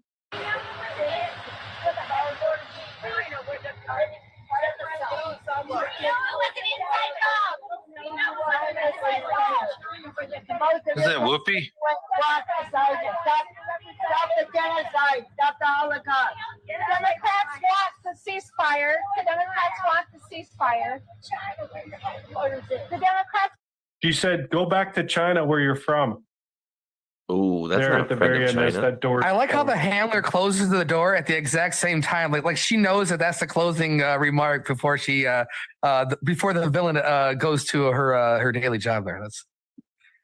Yes, it's Whoopi Goldberg, guys. Yeah, It's Whoopi. It's Whoopi. Oh, if anybody's paying attention, Tara Reid says she's going to sue the U.S. Department of Justice, seeking $10 million in damages because she has to live in Russia right now. If anybody's paying attention to, because she's afraid she was going to get killed. So that came out this week. Also, more stuff about the Biden administration. The Republicans had figured out about the January 6th guy that we reported on a week and a half ago about the pipe bomber and all the associations over here. So again, they're getting closer to stuff that we talked about a month ago. Just want to put it out there that they're still looking for it. But anyways, FBI whistleblower reveals the January 6th pipe bomb suspect used a Metro card purchased by a former government official. And remember, we also reported that they tracked the cell phone that the person used into FBI parking lots that you need a card to get into. So Is just paying attention to. Is that one of those government parking lots where they slash all your tires of your wife to get a message out to you? Inside joke. No, what it is the dude was Remember so that? sloppy. He used his own Metro card, and then when they came to be questioned, they said, "Dude, you lost it. Your official story is you lost it. The suspect somehow is using it." That's what's going on. That's exactly. Exactly. You didn't catch the doctor inside joke. You Oh, remember all the slash tires inside the government parking facility? Well, it slashed all my tires before me, threw me in a van, and left my dog walking itself down the street. Oh, yeah, okay. There, I got it now. Okay. Stevens. Okay. Yeah. All right. Let's get into some comments coming out of Director Ray here, talking about China. In fact, just this morning, we announced an operation where we and our partners identified hundreds of routers that had been taken over by the PRC state-sponsored hacking group known as Volt Typhoon. The Volt Typhoon malware enabled China to hide, among other things, pre-operational reconnaissance and network exploitation against critical infrastructure like our communications, energy, transportation, and water sectors. Steps China was taking, in other words, to find and prepare to destroy or degrade the civilian critical infrastructure that keeps us safe and prosperous. And let's be clear, cyber threats to our critical infrastructure represent real-world threats to our physical safety. So it's not like they're flying spy balloons over the United States or anything, right? No, Nothing like that. This is all Hegelian dialectic. The people like Biden and Obama and whatever they let the Chinese in. Brennan was helping give the Chinese intelligence. These administrations, even Bush, during the Bush years, they were giving China a leap start. How do you say it? Leapfrogging, whatever. And now you have Ray up there playing his part as expected, because he's reacting and saying, "Hey, this problem that you created, now we have to react to it, everybody. It's a serious thing. We have to react to it. So we gotta do this." And it's this that they wanted all along to happen. That's why they let the Chinese in the beginning. Yeah, you give your representation. Space Shot, can you read this for us? Right here. I will try, certainly. Right here. The Chinese Communist Party, CCP, has been conducting hacking attacks on U.S. soil. In 2017, when Miles Guo was on Lady May, its Wi-Fi was hacked and lost control in the Hudson River, which shows that the U.S. government's defense to the CCP's possible attack, including hacking.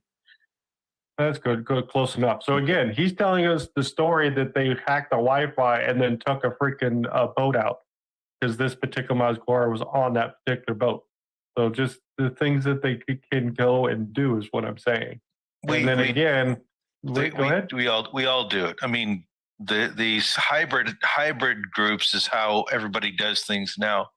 The Russians do it, we do it, the Chinese do it, the Iranians do it, the Israelis do it, UK does it. It's all. I mean, that's what Christopher Steele is. He's a hybrid group, and hybrid hacking is just another way. That's what Dmitry Alperovich worked with. He worked with the hybrid hackers in Ukraine.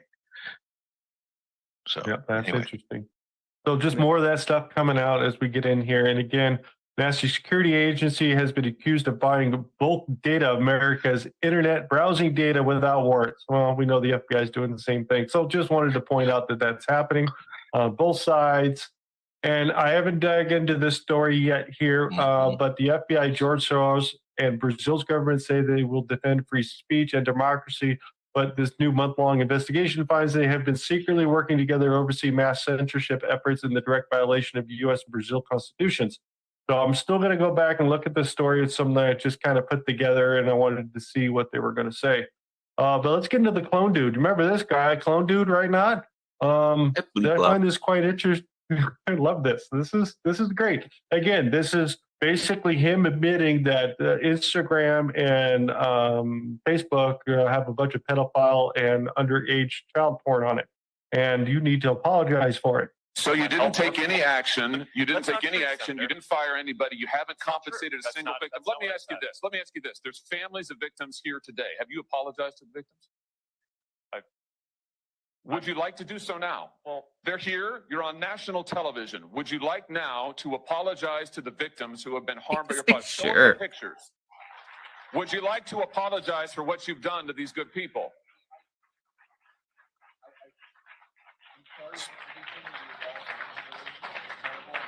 Oh, it's not good audio. It'll come up in a second.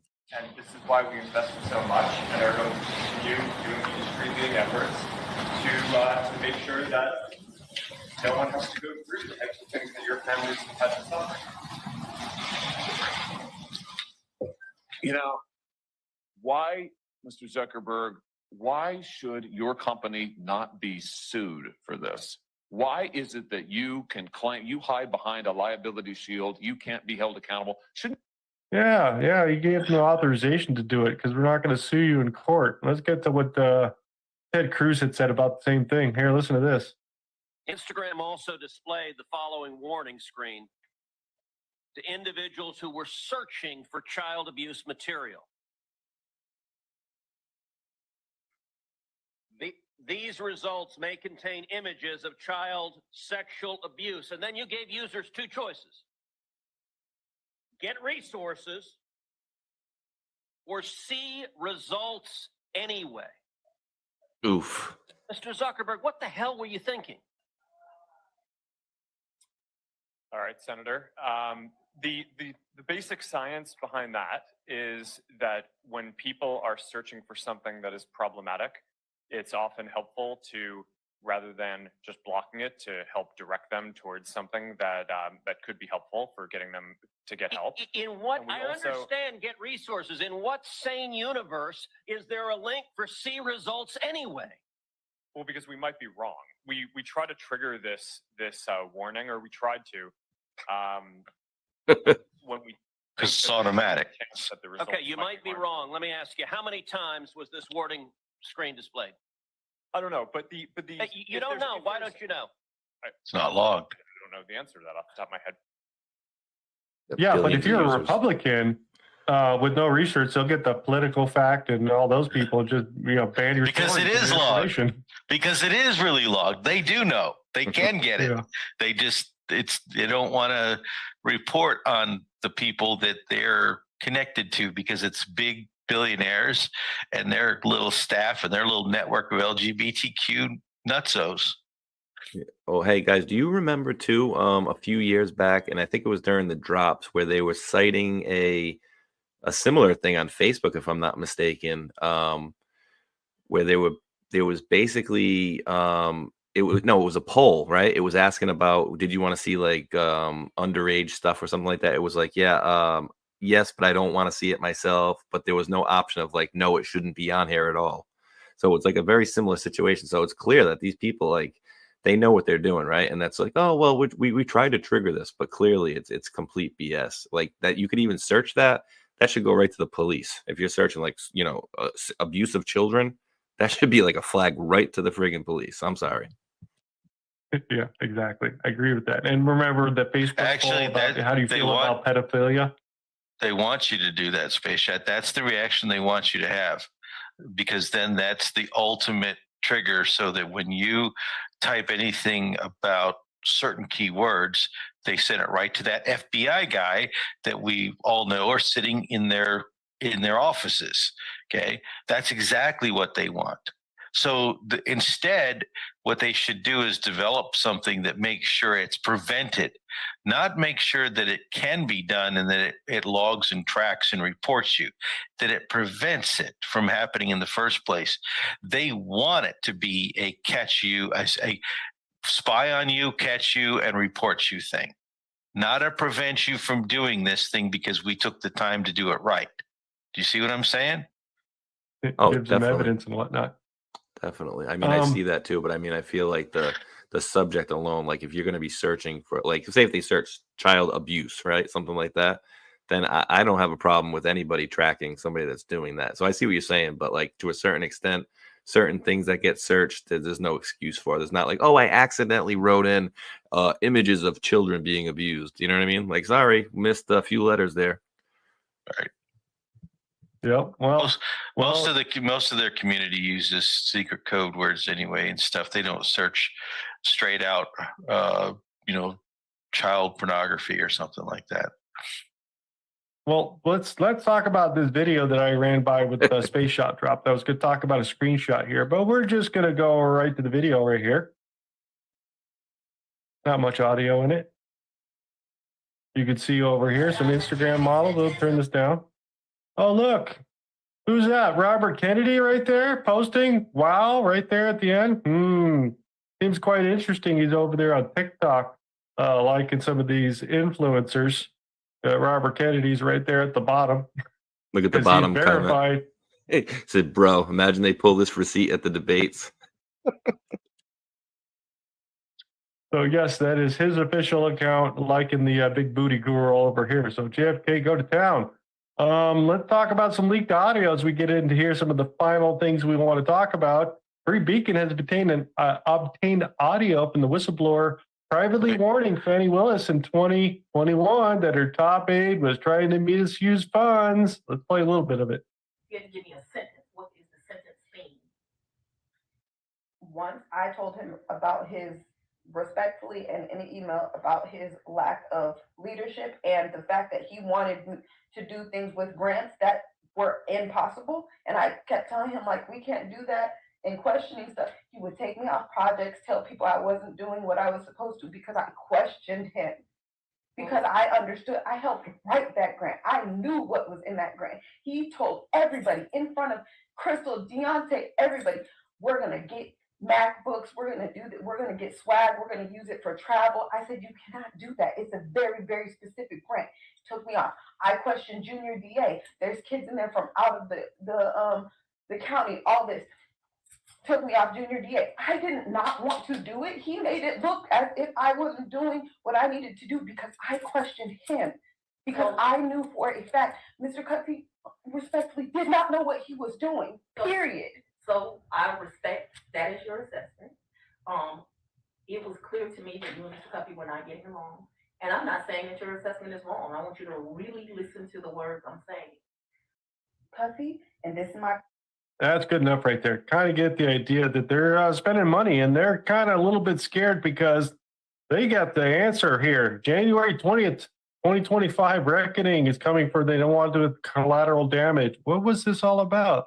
Oh, this is when they're going to court, final court and all that. Could take a while, but Georgia officials scared to death the day of reckoning. January 2025 is coming and they don't want it. Oh, that's Trump's inauguration. Come to think about it.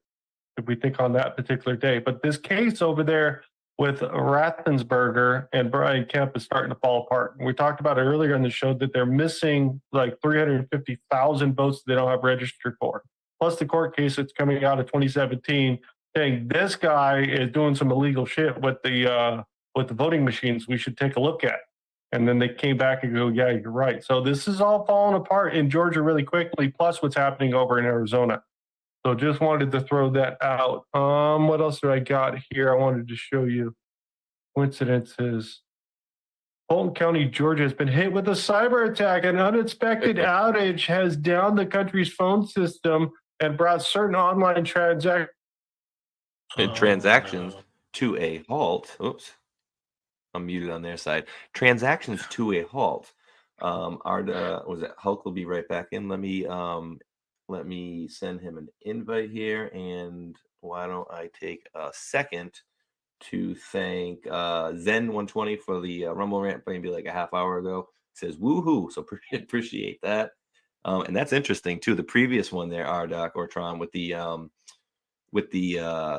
what's his name there, with Fannie Willis, and how she was basically paying that guy, right? That was not as qualified as the other people, way more than the other attorneys that were on the case. And then they were all going on vacation and stuff. Did I get that right? State, right? That was them, not New York. Yep, I'm back. Sorry about that. Hulk's back. See, we did it seamlessly. I would like to point out on your side that on January 29th, Fulton County, Georgia has been hit with a cyber attack and took out all city stuff they're having problems with. And this gentleman down here says, missing or deleted during the cyber attack. Who do you think that's going to show up there? So just saying, those are all possibilities as we get into here. Long as we're talking about people getting in trouble, Cori Bush addresses the DOJ investigation because you're using your money for things that you're not supposed to. And she's basically coming back saying it's totally false. It's a right-wing organization. It's lost these baseless complaints, and you're racist. That's basically what she's going to say, and avoid any touching of this story that she's doing anything illegal. But it's out there. Wasn't she completely bald like a month ago?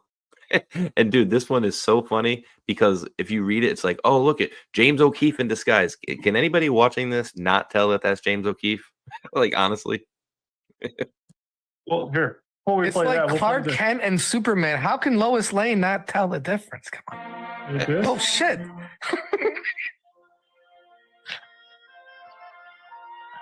Oh, James O'Keefe, you got me, bro. Ladies, come on now.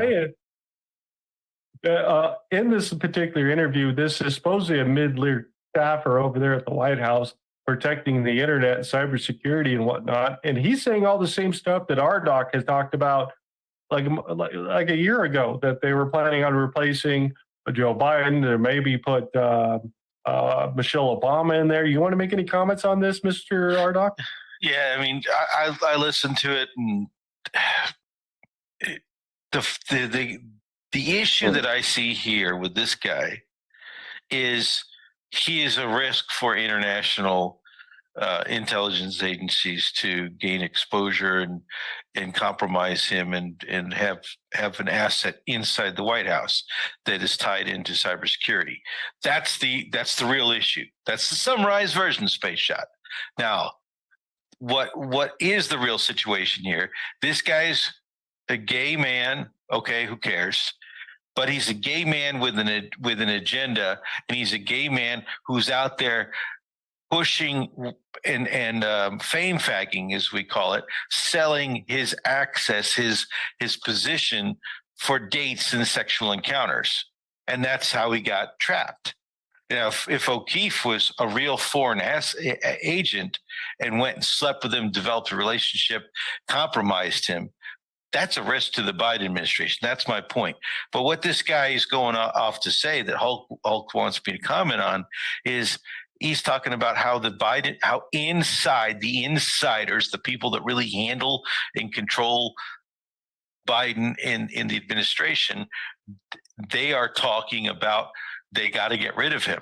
He's incapacitated.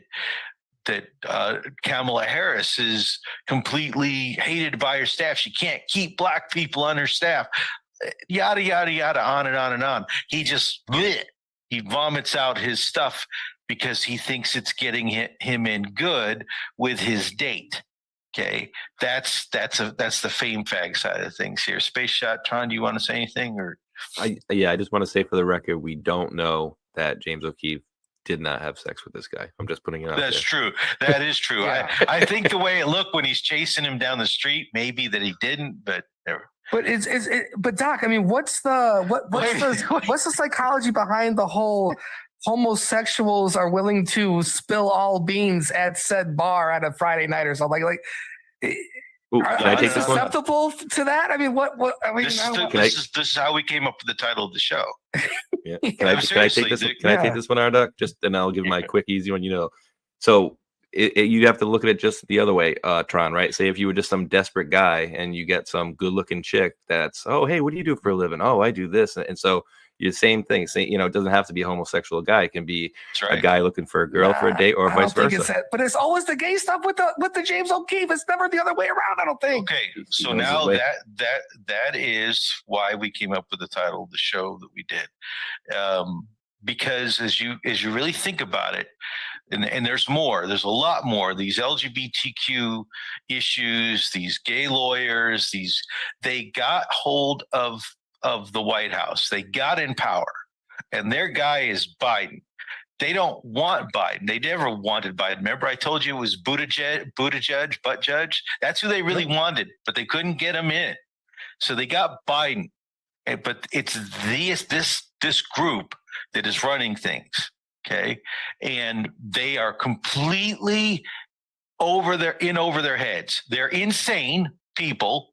LGBT. We look at the Rachel Levine guy. Okay, a Jewish man who just loosely renounced his religion or whatever, became a transsexual, still teaches. There's a level of insanity here that is in these people that is translating itself now to the chaos in the world because they're running policy out of the White House. That's how Hitchhiker's Guide to Crazy Rulers. That's ruler number one, Joe Biden. He's dementia. The rest of the idiots around him are freaking nuts. There you go. All right, where are we at on time? Just see where we're at. 5:30 or 5:30 on the dot. Or sorry, go check your how long time. we've been going. Come on back. Okay, we're still at 2 hours, so we're still good on some other stuff we could throw in here, right here at the end. Did you talk Iran? Wait, did you talk Iran? Or is no, we didn't talk any. You want to talk international? I'm not going to show links. So if you got a link or something, that's great. Okay. If you want to go there. I don't have anything set up for international other than Lloyd Austin gave his first freaking press briefer over here, just to point out over here. He's got more hair. I think the Clonade turned out pretty good. It looks like he's a little bit less weight on him. But yeah, they got their replacement pushed out pretty quickly. So Lloyd Austin did have a meeting this past week, and talking about another crazy. Why is the administration crazy? Crazy rulers, space shot. What the hell is going on with Iran? What are they doing with Iran? Do you guys? I'm just going to open up for discussion. Satellites all at the same time. I thought that was quite interesting. Okay. Just a couple of days ago. Well, we got 3 carrier groups going over to China at the same time. We already have very major force and presence in the Middle East. So do you know why Biden is all spooled up about Iran and why he says we got to go and attack them, even though they haven't attacked them yet? Well, we know that Trump, or he had said that Trump is going to go to war, with Iran just to get reelected. It seems like he's going to do the same thing. This conversation they're having back and forth is like, hey, set some shit up. We're going to throw a whole bunch of money and missiles at these little assets. You're going to tell us to blow up. That's my interpretation of what's happening. So pretty close. You let us know when we're ready to go and bomb this stuff. We'll send them over. Pretty close. Space shot, Tron. Why is Biden? Why is Biden all up in arms about Iran right now?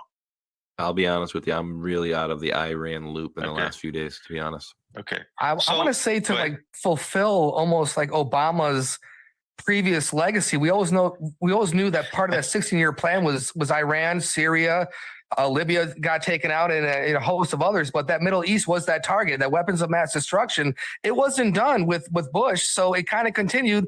Boss was the bump in the road, and now here we are. I was looking for something really more simpler, because they shot some rockets at a base and injured or it may have killed 3 people or injured 3 people in a certain tower, like Tower 11 or whatever it's called. Oh, is that where the SEALs were? Well, I don't know if that's where the SEALs were. I heard they were in Syria.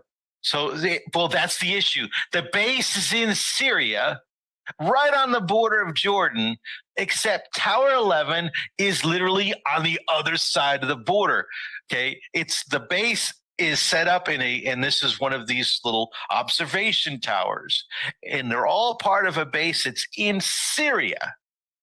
Okay, illegally in Syria, by the way. The Syrians don't want them there. All the rest of the Middle East wants them out, along with Iraq.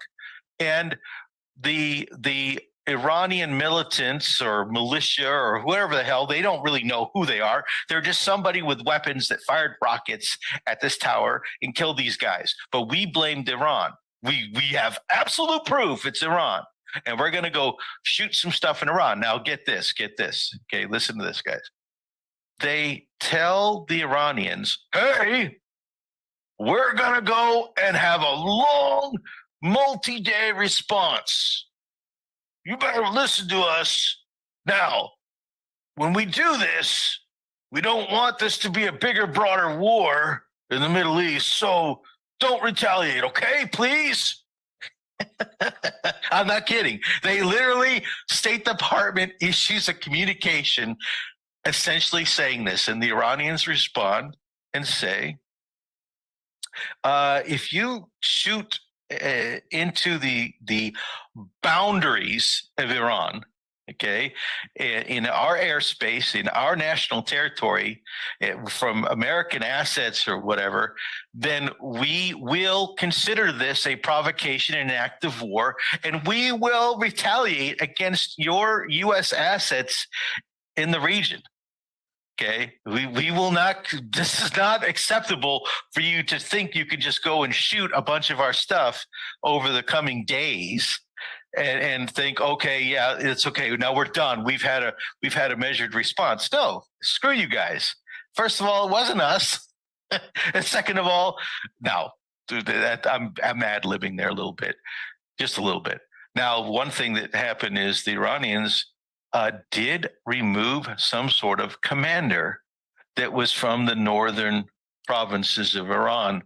And whether that commander was responsible for directing these forces, whatever they might be, because they're a hodgepodge of different things. It may not necessarily be Iraqi National Guard. It may be this paramilitary or little tribal guys, little assets that they control all over the place to go and do this. Militias, they call them. But the fact of the matter is, U.S. is in Syria illegally. If they weren't there, our guys aren't getting killed. Okay. So that's Iran. Bottom line is Biden administration wants to go to war. Now, this is the tail end of the next thing. Victoria Nuland, she just went to Ukraine.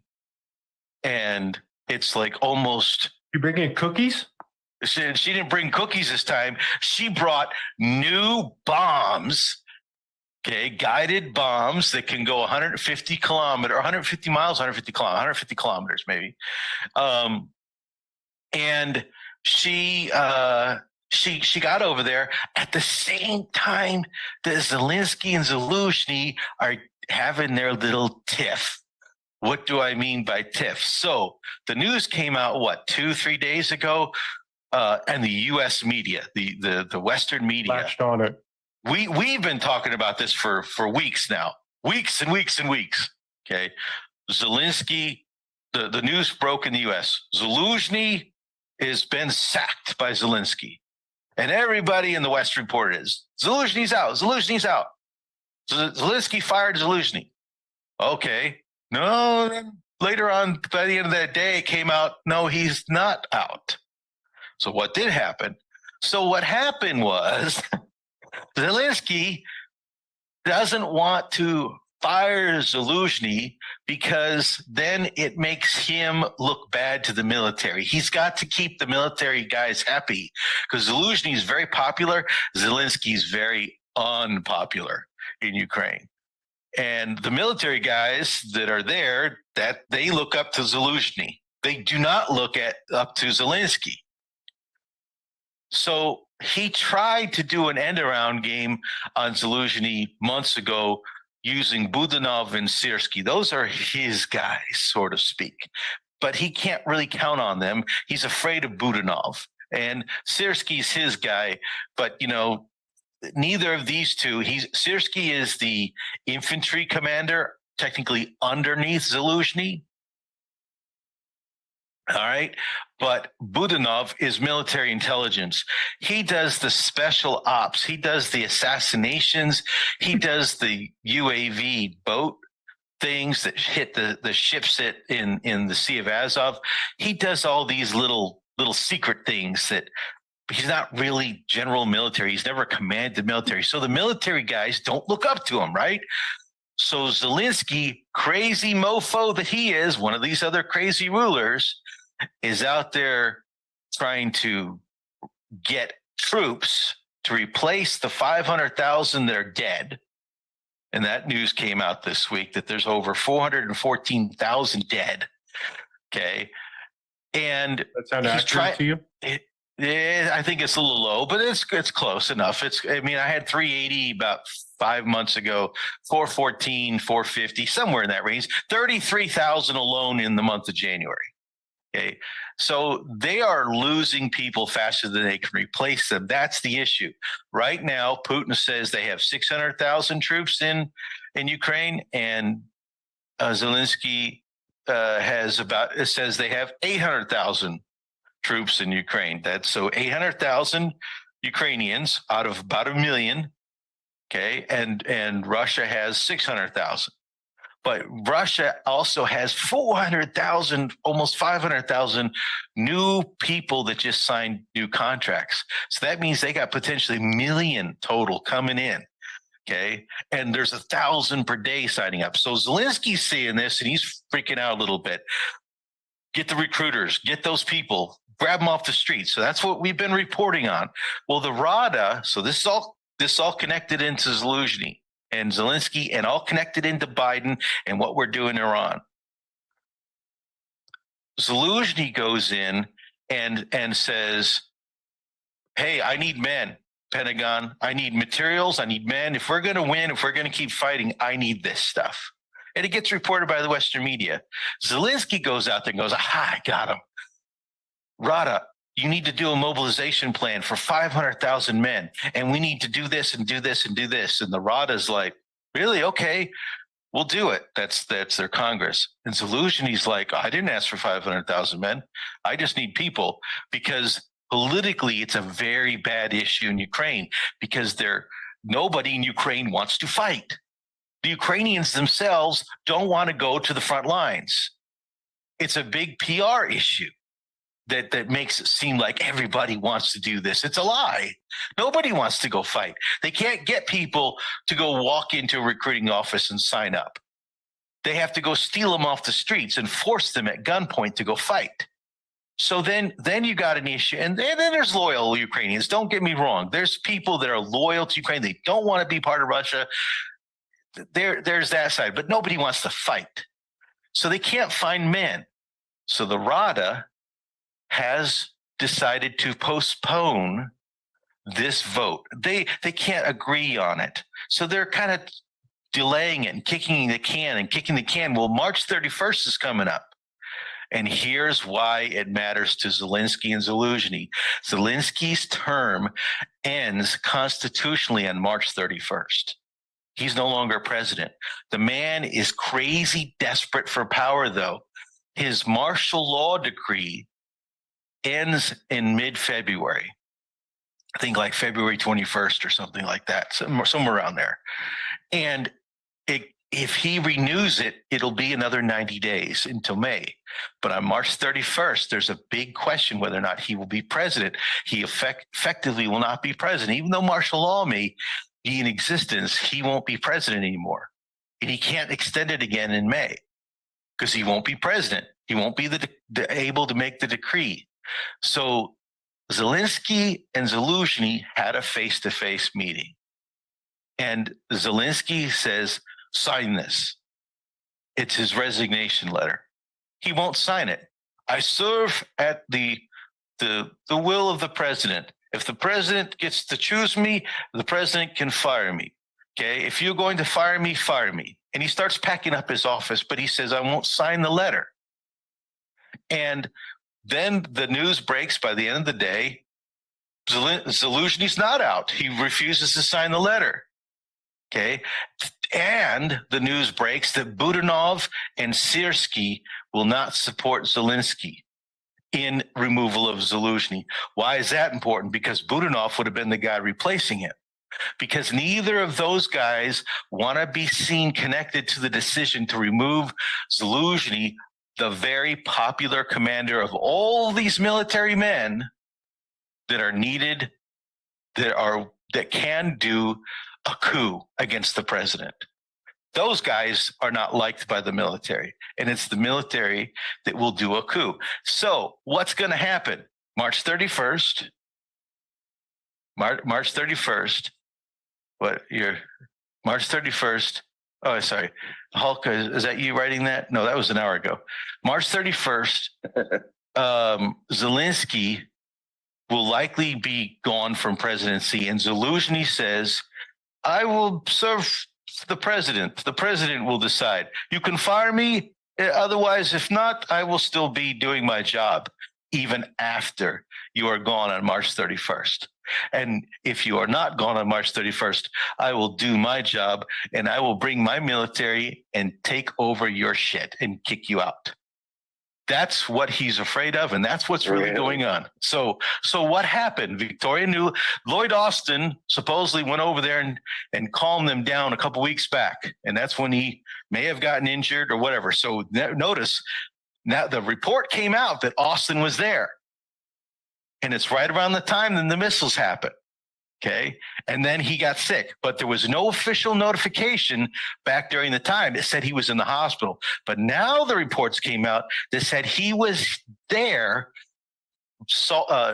smoothing over the issue with these two guys.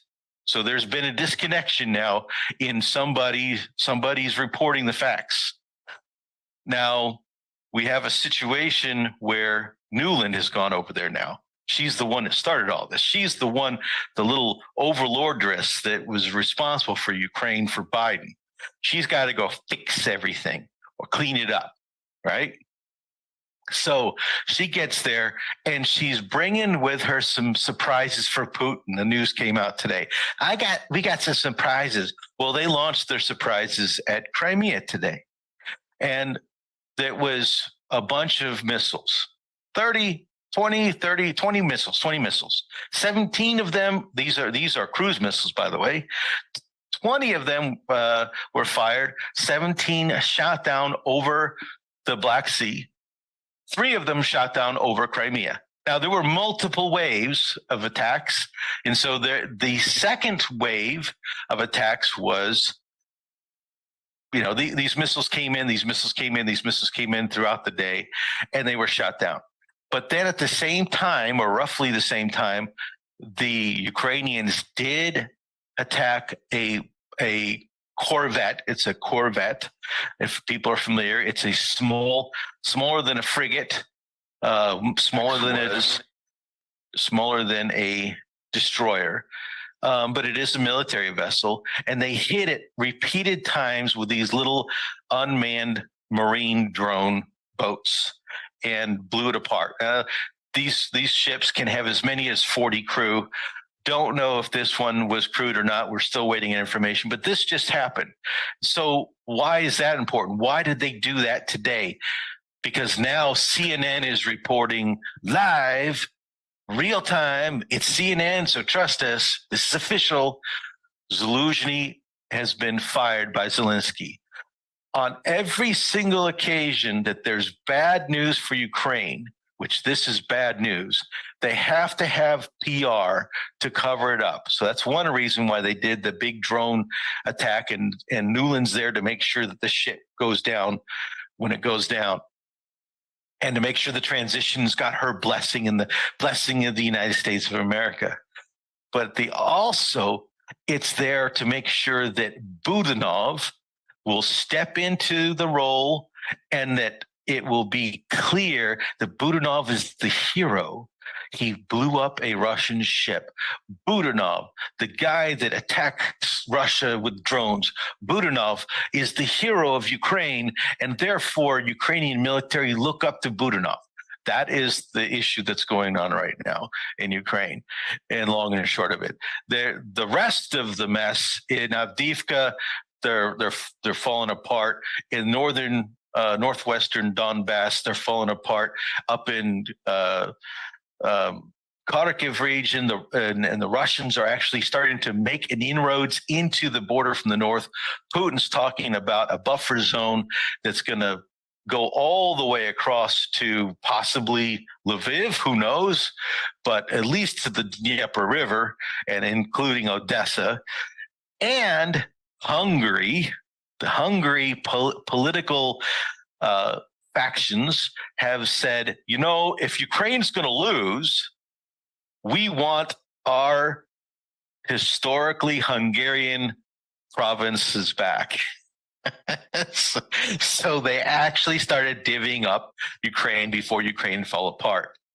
And they aren't the only ones. Romania said the same thing. We want Volhynia back.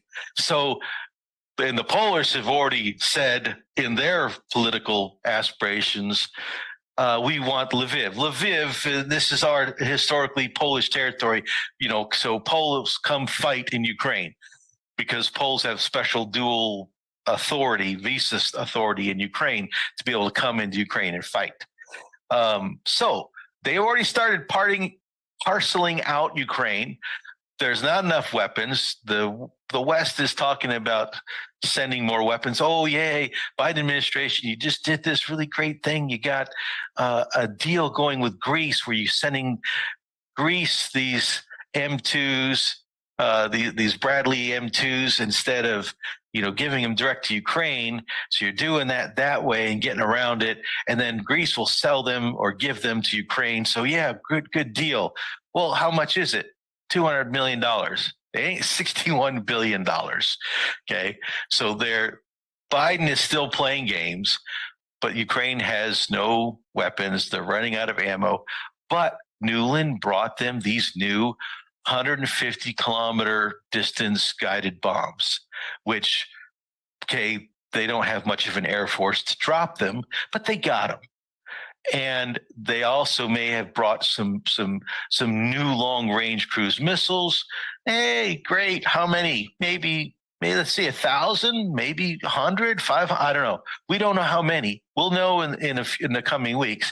The bottom line: no more 155 millimeter ammunition, no more tanks, no more F-16s yet. F-16s, maybe. Amsterdam says we're going to definitely send them in 2024. Maybe. We don't know the date.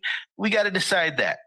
And this NATO talk, the U.S. and Germany, I think it was the UK. Maybe it was U.S. and Germany. Thank you, Hulk. They officially said, no, NATO, no, you're not even close. We need to delay this decision. We're not going to fast track you into NATO. Why? Because you may not have an army. NATO requirements are, first of all, that you have an army. And right now, the way things are going, in 3 months' time, that 800,000 Ukrainians to 600,000 Russians may be 800,000 Russians to 600,000 Ukrainians. And it's getting worse and worse and worse. Now, some things have happened. They've tried to make a new beachhead in Krinky. They're trying to do little counteroffensives here and there, but they don't have the ammunition, the manpower replacements, and the equipment to be able to do any kind of sustained deal. It's more stop the offensive from grinding forward. It's just a slow grind. The Russians just keep coming. 5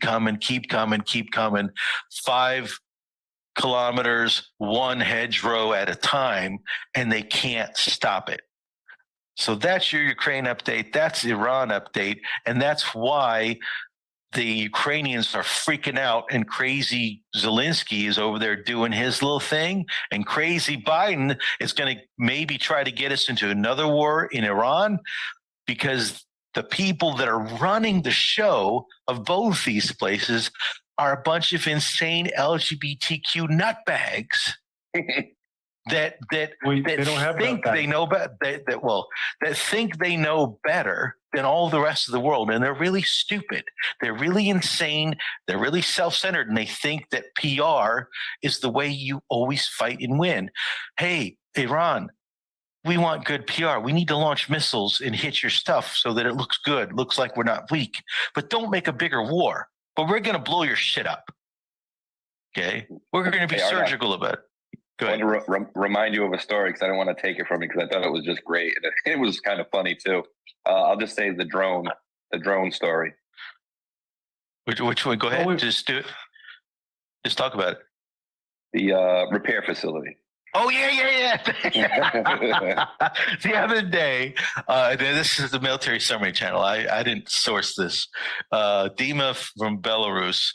That reminds me, by the way, Belarusian. Okay, so old Victoria Nuland, okay, is the daughter of Mr. Noodleman, okay? And that wasn't his original name, his father's name. Did you got that link? Whatever. No. Shoot, where did I drop it in Tip Secret? I can't remember. I've got some headlines I want to throw out here that are in this room that we should. Yeah, let me. That's where I dropped it. That is where I dropped it. I did life and education. Is that what you want? Where is that? I have the wiki. Thought of the wiki leading. Yeah, it's right here. Yeah. There you go. Yeah. So Bessarabia, that's the part that Hungary and Romania want to take away from Ukraine. This area of Bessarabia, the bordering between Romania, Hungary, and Ukraine. And so she was born to actually, she was from the first wife of Mr. Noodleman, okay, whose father, and grab the next one, the one about the father. So Sherwin Newland renounced his Judaism. He was Orthodox Jew. And did you got that by any chance? Because I don't have it in front of me. I can't find your channel for some reason. There it is. Yeah. Shepsel Bar Noodleman. Okay.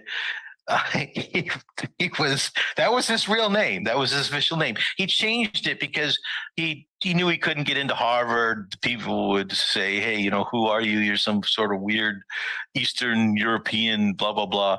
Okay. He was born in the US in 1930s. Okay. There's some issues there potentially, but I'm not going to go down there. But it says right here, a Moldovan Jewish garment repairman.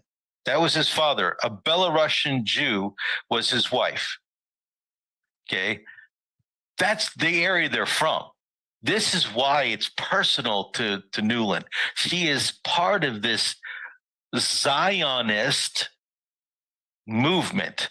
And remember, it's not Zionist, is not Christian Zionist, onward Christian soldier. It is to some degree, but to them, the movement started in the 1840s. In this part of Eastern Europe. And the nationalists and the Zionist Jews, the Reform Judaism movement, combined together to create all this anarchy in these places, trying to create their own state in Europe, not in Israel. There was a group that did go and want to do it in Israel, and they're the ones that the British ultimately worked with, and the Russians worked with, and the Germans worked with to get people to voluntarily leave Eastern Europe to go to Israel because they were creating rebellions and chaos in Eastern Europe. So that's her ancestry, just FYI. But the space shot, the story of Space Shot's referring to, I'm sorry, good Lord. Yes. So there's a mall in Kharkiv. Kharkiv is in the northeastern part of Ukraine. It is close to the border with Russia near Belgorod.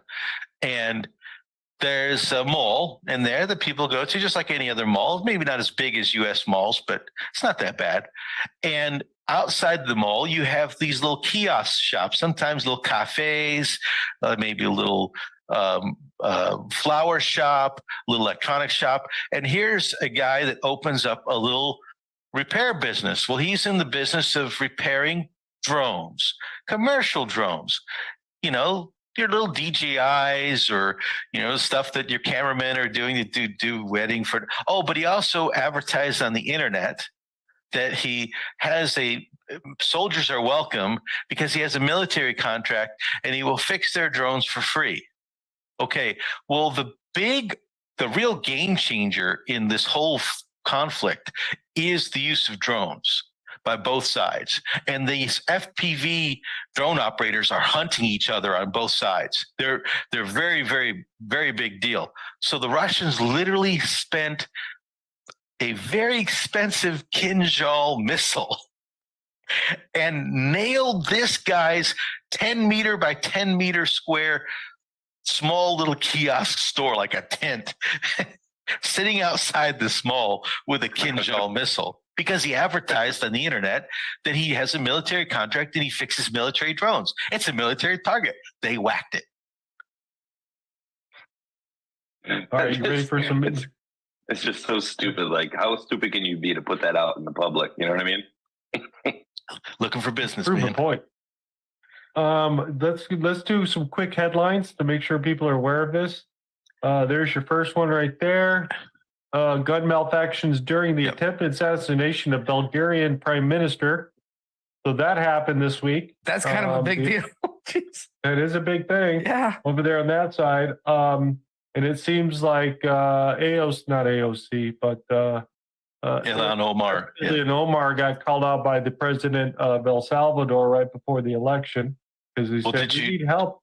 Did you hear what she said about Somalia? So now I can't get into all that, but yeah, I see what you're saying. Well, no, she literally said, I mean, there's a lot. This woman is not bad. She literally told, I'm Somalian first, and went down the whole path the other day, and Bukele called her out on it. Yeah, exactly. Pakistan former Prime Minister Imran Khan and his wife get 14 years in jail, coming local media reporting out of that. FTX says that they're going to pay off all their customers in full. I kind of chuckled at that one really hard. What else do I want to put out there? Yeah, good luck with that one. How many billions? Come on. They're going to pay the key customers in full, the ones that politically need to be paid back. I mentioned Iran launches 3 satellites all at the same time. They're also doing 6 nuclear power plants in the south part of their country right now. They announced that also. So what else do we want to throw in here? French farmers are pissed off. They're really that's huge. It's huge, dude. I it's mean, a big there's one. no food on the shelves and shit like that in the local stores. They are putting the crush on the government. They want them to stop. So I thought that reminds me. Thanks for bringing that up. That is an important issue with France. Okay, do you remember we talked about the French soldiers that got whacked in Kharkiv, that same place with that little shop? Okay, so those French soldiers were killed back around December 23rd. Okay, supposedly, and it has been confirmed that the guys that looked at the missile fragments from the aircraft that shot down that IL-76 with Ukrainian POWs is U.S. missile. It is a Patriot missile. Okay. Now, the issue is who operated the battery? Who operated it and did the recon for it? It was these French DRGs. And so the French DRGs were whacked by the Russians and back on the 23rd, because they've been doing other reconnaissance and strikes into Russia. So the Russians whacked them. They're fair game. Even though you're foreign military, you're fair game. You're in Ukraine. So Macron, evidently, and the reason that 7-hour meeting happened with the French ambassador in Moscow is because the Russians went to him and says, "We know it was you that shot down the airplane, and we know why you did it. And we're gonna take this information, this evidence, we're gonna gather it all up, and we're gonna present the case against you. And by the way, the gloves are off. Any of your people in Ukraine, fair game. And they did. So the officers that went there to collect the bodies of these guys, the French guys in Kharkiv, the Russians hit them too. So that's the rest of the story. That's interesting. And of course, Argentina president has eliminated 45,000 federal workers. That's basically 1,000 per day in his first 53 days in office. What do you think will happen? What do you think will happen in Argentina when most of the people that make money are paid by the government, and when you have these federal workers now with no money, what do you think will happen to him? Only going to get worse. The public likes it because they don't got nothing anyways. They think they got dirt, but we'll see. Our public likes it. Our public likes it. The Argentinian public, not so much. They're upset. Or that's about it. Did I miss anything? Anything else we should throw out there, guys?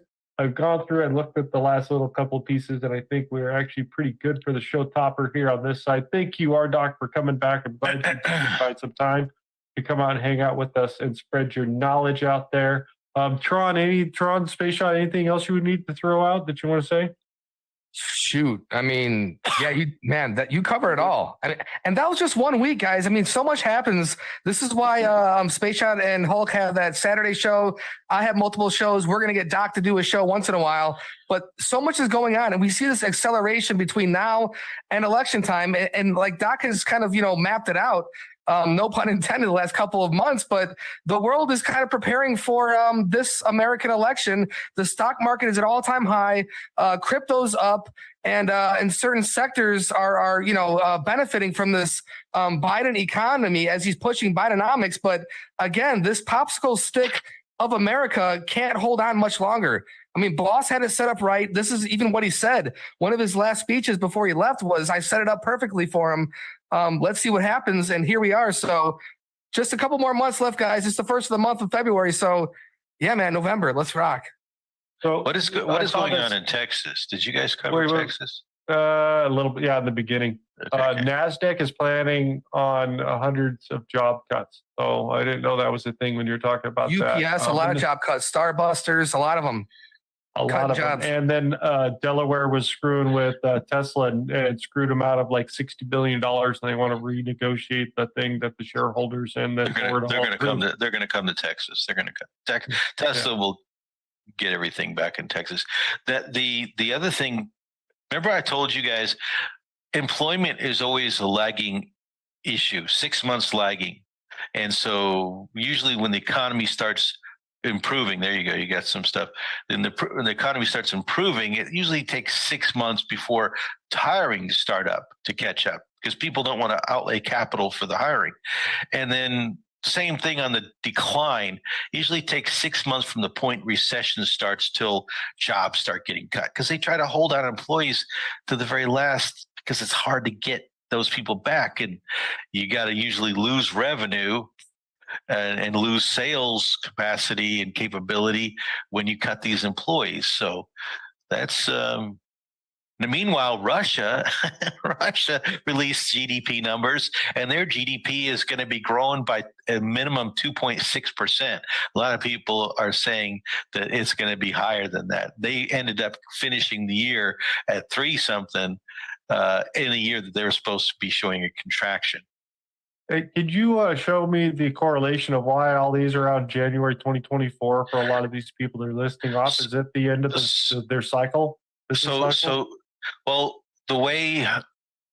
they do is they're able to claim it as a subsequent event for accounting purposes. So they got their RIF plan in place. They've given everybody, they terminated them, lay them off, whatever they call them, and they put this together. So they get to include it as part of a 2023 year-end financial reporting issue, but the people are laid off effective January 2024, blah, blah, blah, blah, blah. That's usually the way most of it works.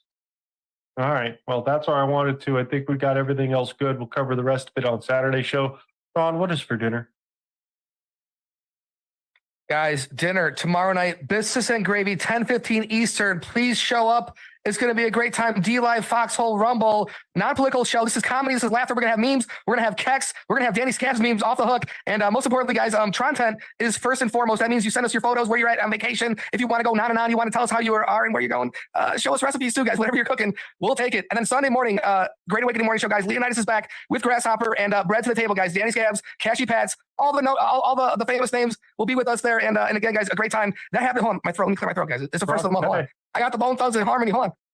Ribbit. All right, I just came back. It's that cigar, man. No, it might be yeah. Well, I've been sitting in a garage for 2 months full of cigar smoke, so it might be adverse. Maybe all that stuff on the packaging might be real shit, guys.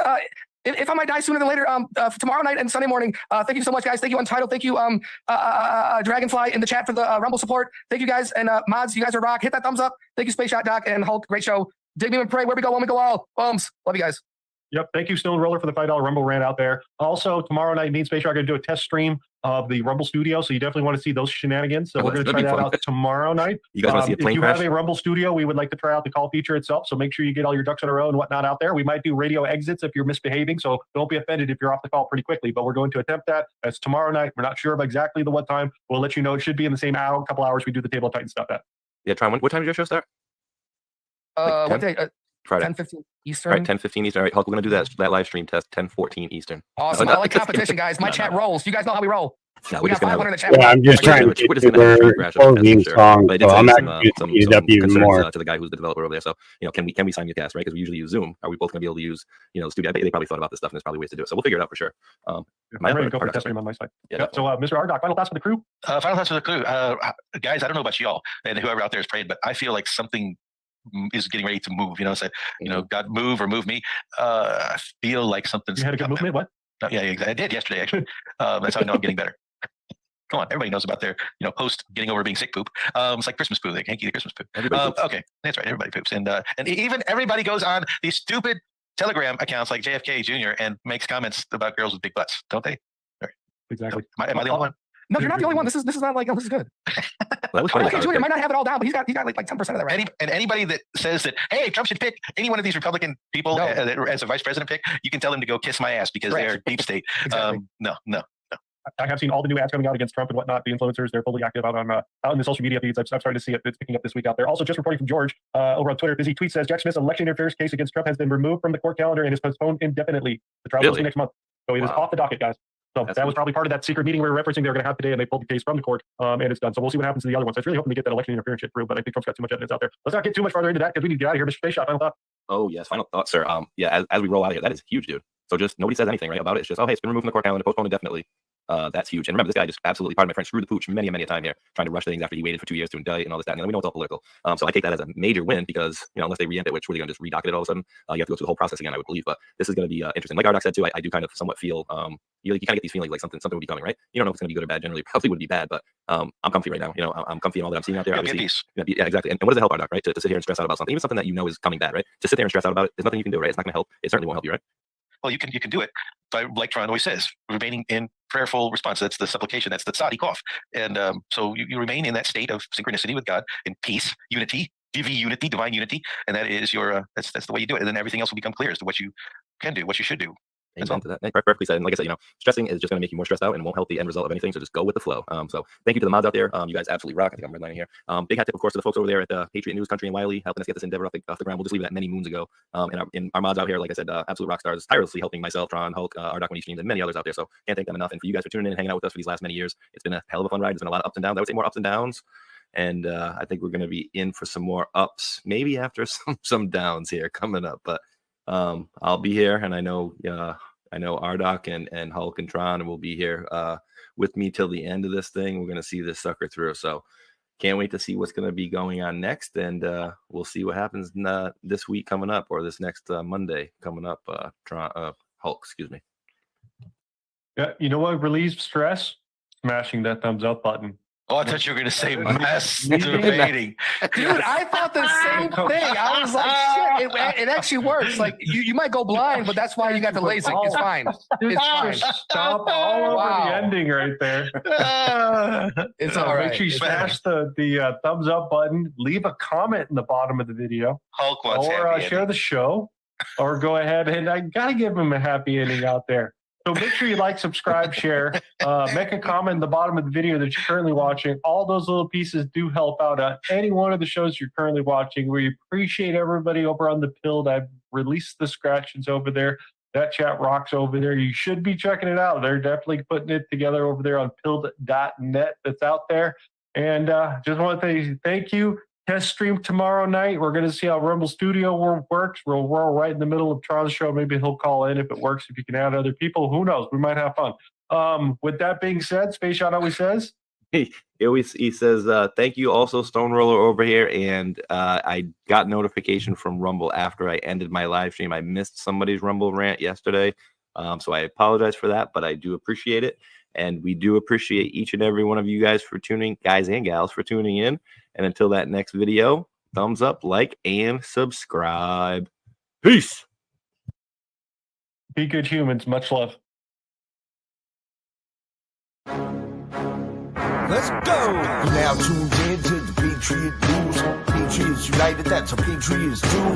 Doing deep dives and discovering the truth. Follow along and you'll discover it too. Yeah. To doing research and covering Q. We turn the deep state into bumbling fools. How they don't know what to do. We got them on the run, grabbing popcorn. The world's best movie has begun. Let's go. We made it through the storm, now get ready for some fun. Now comes the pain for the traders, every single one. From Evergreen to Renegade, they're all gonna fall. This ain't a game of Pokemon, but we're gonna catch them all. Taking back power from the clutch of the cabal. They won't answer questions while they're rushing down the hall. You got love for us and we've got love for y'all. That's the meaning of where we go, where we go on. Patriot News, get with the program. Shout out to the team and the whole fan. Country, Hulkinator, all Dr. D. Wild, Space Shot, Red Pill, and Bree. Patriot News, get with the program. Shout out to the team and the whole fan. Country, Hulkinator, all Dr. D. Wild, Space Shot, Red Pill, and Bree. Let's go. Let's get it.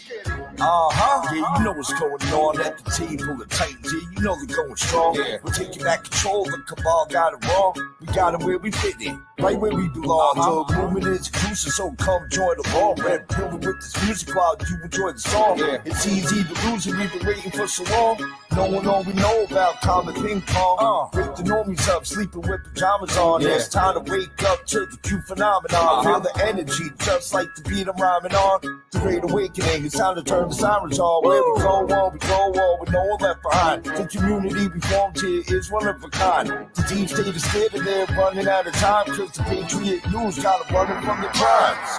Patriot News, get with the program. Shout out to the team and the whole fan. Country, Hulkinator, all Dr. D.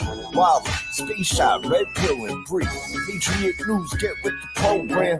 Shout out to the team and the whole fan. Country, Hulkinator, all Dr. D. Wild, Space Shot, Red Pill, and Bree.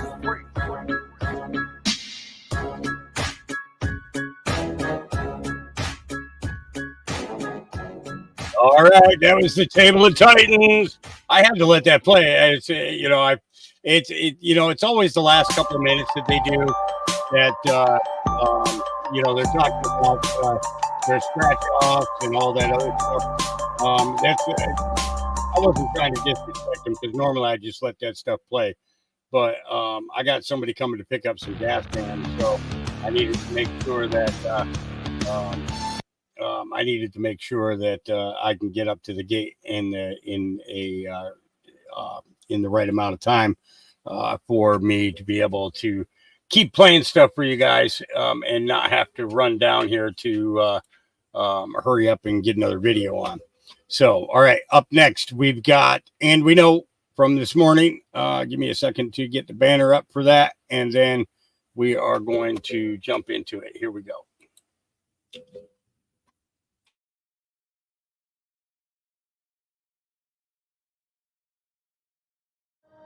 This know also, that in the last days perilous times shall come, yea, and all that will live godly in Christ Jesus shall suffer persecution.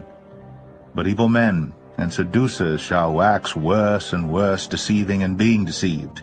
Double vaxxed, booster, flu shot, traveled, went to Mexico twice, did shows, meet and greets, never got COVID. Clearly, Jesus loves me the most. Seriously. So nice. So nice.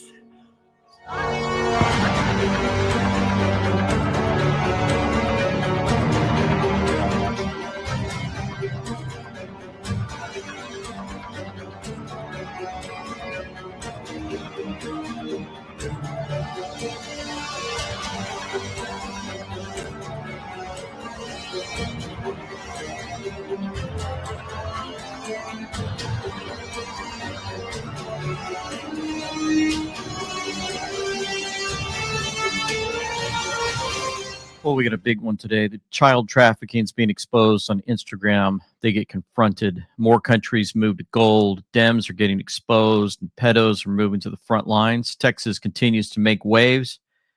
It appears President Trump is going to win every state. Military tribunals might go mainstream.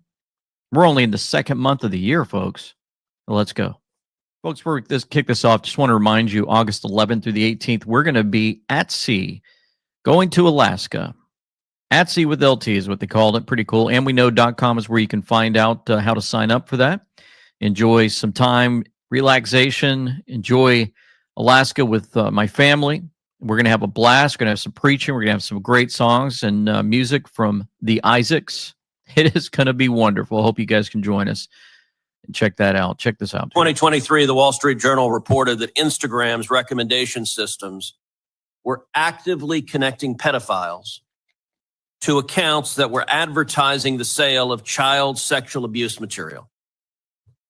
In many cases, those accounts appeared to be run by underage children themselves, often using code words and emojis to advertise illicit material. In other cases, the accounts included indicia that the victim was being sex trafficked. Now, I know that Instagram has a team that works to prevent the abuse and exploitation of children online. But what was particularly concerning about the Wall Street Journal expose was the degree to which Instagram's own algorithm was promoting the discoverability of victims for pedophiles seeking child abuse material. In other words, this material wasn't just living on the dark corners of Instagram. Instagram was helping pedophiles find it by promoting graphic hashtags, including hashtag pedwhore and hashtag preteen sex to potential buyers. Instagram also displayed the following warning screen to individuals who were searching for child abuse material. These results may contain images of child sexual abuse. And then you gave users two choices: get resources or see results anyway. Mr. Zuckerberg, what the hell were you thinking? All right, Senator. The basic science behind that is that when people are searching for something that is problematic, it's often helpful to, rather than just blocking it, to help direct them towards something that that could be helpful for getting them to get help. In what, I understand get resources. In what sane universe is there a link for see results anyway? Well, because we might be wrong. We try to trigger this warning, or we tried to,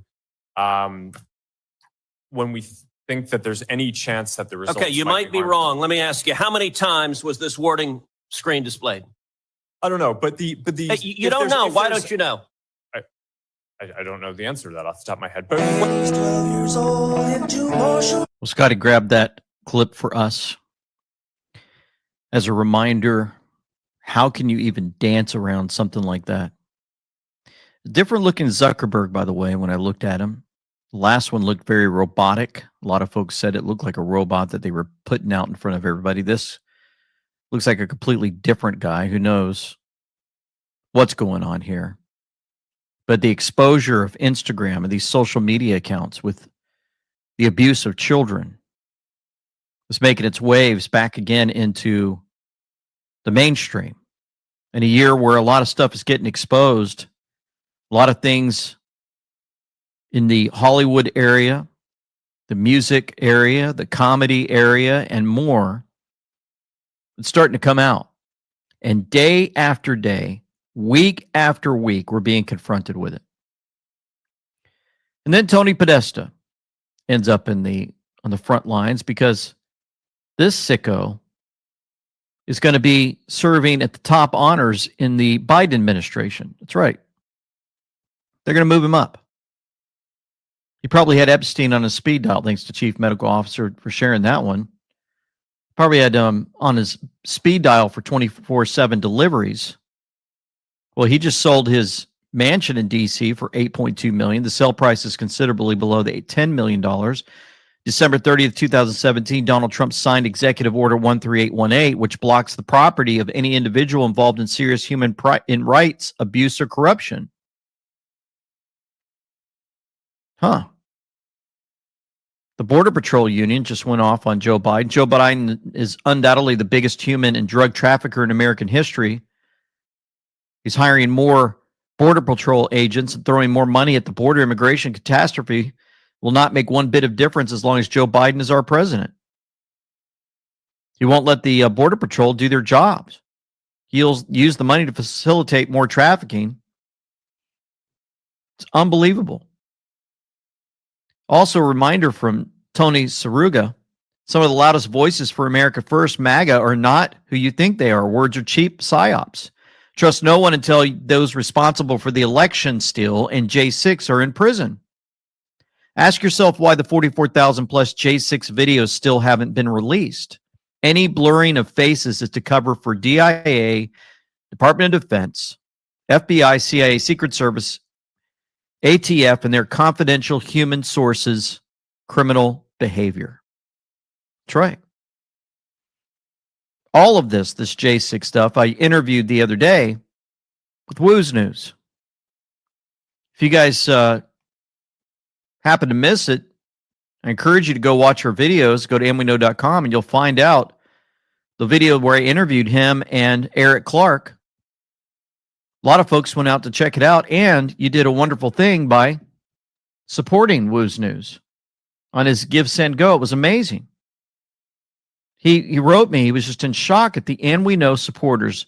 Each person, And We Know, and anonymous donor, And We Know, We Know. A lot of folks said thank you to him, and I just want to thank you for your kindness and for your hearts to support somebody who's working so hard to expose these guys. And more. But I wanted to tell you, if you watched it, Eric Clark was found guilty on all 4 counts. Yeah, he was making his own defense, going in there, and they're going to put a guy away who's innocent. Did nothing wrong. And it's, again, I needed the proof to show once again that these folks are getting taken in. Eric needs our prayers, and I encourage you to go watch it. This J6 stuff is just getting out of hand. And I'm looking forward to a boomerang when that happens. And these folks that will all be paraded out in front of the entire earth and shown exactly what they did, just like Woo's News did in his video exposing every single actor, just about every single person involved. And again, Tony Saruga, thank you. The loudest voices for America First MAGA are not who you think they are. Some of them, guys, you remember right after the 2020 election or 2022 election loss, a few losses, right? I think President Trump got like 90% wins, but they hammered in. There were certain big YouTuber channels that all of a sudden said, see, that's why we need Ron DeSantis, and they switched to Ron DeSantis. You guys know anybody like that? I do. I'm not going to tell you their names. You can do your research and find out. I'm not here to bash people. I'm just here to say it's kind of odd when people jump on the America First MAGA stuff, and as soon as they get an opportunity, they switch. And you say, well, that's free speech. They have the right to say that. Yeah, but it's kind of weird how they play the America First thing. And then all of a sudden, after the 2022 election, they go on their social medias to then say, well, see, that's why we don't need President Trump anymore. And they hop on another bandwagon. Then after a while, when it doesn't work, they slowly ease back into America First again. Watch out. It's all playing out. And then James O'Keefe just happened to interview on his OMG network the guy, a whistleblower in the government, exposing a lot. in the government. Yeah, I'm fairly high up. I'm good at keeping secrets, and so I manage. Charlie Krager, cybersecurity policy analyst and foreign affairs executive office of the president, just spilling it out. Between federal agencies, the State Department, and USAID. So when you say it's like security, like you're protecting The networks of the federal agencies You're that you give all your information to. He's protected networks of the federal agencies. mission is to protect Yes. information. And we are like the president's voice when we go into meetings in terms of discussing and promoting the president's priorities. Is he going to be the nominee? Is Biden going to be the nominee? In case you guys can't hear this, I'm pausing to let you know what they're saying. Yes. And she will be the vice president nominee. Yeah, I don't. There was a debate about removing her from the ticket, but sadly they didn't. She can't keep black staff. They quit on her in mass. She, Kamala Harris, can't keep the black staff. They quit on her in mass, is what he said. I know. But with Biden, he's got dementia. And the guy says, I know. Got dementia. Yeah, well, he's definitely slowing down. Well, they know that he has those issues. I think so. But they're not willing to say polling it. shows it. The polling shows it, is what the government guy says. And They're not willing to say it correct. publicly. And same thing Well, with why Kamala not? Harris. Is she's not popular, but you can't remove the first black lady to be vice president from the. So you can't remove the first black lady to be the first vice president of the United States. I'm telling you what I heard. Like, yep, that's what he's telling you. You're just telling me the truth. Does it make sense? No, but that's what I've heard, is what he said. I've had a meeting with Michelle Obama at one point when I was an intern, he says, and someone asked her, will you ever run for office? She said, nope, emphatically no. I've seen all this stuff my husband, Barack Obama, has to go through, and that does not interest me. And so anyway, they just unload, and it's in the description box below if you guys want to see the entire video. This guy unloads and gives all types of information for us to see what's going on behind the scenes. Fletch 17, great reminder here. So more banks are collapsing. Evergrande is liquidating. More countries are using gold. Celebs are selling their mansions. Dems are getting exposed. Pedos getting arrested. Texas is putting more razor wire up. Biden adding more blunders. Mainstream media is laying off more people. Trump's breaking more records. Trump's leading in South Carolina, where Nikki Haley's from. And Nikki's running scared. And oh, by the way, to add more, Jack Straw, military tribunals are expected to become more mainstream soon, with the New York Times hinting that direction.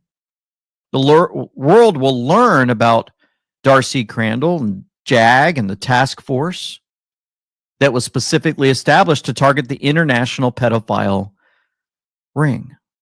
Interesting, because with that JAG comment, Fletch 17 sent this reminder. Do you remember when President Trump at his inauguration had the military walk behind him? And I've said this before, and a lot of you guys like the reminder. You'll notice the military guys behind him. Notice what's on their cover, on their hat, if you guys don't know what a cover is.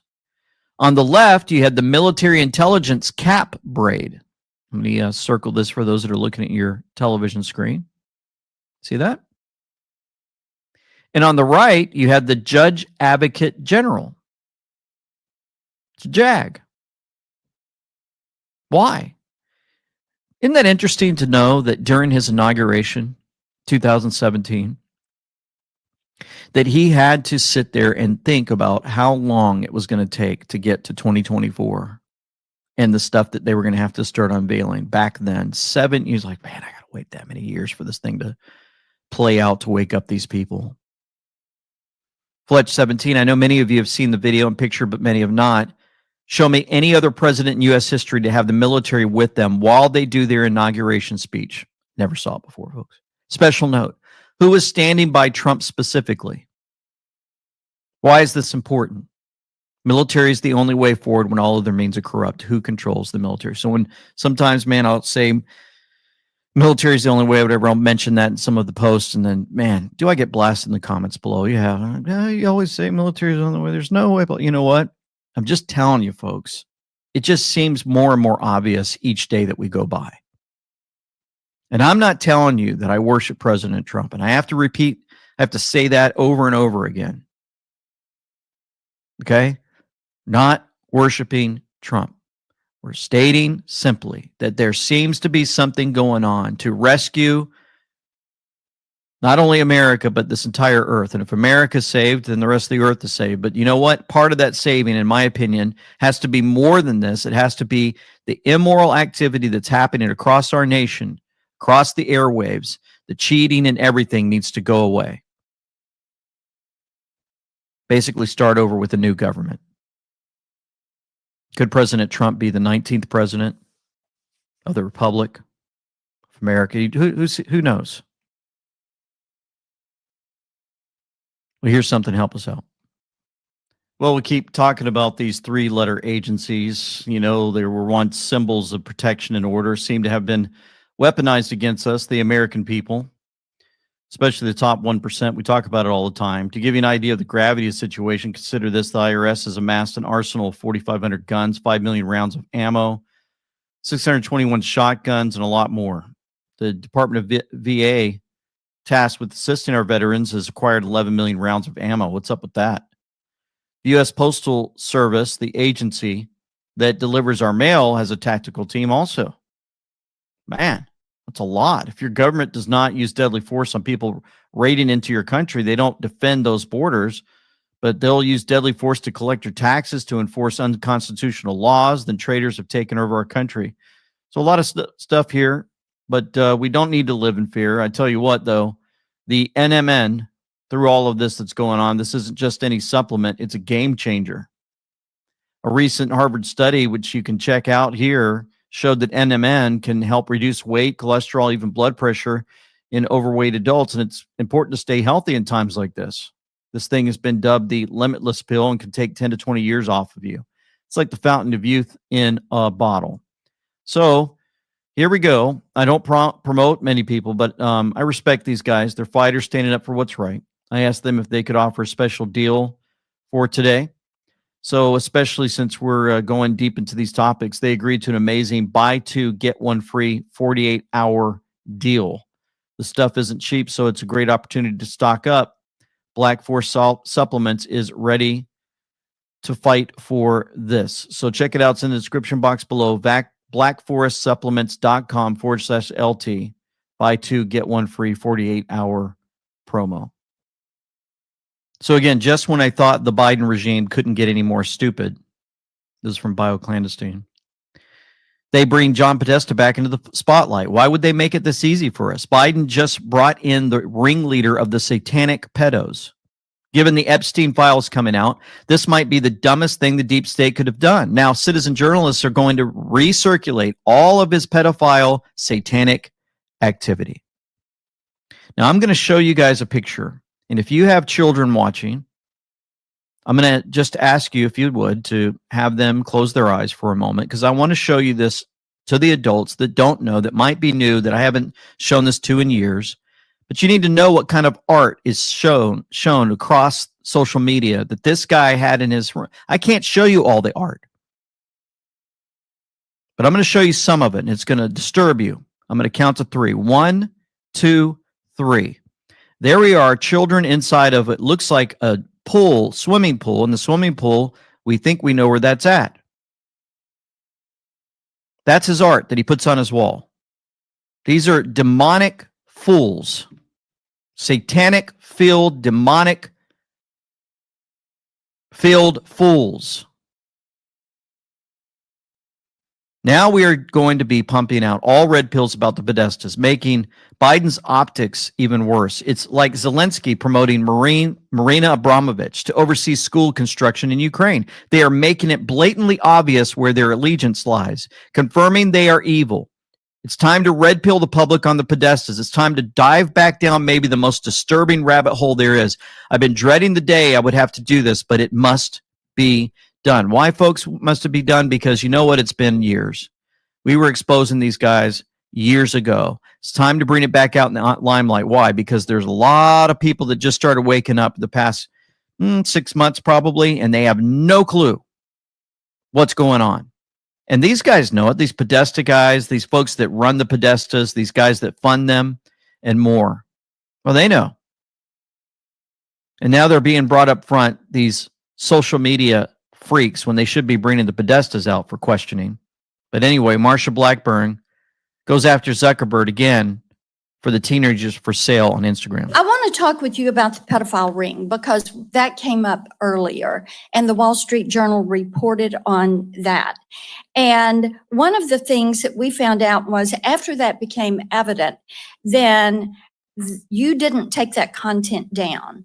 And it was content that showed that teens were for sale and were offering themselves to older men. And you didn't take it down because it didn't violate your community standards. Do you know how often a child is bought or sold for sex in this country? Every 2 minutes. Every 2 minutes, a child is bought or sold for sex. That's not my stat.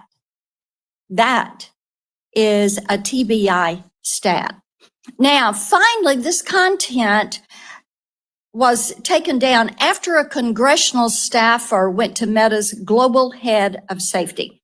So would you please explain to me and to all these parents why explicit predatory content does not violate your platform's terms of service or your community standards? Sure, Senator. Let me try to address all of the things that you just said. It does violate our standards. We work very hard to take it down. Didn't take it down. We've reported, I think it's more than 26 million examples of this kind of content. Didn't to take it people to down nickname. until a congressional staffer brought it up. It may be that in this case we made a mistake and missed something. I but think we you have- make a lot of But mistakes. we so- have A lot of mistakes. How can you sit there and try to defend the actions when they actually put up, what was that sign again that he had up earlier, Ted Cruz? What was that sign in the background right here? Brought it up and he says, see results anyways. You can click to see the results of child sexual abuse. And he defends that. Q the Storm Rider chimed in. I had dropped this important info last year. John Podesta is going to come back. Seth Rich is going to come back and everything will be exposed. It's all happening and going to grow into a massive story. Sometimes you really have to wonder why Q knew we were watching a movie. Q's the Intel board, folks, where the Anons came together, answered questions. Questions were thrown at them. They worked together to put the information out. Now, again, Q is being attacked on mainstream media. New York Post even put out something saying a QAnon guy actually did something evil to his father, I think is what I saw recently. Yeah, they're going to continue to do that. They can't stand the fact that information's being shared amongst us. See, when we start getting our knowledge and we grow together and we learn about them, they have to go on defense with their paid off media. Anyway, I've been telling you for a long time, a lot of deep state people, actors are being forced to play out their final parts. They are being forced by military operations connected to the devolution plan. Well, it's interesting, right? Because we just watched a clip with the Instagram folks and Zuckerberg and more. Maybe they're being put out there for us to see the final parts. I've been telling you a lot of the play-by-play cables happening long before anyone was talking of nuclear events or blackouts or Twitter being captured by the U.S. Space Force, Musk military intel, and much, much, much more. But this year is the year adrenochrome is going to be leaked into the worldwide public sectors. You guys remember I talked about adrenochrome in the past.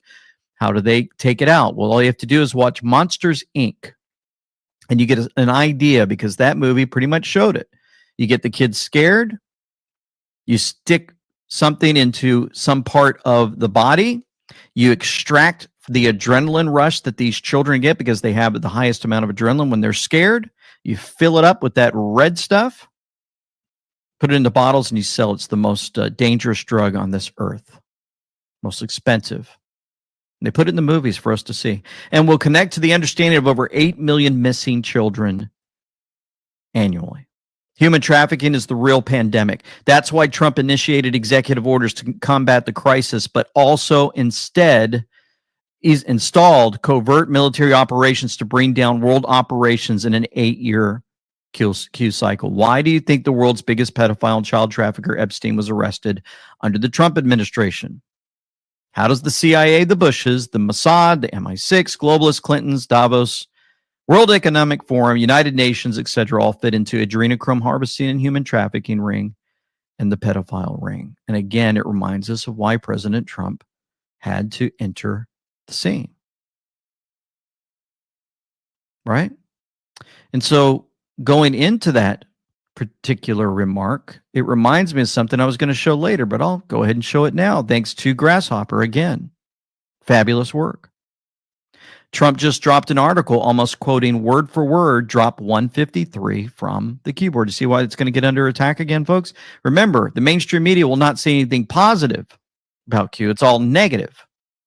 They won't give you both sides. And if they try to give you somebody on the other side of, or a big supporter of Q, so supposedly, that person has no idea what they're talking about. They don't pull the really good experts in. The folks can actually talk to the media and set them straight. No. So here it is in that article. You've got to hand it to the 77-year-old former president. He could choose to effortlessly live out his golden years in pure splendor at Mar-a-Lago without a care in the world. Instead, due to his undying love for America, he chooses to endure relentless defamation and harassment designed to damage him politically, financially, and personally. Wow. That came from an article, Trump's $83 million lawsuit lost letters to the editor. How about that? And President Trump retruthed that out.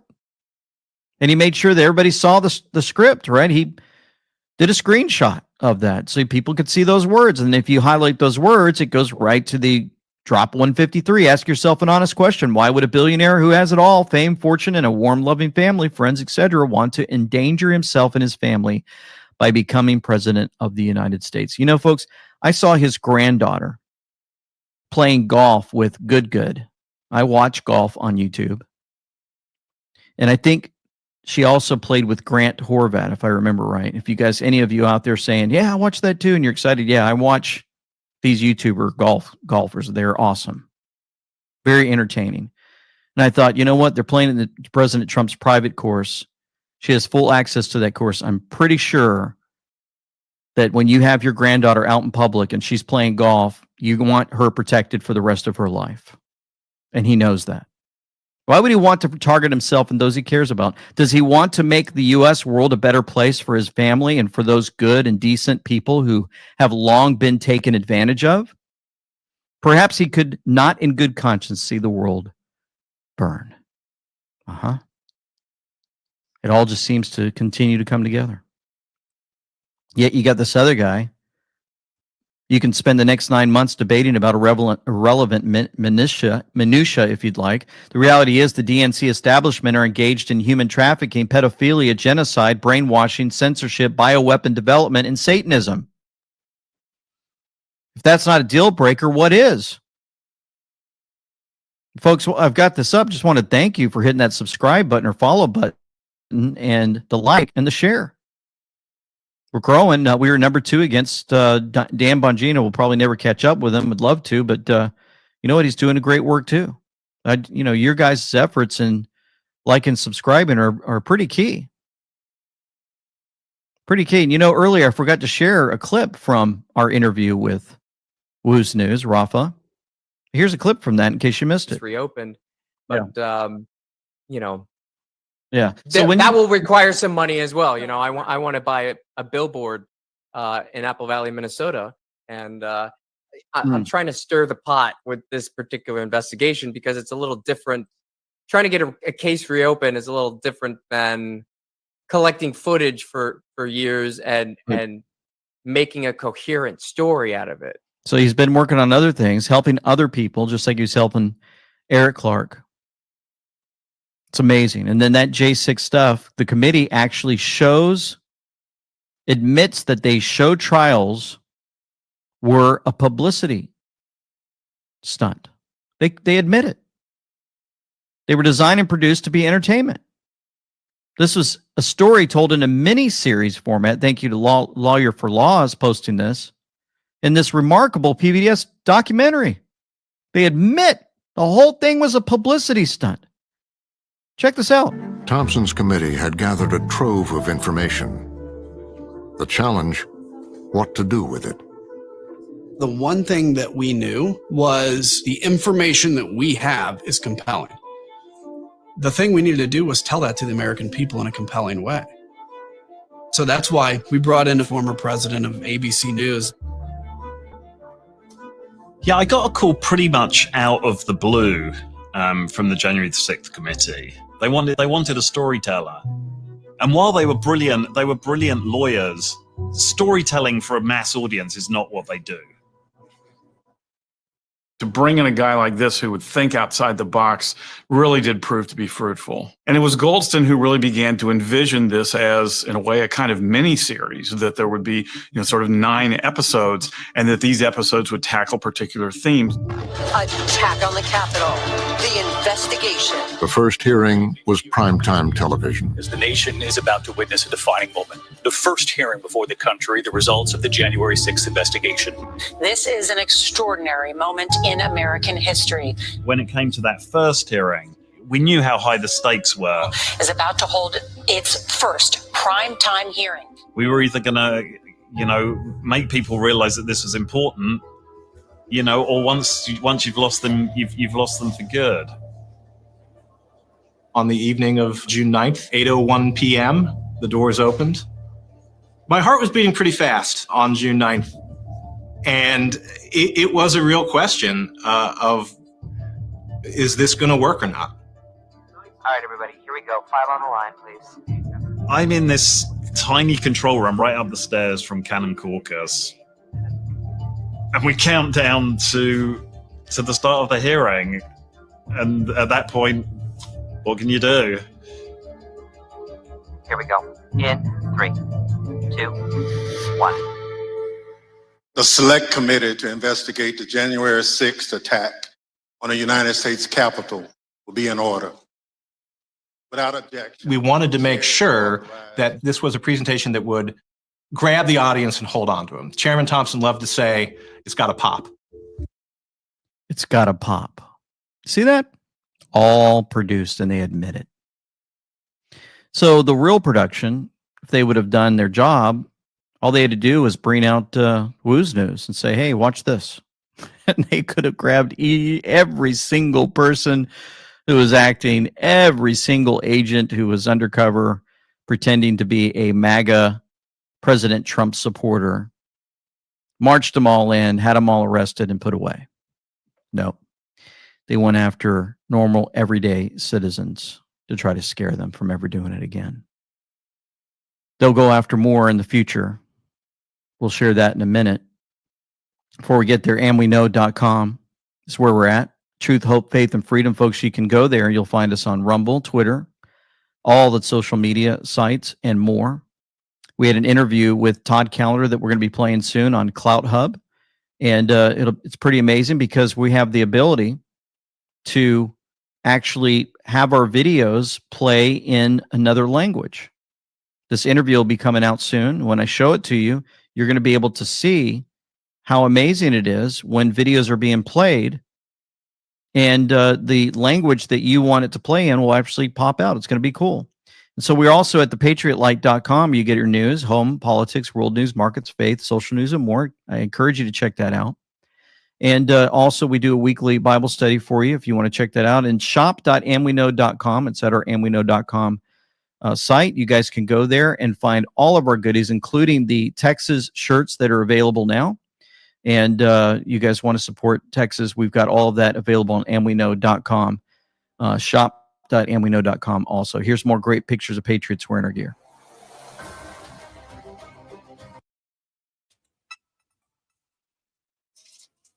It's still playing, right? It's still playing.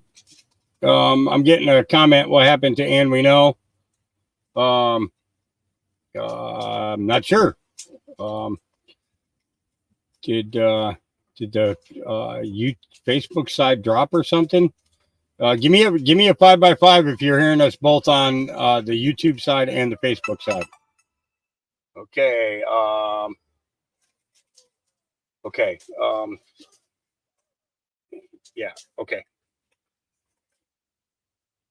Okay. All right. So if you're on the YouTube or on the Facebook side, type in refresh screen because somebody who's watching over there with you guys, it appears that Carrie Hall lost visual on it. So let him know to refresh that. If you type that in the chat, because if he wasn't seeing, and we know, then that means wouldn't be hearing me either. So just type in for him to refresh, please. There you go. Thank you. All right. Sorry, guys. Back to it.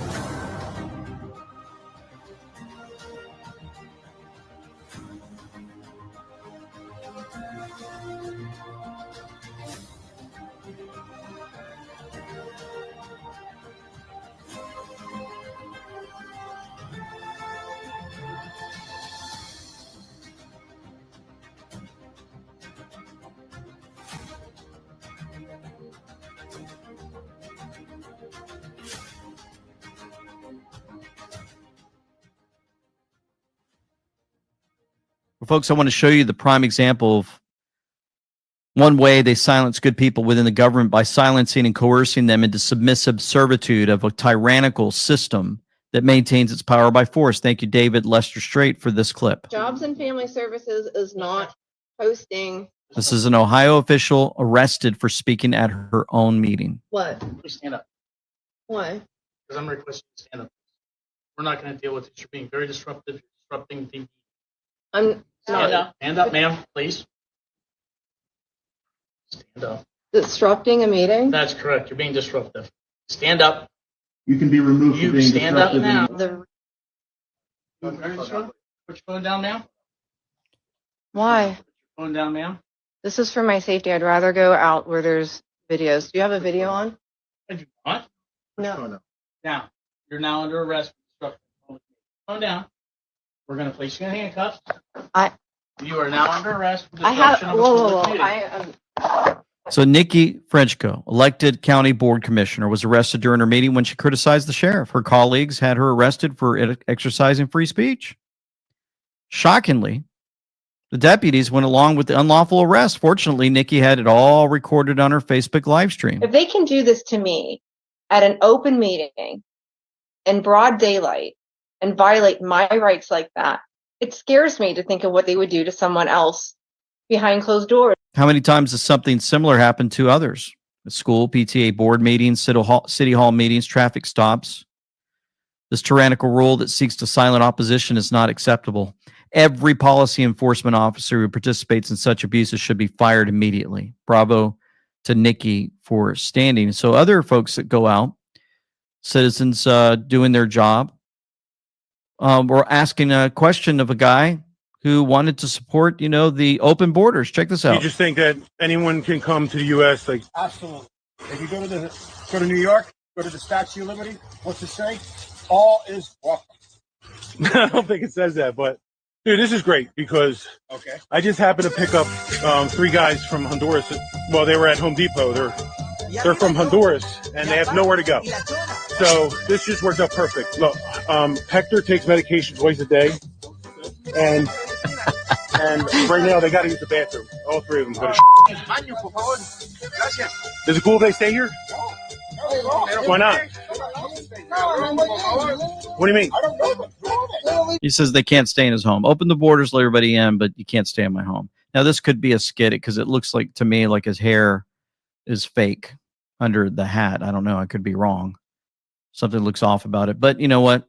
Still, it's something that I brought up to those who I know, been friends with them forever. And I mentioned to them, hey, since you want open borders, why don't you open that brand new house of yours and just let them all in? And they got up and basically changed the subject, didn't want to talk anymore. They don't like to hear that. So anyway, 155 House Democrats voted today against deporting criminal migrants who commit Social Security fraud. They'd rather protect illegal aliens than our own seniors. Huh. Another FBI deep state setup on Texas border has the Q, the Storm Rider, chiming in. Patriot panic, as many believe the convoy to Texas is a setup for the FBI to stage another false flag event and blame MAGA and patriots. Yeah. Green Beret Doc Chambers gave a strong statement saying Green Berets plus Navy SEALs will be at the Texas border and they are facilitating the events with the police, sheriff, and intelligence to secure a safe gathering on the Texas border. It's known that the FBI and deep state government intelligence agencies with CIA use PATCOM operations to set false flag events that blame the events on U.S. civilians. Waco FBI event that killed and burned innocent women and children to death was a PATCOM deep state op, and Oklahoma bombings was a PATCOM ops, and many more. So January 6th was deep state operations, highest levels in the government operations. So there's justified panic in the conservative community on the deep state planning to stage another false flag event to blame MAGA and patriots for a Civil War set-off. Unfortunately, bravery is the only way to stand up to the corruption, and Green Berets plus Navy SEAL are there to help facilitate a peaceful outcome. Currently, intelligence is already identifying several people and groups that are already there to stir up the problems.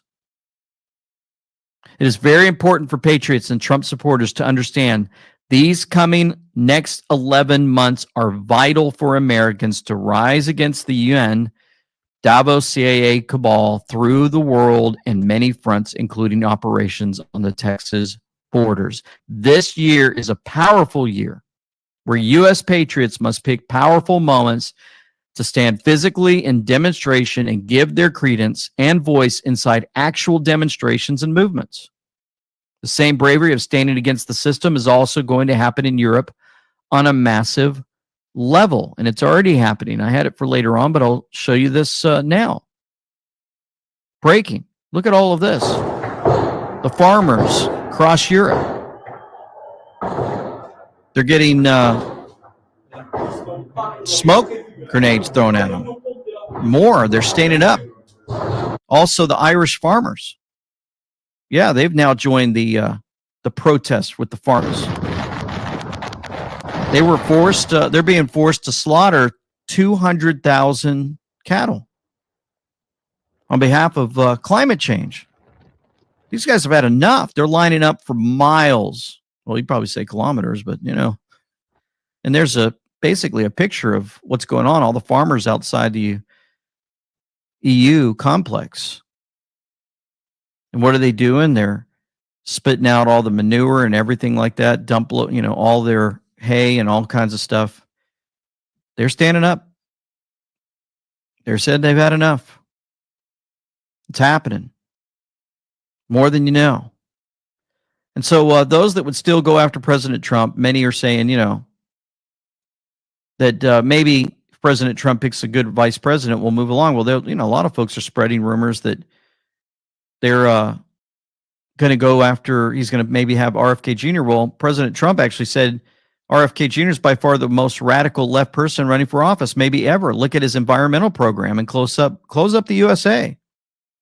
He talked about the border too. You have the right to close up your border. You don't need bills that complicate it and make it to a level that nobody's going to be able to do it.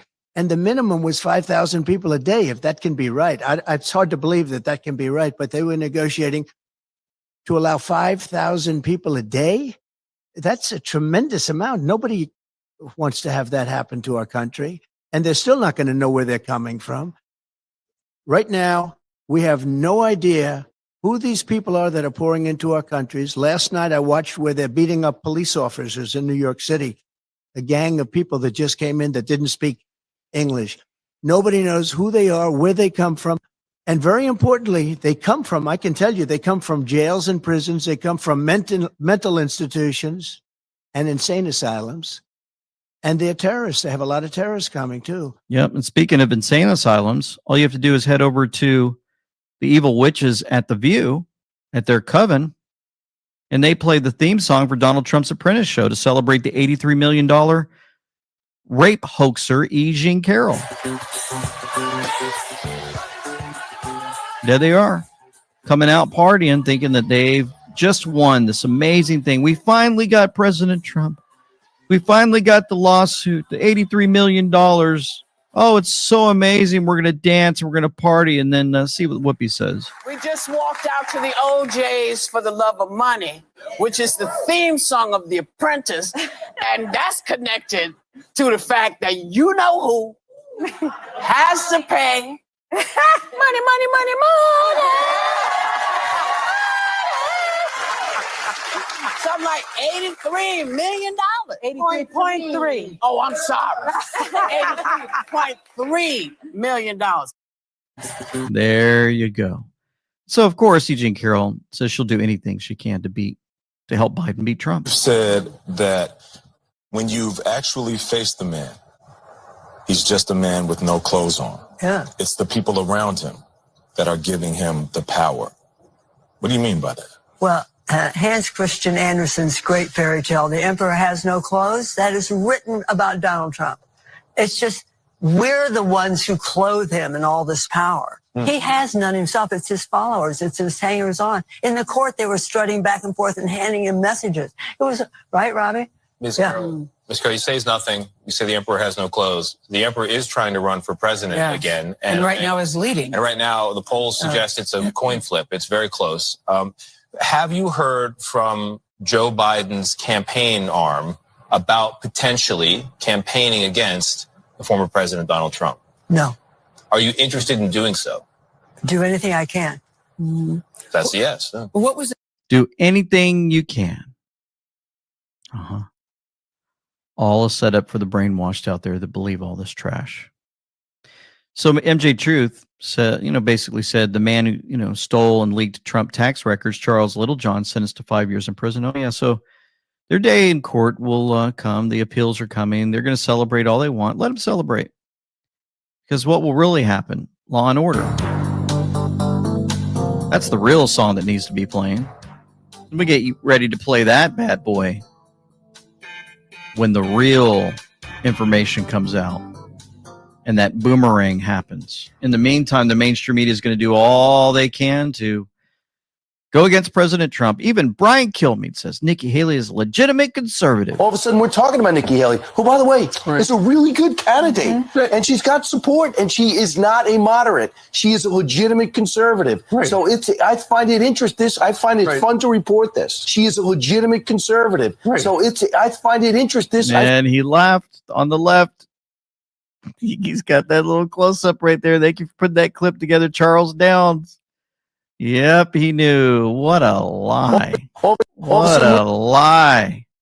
How could they sit there and just push out this information? Isn't that great, guys? We used to fall for Fox. We used to have it on all the time. And we thought, man, they're just the purveyors of truth and they love America and blah, blah. Oh, no.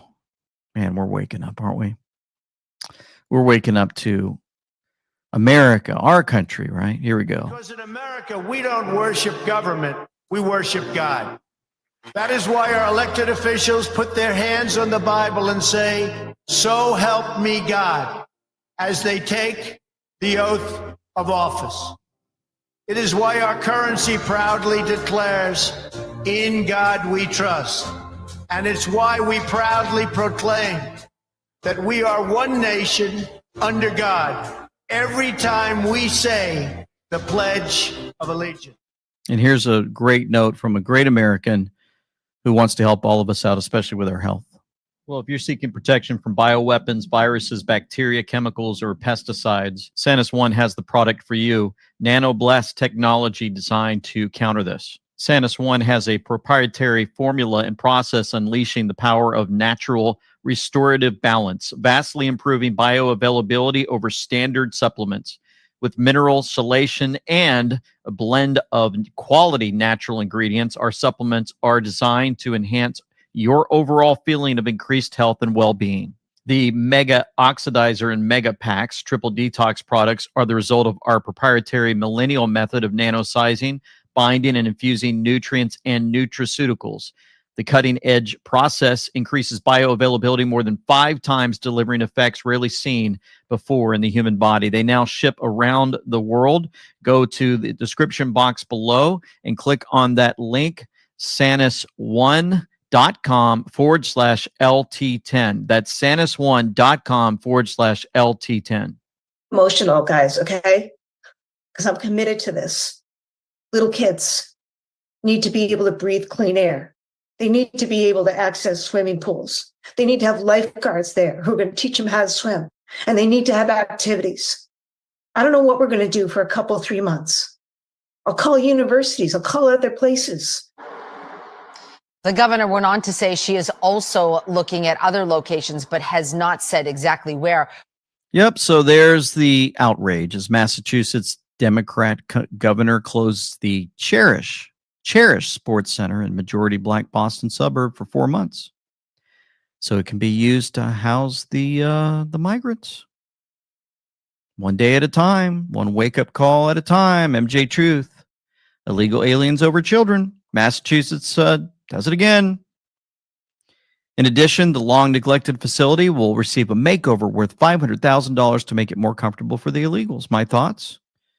Black people, hope you're paying attention. Democrats don't care about your votes anymore. Illegal aliens are replacing you in your own communities. They are trying to replace us all. Wake up. That's from MJ Truth. Not only trying to replace you, they're trying to change you. Connecticut School District removes Columbus Day and Veterans Day from the list of school holidays, requiring students to attend school on those dates. Oh, yeah. The decision passed with a 5-3 vote. Overruled previous year's pushback from local veterans and Italian Americans. One day at a time, while we're moving forward, they then step in with their sickness, their insanity. Zero Hedge showed us trans runner breaks 2 women's track and field records for New York College. Would have placed in 18th place in the men's 200-meter race, right? Can't compete against the men, so I'm just going to grow some long hair, claim that I'm a tranny, and lose my mind and win. Because I got to have that win on my belt. I've got to put that trophy in my room, and I want people to pay attention to me. Oh, yeah. It's something very disturbing, again. Makes you want to throw up. This is child abuse. Plain and simple. Satan has disguised his work as life-saving care. This mother should be arrested, and you're going to find out why in a second. The doctor should be arrested too. This is a male boy. Okay? And listen to the advice and what's about to play out. And if you're not good at watching little ones cry, this will show you what we're up against, folks. Dr. Olson had a decision. You are in the perfect place to start on blockers. And she promises to begin giving her estrogen, female hormones, in 2 years. Around 13. That's what I think. Yes, you're not going to develop breast buds on the blockers, but you're not going to wait until 16 to start. You know that, okay? Josie received the blockers as an implant in her arm. It's okay if you cry. So with all the bravery she could muster, you're going to feel a little bit of a... Josie held on tight as another chapter opened in this young girl's life. Closing up the skin. A lot of times it strikes me that had this happened just 20 years ago, Thank you. I wouldn't have been able to give her blockers and she would have had to go through male puberty. That terrifies me. It's all done. Do you want a hug? I don't know that she would have survived male puberty. I don't know that she would have survived male puberty. The tears, the abuse of these children.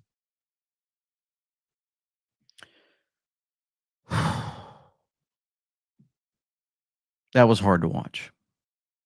That's the second time I've seen it. We need a lot of help. U.S. banks stocks sink after New York. Check this stuff out. You guys get ready for it. I'm telling you guys, prepare, okay? U.S. bank stocks sink after New York Community Bank Corp cuts dividends, you guys. Last week, I told you guys on the 23rd when the S&P 500 spiked and reached the all-time high, I said you guys need to prepare because it's going to crash. I made all these graphs. This is in comparison to the 1929 stock market crash, okay? You see how it boomed and then crashed. This was 2008, boom, crash, okay? And this is all the way up to now, boom, crash. And then just a few days ago, Evergrande, China's real estate firm, they were ordered to liquidate $300 billion in assets. This was Evergrande's stock right after that announcement plummeted. And then just yesterday, New York Community Bank Corp, the stock plummeted. That was yesterday. This was a news article yesterday. U.S. bank stocks sink after New York Community Bank Corp cuts dividend. This was New York Community Bank. This is Western Alliance. This is Zions Bank. Valley National. Everything's plummeting, you guys. Metropolitan Bank. Commercial Incorporated. Not only that, you guys, we have several banks, several large companies making massive layoffs. Here's a news article, Regions Bank announcing layoffs. In this article, they're saying they're laying off 3% of their total workforce. Citigroup to cut 20,000 jobs by 2026. There's also been layoffs on U.S. Bank, layoffs, Wells Fargo layoffs. You guys, they're laying off a lot of people in every banking industry. Here's an article, the full list of major U.S. companies slashing staff this year, from UPS to Google and Microsoft. It says Google laid off hundreds more workers in 2024. There's Discord layoffs. Several hundred jobs are being cut at Amazon Prime Video and Amazon MGM Studios. Nike's up to $2 billion cost-cutting plan will involve severances. Severances means layoffs. BlackRock is planning to cut 3% of its staff. eBay is cutting 1,000 jobs. Microsoft is reducing its headcount by 1,900. UPS will cut 12,000 jobs in 2024. PayPal CEO announces that they'll be laying off 9% of its workforce. This is the domino effect, you guys. We are heading into a recession. There's going to be massive layoffs. We're seeing it happen. We're seeing it happen in real time, you guys. We've been telling you, and guess what? Ingersoll Lockwood has been warning you. The U.S. debt clock has been warning you. You guys have been blowing it off, calling us every single name in the book, and we ignored you. We kept pushing and pushing and pushing because we knew this was coming. Okay. And so there's just warnings that are coming out from everywhere. We've got another interview.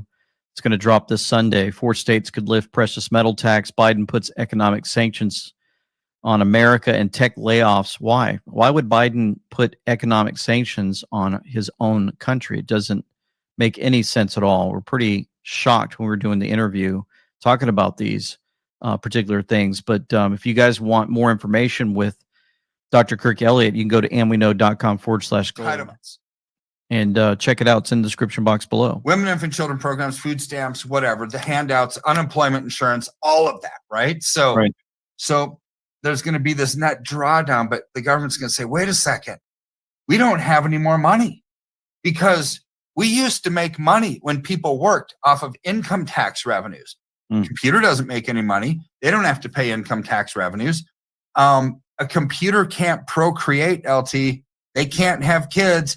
So when a family can't go to the grocery store and buy cereal and baby food and clothes and get in the car and spend money on gas to go to soccer games with the kids and everything else, none of that's going to happen. So really got into some great info. Talked about what's been going on with Biden and more, and what we think is playing out in the United States of America, especially heading into this election. Really good talk. So I hope you guys check that out. Also, another, if you want some really good news, Trump election interference case in Washington, D.C. has been removed from court calendar, postponed indefinitely. According to several reports, the Trump election interference case in Washington, D.C. has been removed from the court calendar. Yeah, that's the lawsuit against the former U.S. President, Trump. Was originally scheduled for March 4th, 2024, before Super Tuesday. Huge blow to radical Obama judge Tanya Chutkan and the Marxist horde in America. Isn't that something? So, clandestine, if you're awake, the rest of the ride is not for you. You already know that. The border is insecure. Biden's a meat puppet. Ukraine is a money laundering scheme. C-19 was man-made. Washington is corrupt, etc. We got the next 9 months are about waking up those who are still asleep. And also, we had popcorn time from Grasshopper, amazing President Trump, dropping something at 1827, showing us who will win South Carolina Republican primary. Trump 98%, Haley 2%. 90% chance Trump wins South Carolina by over 20%. 90% chance Trump wins every state in the GOP primary, plus 30% from January 16th. Also, they had the 2472 kind of in there. We knew then, we knew now. We know now. This time we have government control. Boomerang suicide. Oh, enjoying every second of it. Comfy. Previews are over. Showtime. Oh, yeah. Ultra Peppy Lives Matter. The movie Apocalypto shows us exactly what's been happening our entire lives and for millennia. Babylon itself has used child and human sacrifice in order to achieve power. All anyone has to do is look at the genocide. Happening under the guise of science to see this truth happening in our modern day. One day we will look back and see it for what it is, pure evil. An apocalypse is happening now, an unveiling of the truth. Babylon, its system, and the people who serve it, or not the future, but who and what that evil is, must be exposed first before we can move forward. Light overcomes darkness, but only when the light shines on what they wish the public not to see. The public understanding of the truth has gone into hyper speed, especially among us Anons. We've gained invaluable wisdom. Their tricks are working less and less on the army of frogs. There is no coincidence, and God is winning. For nothing is secret that shall not be made manifest, neither anything hid that shall not be known and come abroad. Let's pray. Heavenly Father, thank you once again for guiding and directing our lives, protecting us from danger in so many ways, many aspects of our own lives and how we deal with those around us with the truth. Would you continue to guide and direct us in those areas? And we thank you for those that are standing strong. So many of us out there doing all we can to support our nation and others. We pray for the farmers who are out there fighting in Europe against the system that's trying to destroy their very lives. We also lift up those that are on the front lines fighting this battle day in and day out without rest. You know who they are, and you've been guiding, directing this whole thing. We know it's all under your control. So we ask for continued peace in our lives, guidance and direction in everything that we do. In the name of Christ our Savior, we pray. Amen and amen. Folks, thank you so much for tuning in. Thank you for your time and efforts and your prayer and your support. Once again, just a reminder that a thank you to all those who just jumped on board and helped Woo's News with the support there. We've got another, again, interview coming up, Todd Callender, working on getting that one finished and sent out about Cloud Hub and how amazing system that he put together and set up. We're on Cloud Hub too. We've got a channel there. And it's amazing, the information that we gathered, and it's just really cool that I'll be able to upload videos and especially the Bible study there. It can be translated in so many languages across the earth. Looking forward to that. So for now, this is LT saying Semper Fi, with them we know. Signing out.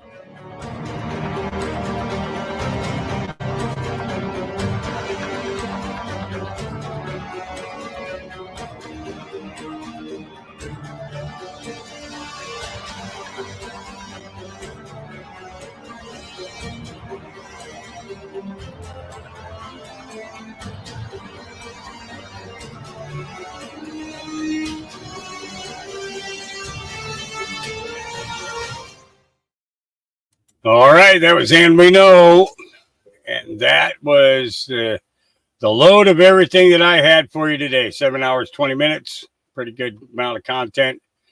Great way to get your day going or your evening going. Lots of stuff to mumble and jumble through your head.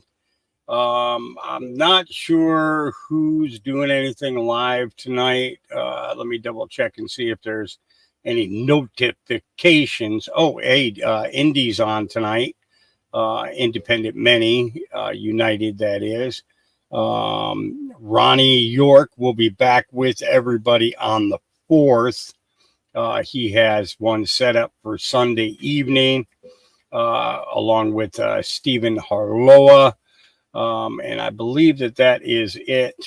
Conspiracy Music is also on tonight. I'm not sure what they're doing, but they always do some great stuff, great mix of music and things like that. So with that, I'm going to say God loves you, Jesus loves you, I love you. We will see you again tomorrow sometime. Not sure what time, but we'll be back with you tomorrow. Peace.